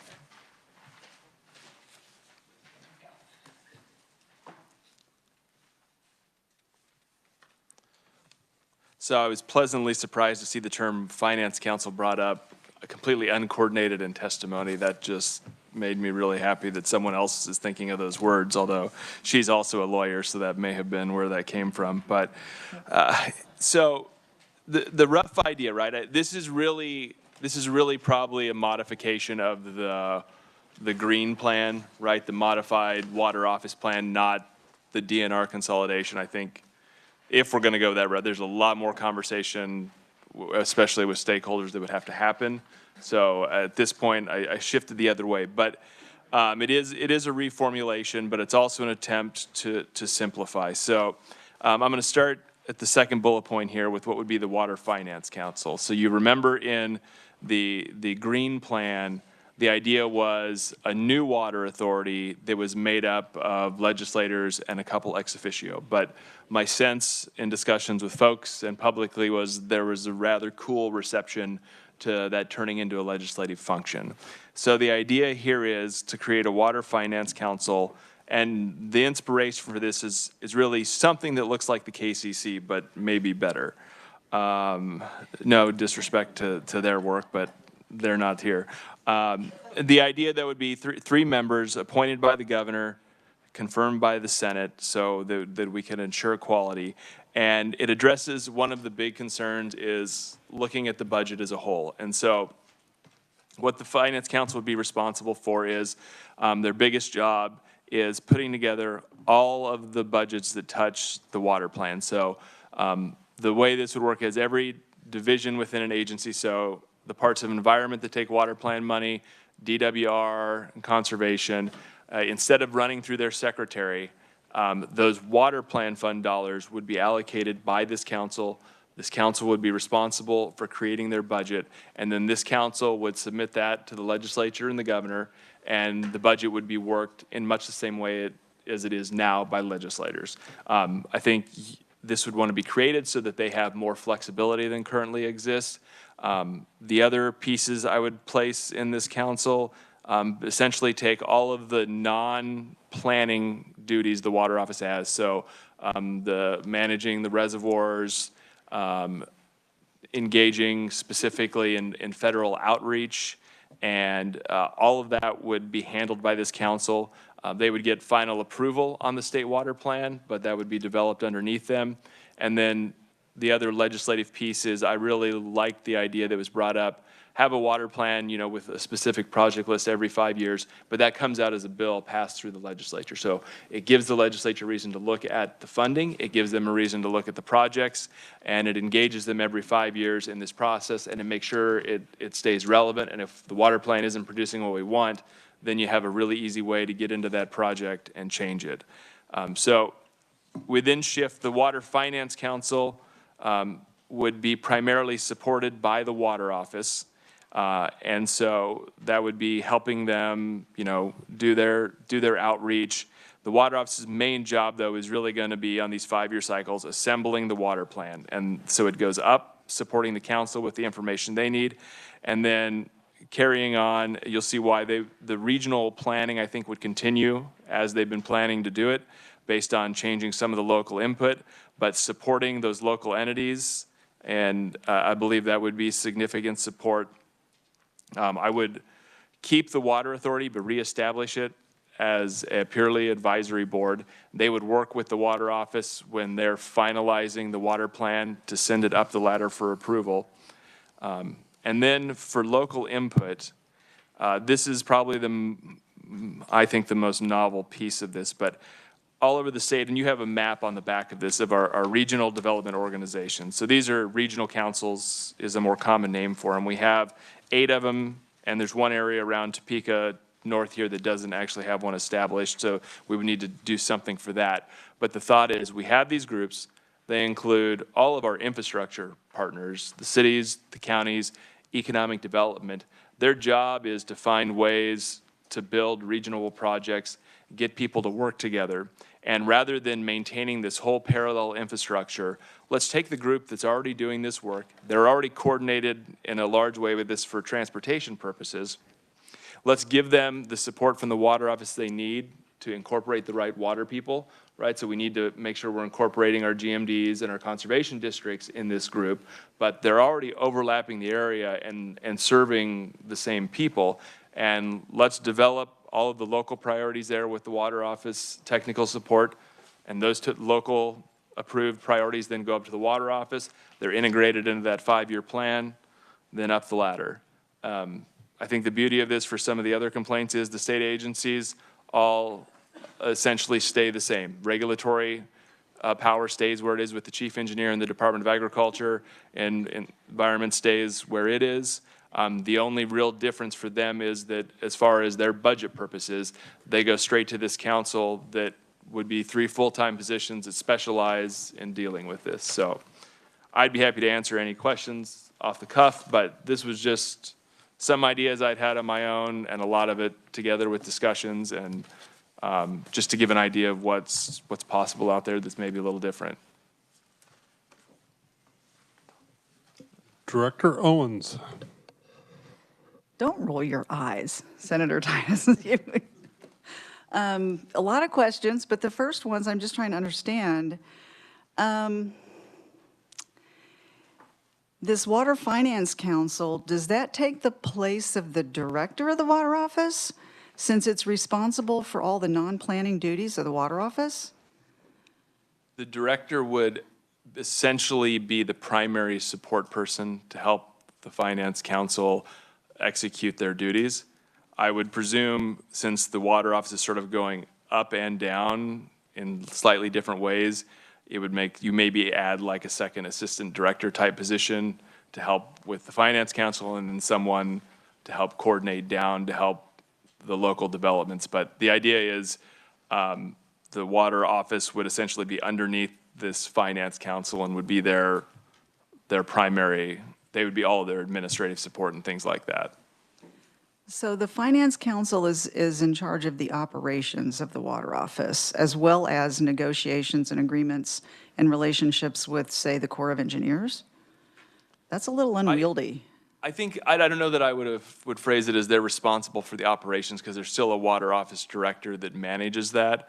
I don't know that them directing the day-to-day operations and how the planning goes out to the locals is necessarily where I would, if I were laying out, so, and some of this would have to be fleshed out, right? This is a rough outline.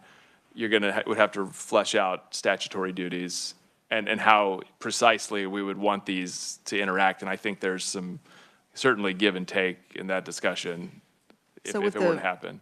Pardon me. So the federal engagement, the working with the Corps of Engineers, currently the Water Authority approves the contracts, but the contracts also require the director of the Water Office to sign. Does that mean that process would have to have the approval of this Water Council too? So I would envision this, the Finance Council is essentially the party responsible for that. They may direct someone in the water office to be the lead negotiator and work with them, but it would be whoever the chair of the finance council would be the person to sign off on all the agreements. And they would have to vote to approve them. What would be the qualifications of these 3 members? I think we could set them, it would make sense that they have experience in water. I think you can look at the type of people that get appointed to the KCC as an example. I think we would expect similar high standards for a council like this. If we felt like we needed to lay them out in statute, I think that's certainly plausible. And with the regional development organizations, development is a different word than planning. Development implies, well, development, not necessarily planning and evaluation and prioritizing. And if they're provided state resources, that's additional funding. Is that something that you envision? Is that, because that's a completely different amount of revenue that's going to be needed to effectuate that. I think we can more efficiently take revenue and put it into those organizations to meet our purposes than standing up a completely independent input source. And their ability to assist in implementation throughout on the back end of this process is much higher in a way that they're also going to have all of the local stakeholders with actual buy-in on these projects in a way that doesn't exist now. So I think it makes them a much more, they're a partner that can contribute a lot more in that process than I think the current RACs, for example, can now. And how are these regional development organizations comprised? Who chooses the membership of them? How are those individuals chosen? In most cases, entities voluntarily have joined and pays us dues to participate. What? They pay typically they pay dues. Oh, these are pre-existing organizations? Yeah, per the map, these are all the ones that exist. So you might be familiar, in Johnson County has like the Mid-America Council, groups like that. Flint Hills Regional Council is my local one. Okay. I'm curious about the mission and the work of all of those entities, which I'm not familiar with right now, but I have quite a few questions, but those were the first ones, so thank you.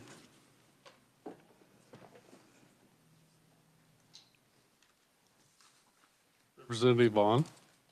Thank you, Mr. Chair. So also a number of questions, kind of building on the last one. I'm sorry I missed this connection, so that's on me. But so for the areas that have been identified, including Mark, and so are you saying that they would just overlap with those areas, or it would be an ask of those organizations to facilitate this process?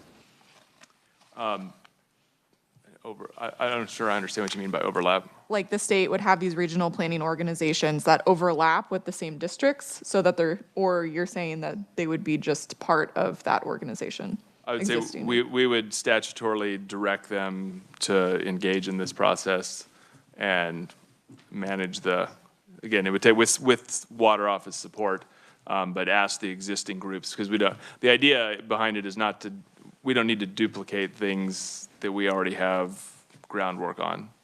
Again, it's just trying to be creative rather than recreating the racks for the third time in the last 15 years or whatever we've done. Let's use the on-the-ground people that are building the projects as our starting point.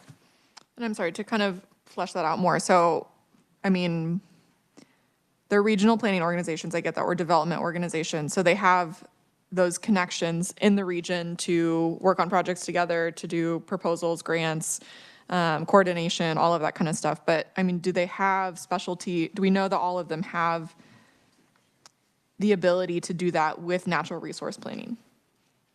No, the answer wouldn't be all of them. They have they vary a fair amount from district to district what they do. Would be a strong water office continuing the regional planning and providing support to those. They'll need help building out the right people to make sure they're involved in the conversations.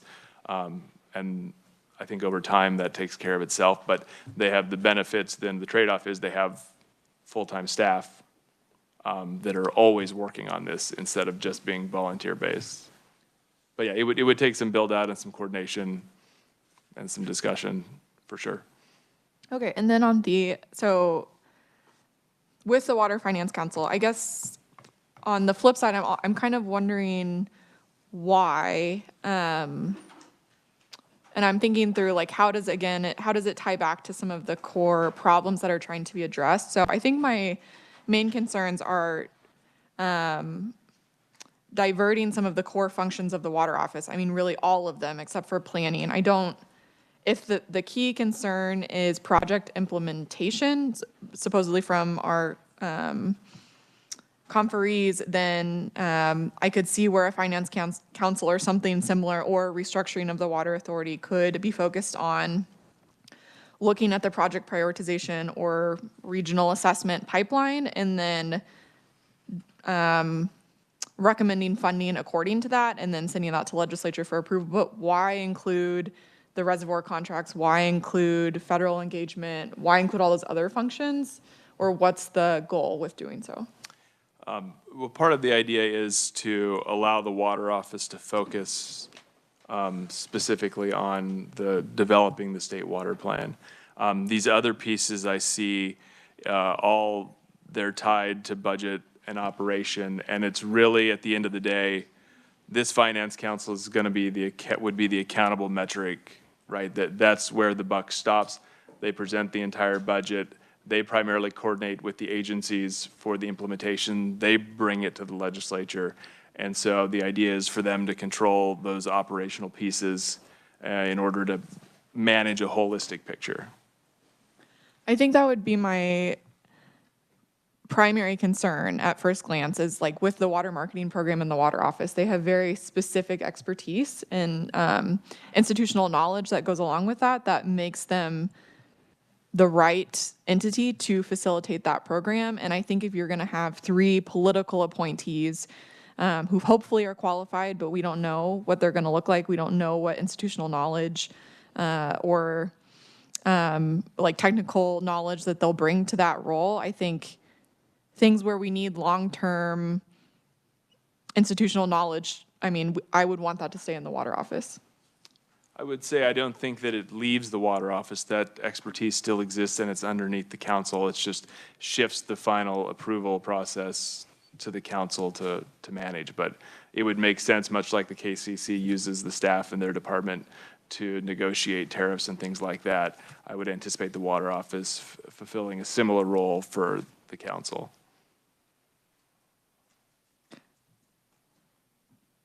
But you're talking about like, so for the water marketing program, negotiating rates or what's charged annually, et cetera. So something that the KWA currently approves or does, but I'm talking about the actual facilitation of the program. Are you still seeing that being within the finance council or as a function of the office? They would ultimately be responsible for it, but it would make, I don't think the commissioners themselves would be the ones exactly doing it, right? They would have the staff underneath them.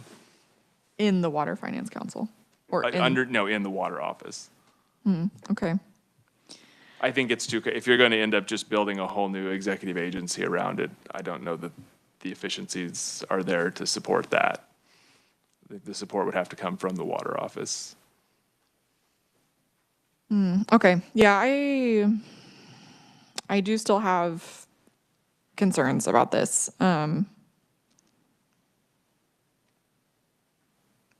But yeah, I'll open up to other discussion and I can kind of think about how I want to phrase that. I think it's an interesting combination of ideas and there are things I want to think more about, but yeah, thank you for bringing it to us. Director Owens? Thank you. So trying to understand the answers to Lindsay's questions. So the Finance Council idea, having them responsible for all the non-planning duties of the water office, frees the water office up to focus on the water plan. That's the thought, yeah. But the water office will still be the people who have to do the work that's the responsibility of the Water Council. These 3 people are not going to do all those duties. So the water office would be responsible for everything they're currently doing. It's just the ultimate responsibility would be, for some of this, would be on these 3 people, but it doesn't free anybody up to focus solely on the water plan. Because if we're supporting the Water Finance Council, we're still doing all that work. There'd be some of that, yeah, I think, yeah, we'd have to think about how to structure it, for sure. Director Gleason. I think that, and can you correct me if I'm wrong, this is similar to the Texas model? They have 3, our presentation, it was a while ago, but they had 3 commissioners maybe who help make water decisions in Texas. You know, I'm not sure about that. Okay. The RDO piece feels a little bit like Texas to me, and I might have absorbed that council idea from the Texas presentation. I just don't remember where it came from. That's fair. And as someone who, I spent 10 months at KCC as a law clerk 15 years ago, I think that, I don't know if it would be helpful, and probably Jared knows more about the KCC than any of us, to have maybe a little bit more about how KCC operates like day to day, because it is really similar to that model. And I know essentially staff are supporting and preparing documents and things like that, and then the council are approving, and they're sort of agency heads in that way, so. Yeah, just to comment on that, I don't deal with the KCC every day, but I can tell you that in this model and comparing it to KCC, yes, it feels correct that the water office would be serving as staff essentially to this finance council. Yeah, looking at this, I have several questions as well. I want to think about this, but one part that I do like, I like that idea of bringing all of these budgets to a single source to then communicate to the legislature, right? I think that's one of the goals here that you're trying to accomplish, and I think that's short of the agency consolidation, which obviously has political challenges. I think that's a good development to bring all of that to one point to then communicate to the legislature.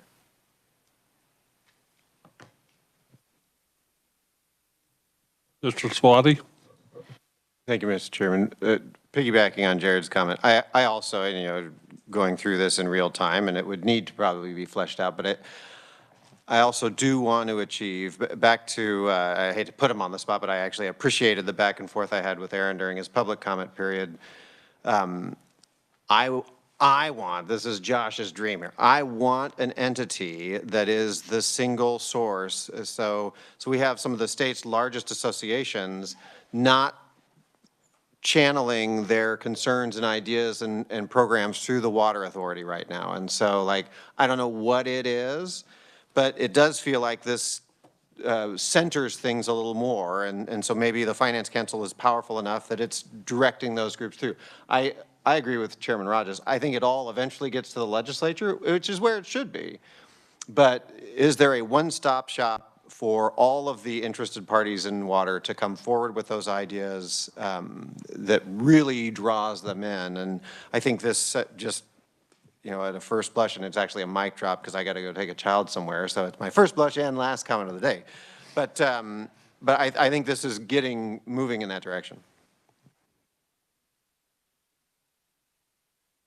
Representative Vaughn. Who else?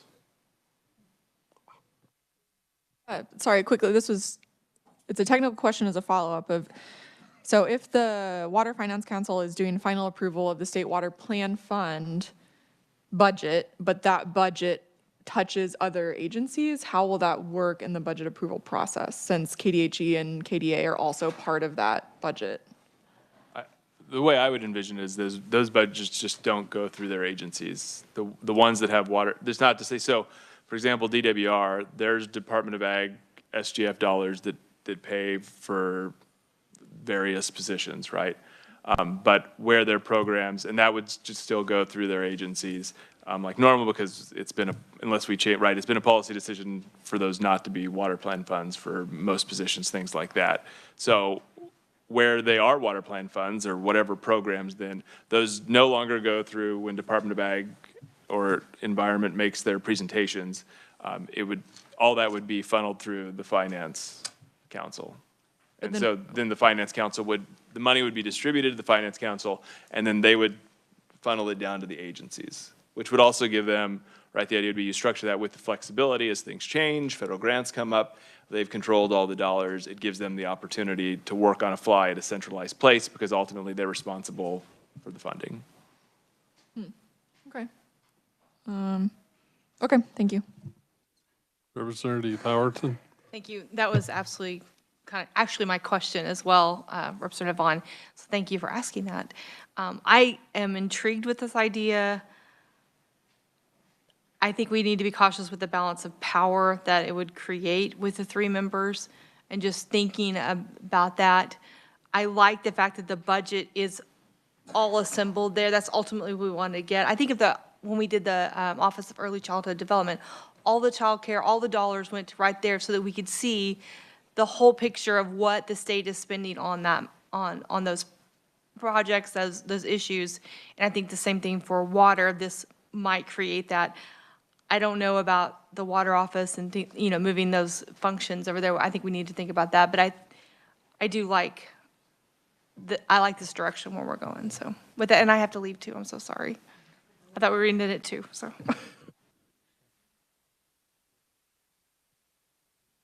Earl. Go ahead, Earl. Thank you, Mr. Co-Chair. And just a clarification question. I wasn't maybe tracking exactly how you were thinking this works until just the last couple comments. So assuming that this all went through like this, then the appropriation, the Finance Council would present a budget to the Legislature. It would get appropriated, the fund, in some level of detail. But then if I'm understanding, please correct me if I'm wrong, then the Finance Council would essentially be in charge of those dollars, hold them, and then the different agencies throughout the year, maybe, I don't know, I guess a good question, is it throughout the year? It's kind of at the beginning of the year, come and say, looks like we need $500,000 for this, $1 million for that, or is it come in the middle of the year every quarter and say, here's how things are going? And again, maybe you haven't thought through that, but as I'm thinking through it, what the logistics are of how that would work. Yeah, and I think it's a fair question, and honestly, all the questions we can, I'm not wed to any of this, right? It's the bones, and however we want to flesh it out. If we think the water office needs to be more independent and keep these things, we can build it that way. I think it would make some sense, especially with the programmatic funding. I think it would make sense that they would set up as whatever the agencies need, quarterly disbursements, right? Because you're not going to spend all your RAPS money in the first or whatever program, right? You're not going to spend it all in January. So that way, the money that's not spent by 3/4 of the way through the fiscal year maximizes flexibility. I think you set that up however makes sense. I don't have a preconceived notion necessarily on that.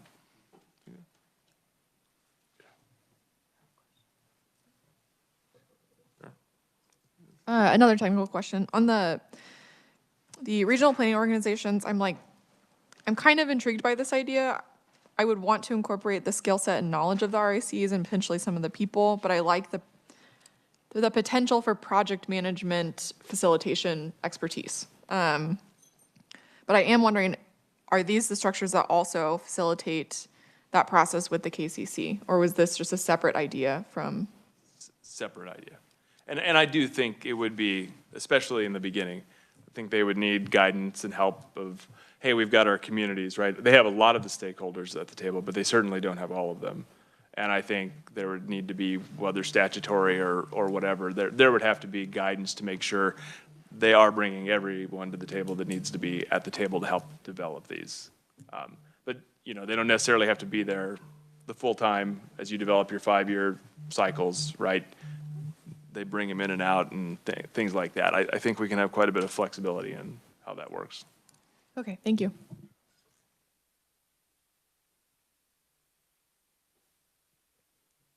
Ms. Kenyon. Thank you, Mr. Chair.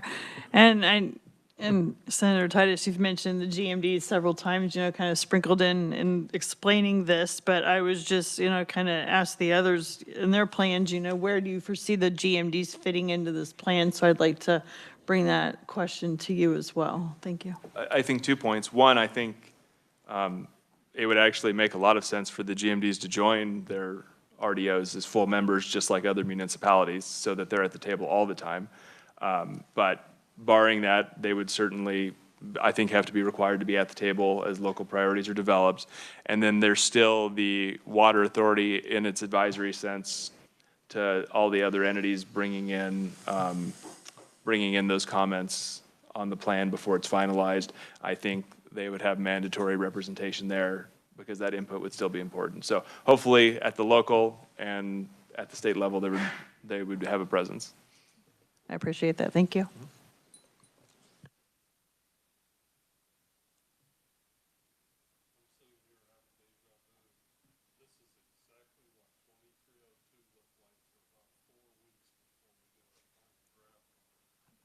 To understand what I'm talking about, right, Lindsay? There was a lot of this.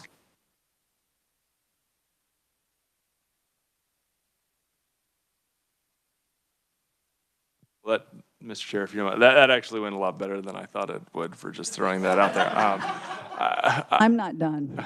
Well, and I think that point is, I knew this was a lot, but you see kind of the scope of where we might go. If we could, what ideas of this and your other ideas do we want to look at? What direction do we want to start pushing the plans so that we can get something more refined to look at for our next meeting? I think that would really be we can cut this up to death, but it really is, I mean, again, I think there's merit there, but it is illustrative at this point of what we could do.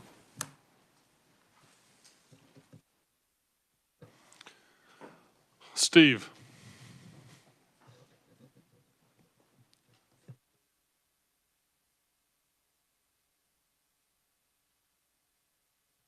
Thank you, Chair Minix. This is Steve Frost, the citizen, not Steve Frost, the director. Would you accept my comments from the audience? I know this is the task force discussion, but I just have to say, in light of what you're conversing about here, I think the idea, not particularly the first page, but the second page, the idea of the regional planning and economic development groups is very intriguing. I don't know that much about it, I'm not an expert, but I do know that these are the people in our state who are very concerned and working on economic development from the standpoint of things like transportation, communities that have schools, hospitals, infrastructure, water systems.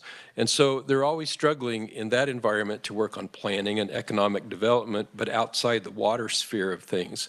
I know that they struggle with interacting with GMDs and watershed districts and things, but they're necessarily need to interface with them. So the idea of bringing these two entities together in that type of a pipeline, economic development, recommendation advisory capacity is really, I think, very worthwhile. It has extreme merit from my point of view.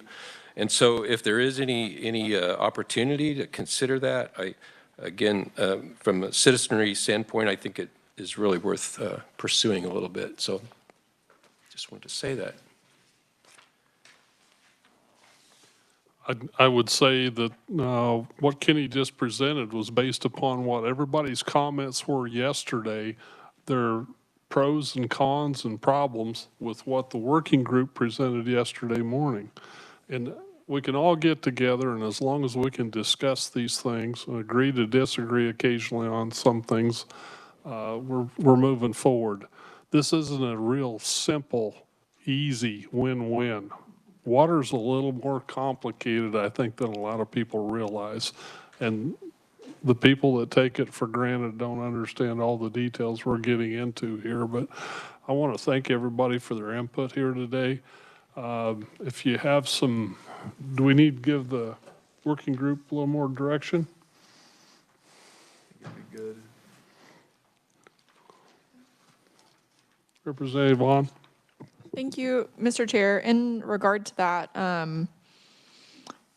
I know it became more complicated today, but I would still like to continue the conversation of reorganization and the potential benefits of that. So I don't know, it's a lot of big topics to discuss because I do think it's separate from the proposal we just saw, but you know, I think a lot of what we heard yesterday is that there are additional benefits of that. And I think the compromise is what is the makeup of that. But I think fundamentally, I do think if we elevate the water authority or restructure it in a way, I'm not saying I agree necessarily right now about the Water Finance Council, I have to think about it. But if we elevate it in a certain way that budget becomes unified and that story are easier to tell and it creates a better case for long-term sustained investment, I think that helps. But ultimately, you still don't have the cabinet level person at that level of government who is pushing this issue forward and helping make sure that water continues to be prioritized for generations to come, on top of the efficiencies and streamlining that comes with, I think, something like reorganization. So I think that's, with this proposal, I feel a shift away from that. So the only reason I bring that up is because I don't want that to fall to the wayside, because I think there are still benefits that come from reorganization.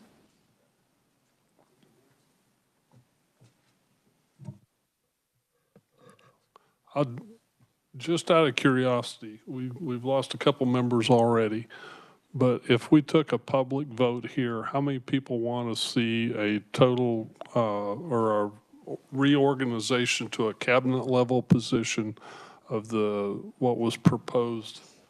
Was that the blue or the green? Chris, blue? On the presentation, it was blue. On the piece of paper, I think. Okay. And Mr. Chair, if I can interject, I'm not suggesting that's the correct reorganization model. And it feels like if we take a vote today, it's either going to move it forward or kill it. And so my proposal would be perhaps we take a vote on, do people want to continue the conversation about reorganization? If you would be amenable to that. Okay, I'd be amenable. Do you wish to continue the discussion about a reorganization of the three agencies basically into a single one cabinet level? All those in favor, raise your arms. Can we have a discussion real quick? Okay. Because I'm sitting here thinking about this last night, I'm kind of in between. I'd say I like the green part, and there's parts of both of it. But I'm thinking, and I heard go slow today from somebody in this process. I kind of like the green, but look towards trying to move towards a blue. So I don't know how to vote on that. That's what I'm saying to you. You can vote both ways. Okay. There's both hands. Okay. Ms. Mason, go ahead. Yeah, I'm okay with taking a vote if that's where the chairman want us to go and to help us move forward.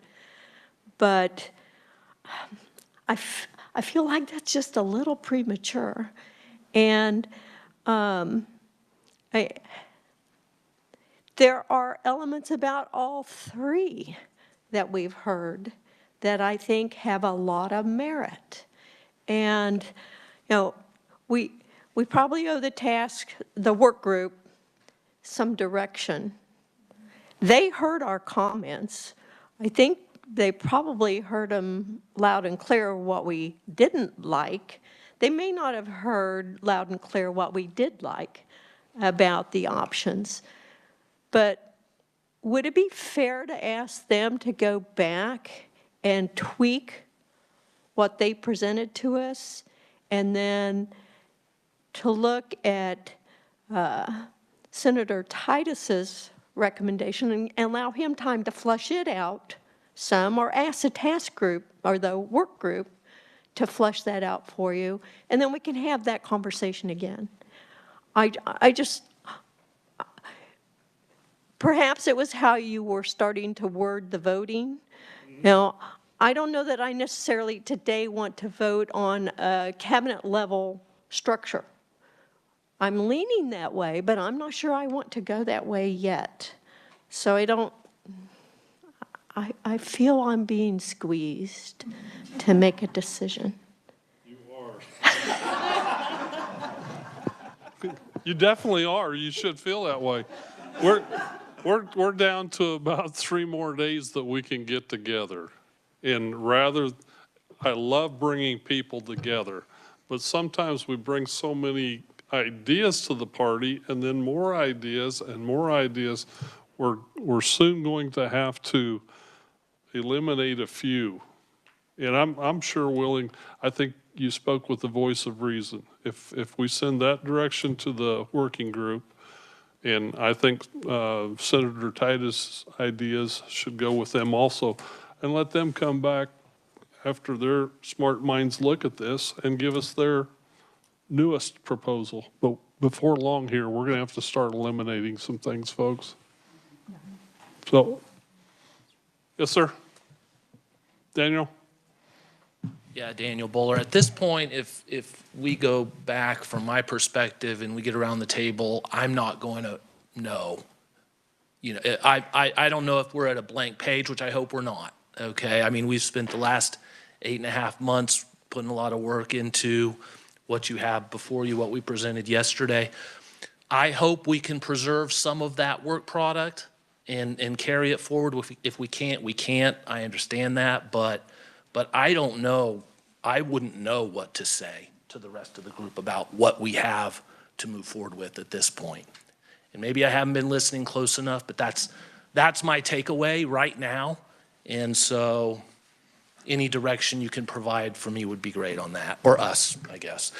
For example, real quick, I mean, one thing that really didn't get much play is, we said, let's have a website continuously updated that shows the projects, how much they've been funded for, how much, to me, that was an idea that really didn't get a lot of discussion in the last 2 days because it's been a lot of discussion, but are there elements of the plans, one or the other or both, that can be preserved?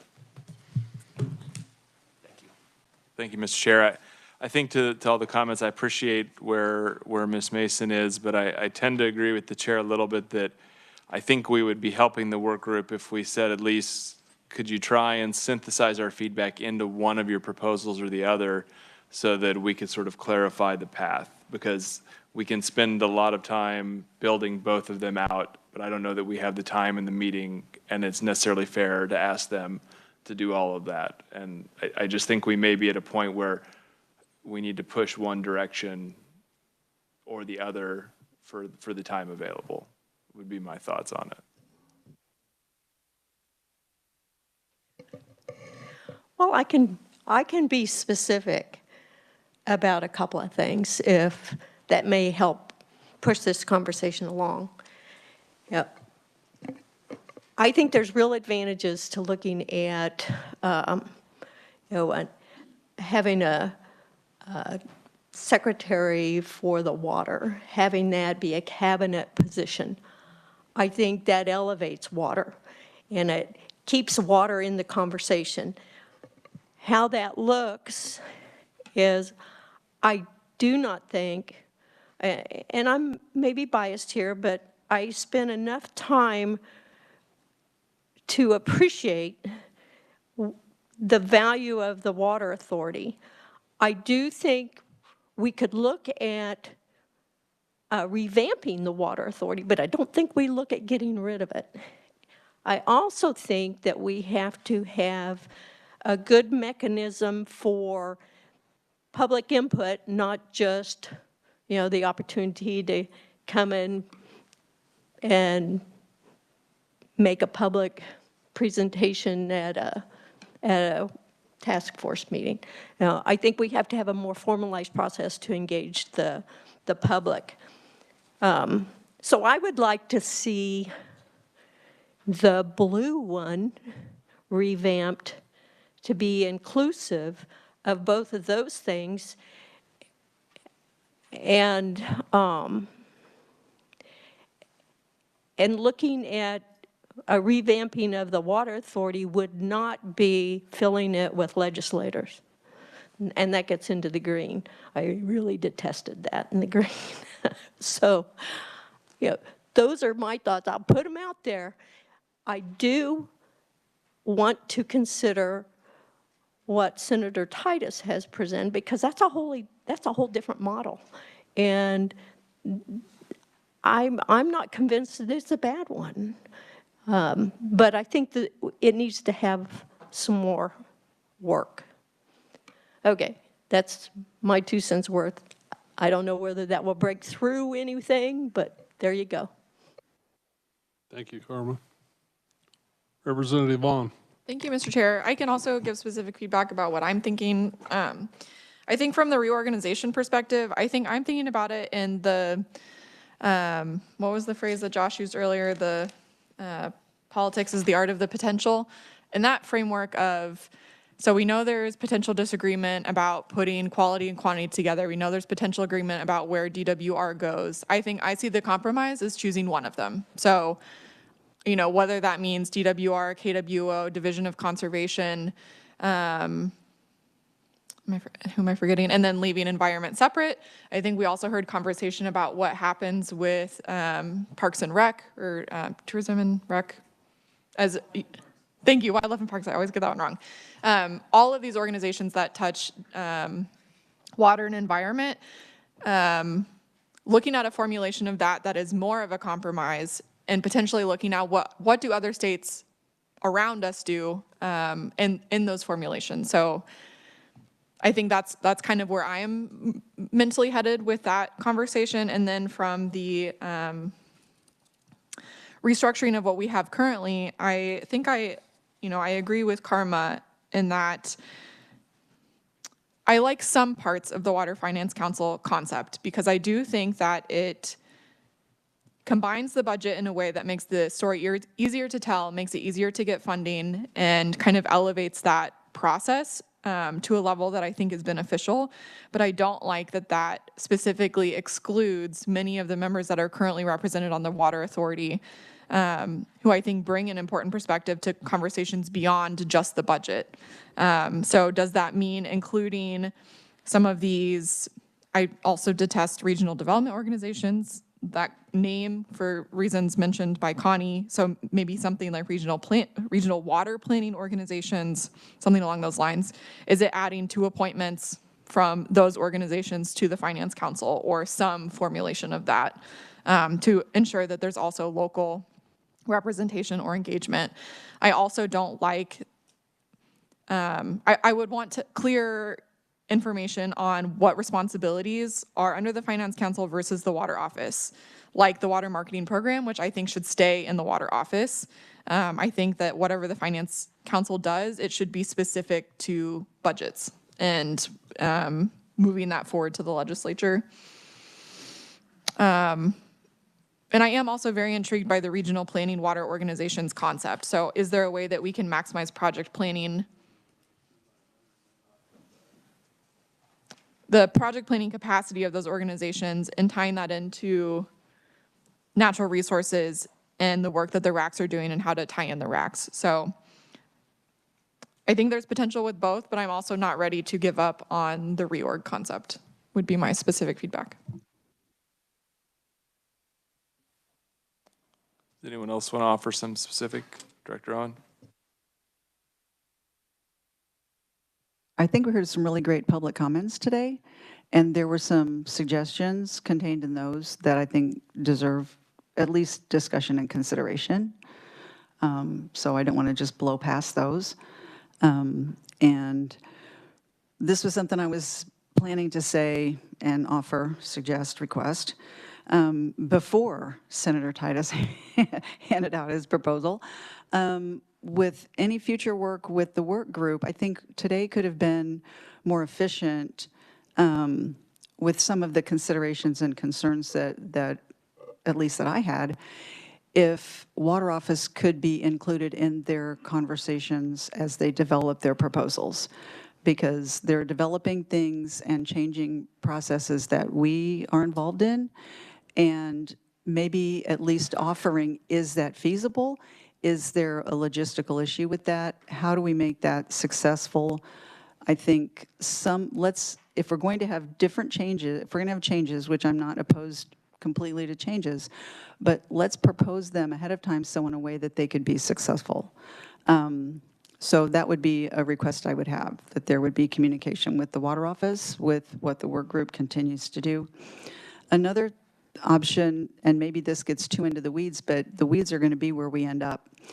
With the question that Earl had about the dissemination of funds after appropriation, I'm envisioning the CFO of my agency's mind being blown, and I wonder if at some point we want to hear from someone who's in charge of the actual budgeting processes for the state, if we get to that point where we're changing those rules, because whether it's annual or quarterly or any of those things, some of those things in the weeds, if we get to that point, I think we need someone in the mix that can tell us, well, the SHARP system or the SMART system won't do that, or, you know, that's just something I'm hearing. So those are my thoughts. Representative Rogers? Thank you. I guess the one thing, as we look at moving forward, are we gaining any efficiency? I think there's, 13 different agencies, sub-agencies that are kind of touching water. You know, as we come back maybe with this next whatever iteration, the tweak of the blue greens or whatever and all that, are we? I mean, it's not. I'm not going after anybody, but are we tearing down any silos? Are we? You know, I didn't spend 2 years in all this to basically all we did is talk and really didn't get something moving forward. I'm not sure exactly where that is yet. Now, what I will say, though, is I'm not in favor of reorganization. Why? Because now, I mean, typically reorganizations happen at the request of the governor's office, that it goes back through that process to do that. You're going to have a new, and I understand that water's going to be here regardless of who's in that office, but all of a sudden you propose, you have a new governor regardless of who it is or what party it is. So all of a sudden now you've got this, you've not vetted it with whoever that's going to be, and all of a sudden a legislator or a working group has decided they will tell the governor what their cabinet's going to be. The other thing is a reorganization, a new governor can say, you know what, we don't have that office anymore. Now that's a rarity that that a governor would get rid of some sort of a cabinet level position. But just keep that in mind as well. So that's where I would be a little leery. That I wouldn't say quit that conversation, but have it somewhere, maybe, because at the pace we're going, this is not going to be wrapped up in December, wherever that last meeting is. So we may have to request this again to keep moving forward, which is not necessarily a bad thing either. That, but it would be nice to have it all done, but as far as at this point, I don't know if a reorganization is really the proper way to go. I think these other 2 or 3 things that we have, kind of filter them out a little bit more, and then see what works. But part of this process, whenever it was 6 years ago, 8 years, whenever the first big proposal, because of so many different kind of hands in the bucket, if you will. I don't see we're gaining anything. I'm not sure exactly what we're gaining from this. So, thank you. Thank you, Mr. Chairman. Just for my 2 cents, or as far as maybe guidance for the work group, I think we all can look around the room. Obviously, as I said yesterday, I'm a proponent for organization, but I think, in all honesty, that the chance, and I think Representative Rogers just laid it out pretty well, that it's really going to come down to if whoever the new governor is interested in that and wants to move it forward. So I guess my suggestion, and I'm on Senator Titus's outline here, I think there's some really intriguing parts to it. But I would say it hasn't necessarily been through kind of the same vetting process with the work group that the other 2 have. They haven't had. We've talked about it for 45 minutes, an hour here. So, I mean, I think I'd suggest sending that to the work group and saying, based on the feedback you heard on the different options, you know, you can probably, everybody's gonna hear things differently, but you can probably hear things that folks liked or didn't like about one or the other. How would those fit with this? I think there's probably some work that needs to be done about the regional development organizations. How does that actually work? Again, I think that's an interesting idea because I was looking at who some of the membership is, and obviously you start getting into a lot of county commissioners and mayors and economic development folks and folks that we have not necessarily had involved in a lot of these discussions that are very involved in making things happen. So I think there's some interesting options there, but how does that actually work logistically? I think we need to put some more meat on the bone on that. As far as the reorganization, again, I think the chance that this group's going to put something out that would move forward is really small, and I recognize that. Doesn't mean I don't want to continue to talk about it. I think that we ought to be prepared if that ever comes up to be able to speak intelligently about if this type of format would move forward, how do those different pieces fit or do they not fit? And just have that. But again, I just don't see that's going to be a recommendation coming out, even though yesterday I said that would be my number one recommendation. I recognize where we're at. And so again, I think trying to pick pieces from the green or blue that may fit and give options, how does that regional development piece fit as we get together? Because yeah, we can do this for another 2 days, but we really need to come back with some specific questions and some options before the work group and say, do you like, when, as Ms. Mason was talking about cabinet level, you could have the chair of the finance council be a cabinet level person, right? As an option. So I think there needs to be some discussion of how do you fit those things in, and can you fit them in with this proposal or another proposal? I think we ought to give them some questions and have them come back with options that have been vetted. Thank you, Mr. Chair. I'll just second Earl's comments. And one thing that I would like to understand as we move forward with this proposal is, on these regional planning councils, I'm sure each one of these is different. The only one I've worked with is Mark. And so I would need to understand more about the capacity of each one of these and how grassroots each one is, how connected are they to their local communities, and what is the experience of each one in water projects, what types of water projects do they administer, et cetera. And so I don't know if that's something the work group can provide for us or who. Your list is getting longer. I apologize for that. But that is something that I would need to know to move forward in an informed way with the RDO proposal. I like the grassroots component of the RACs. I wouldn't want to lose that. So I think we should consider how we maybe blend that somehow with the regional planning councils if we go down that road. Senator Murphy? Thank you.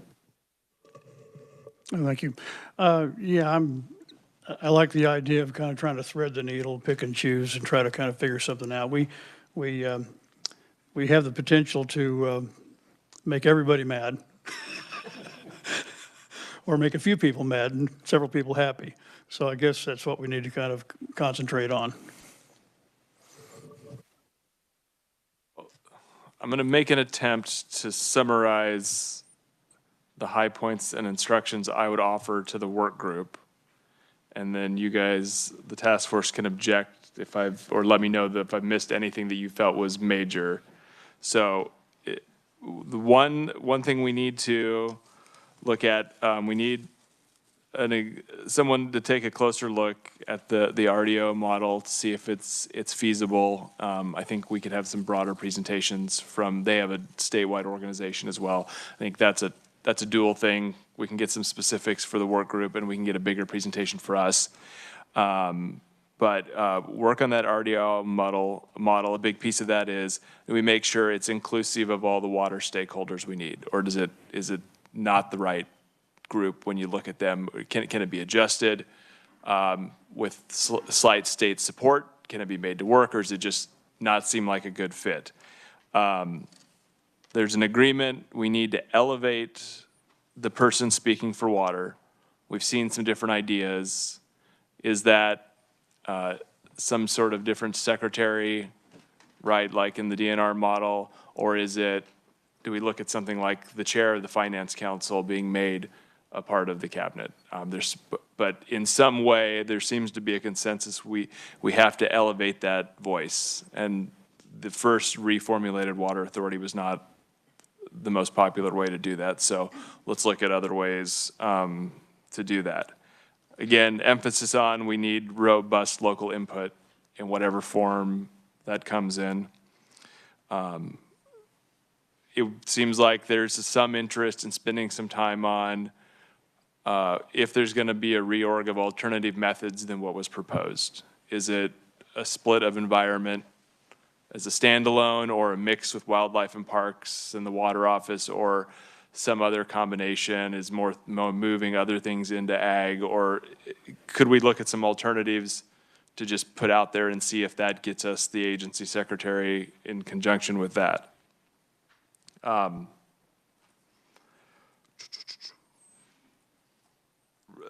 the public comments, take those into account. There are good ideas there that address some of the things I just mentioned. And then probably the driving force at this point as you look at your different models is, are we really gaining efficiencies and tackling our core problems, or have we spun ourselves in a circle and added so many layers that we're really gaining nothing? And I think that's the model that probably matters the most at the end of the day. If we're all going to compromise, we need to agree we're genuinely doing something more efficient.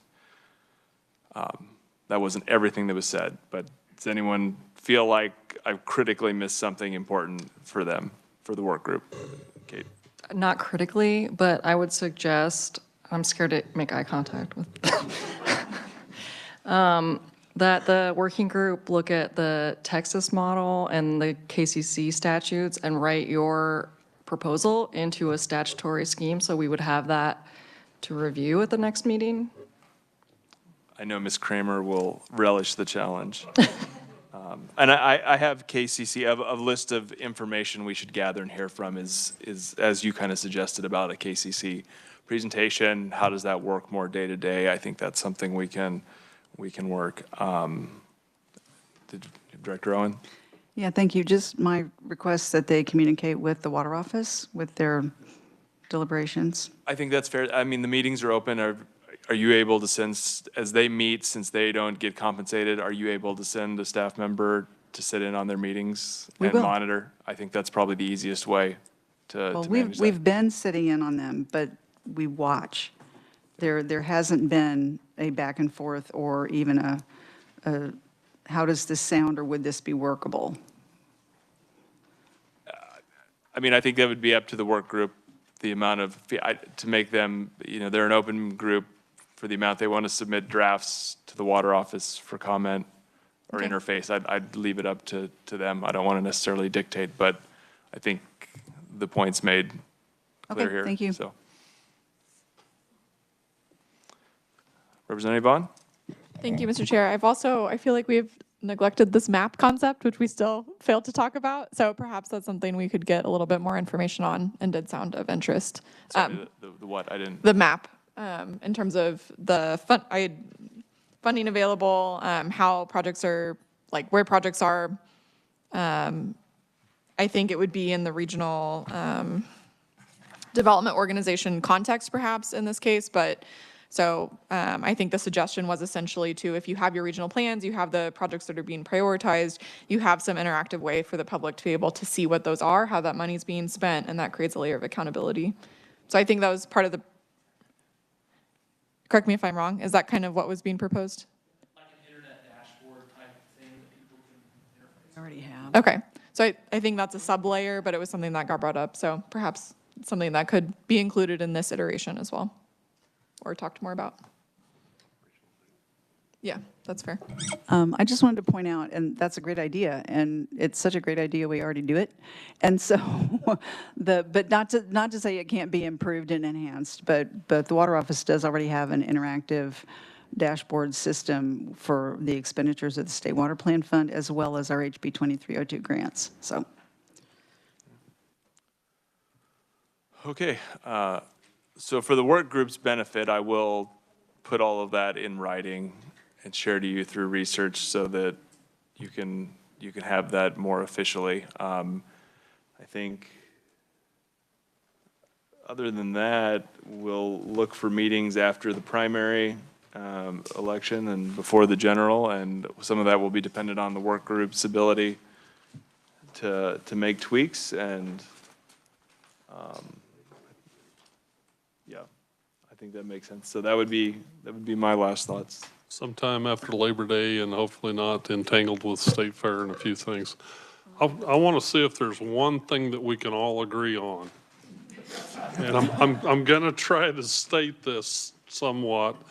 How many people agree that we need a dedicated, long-term funding for water at a increase from where we currently are?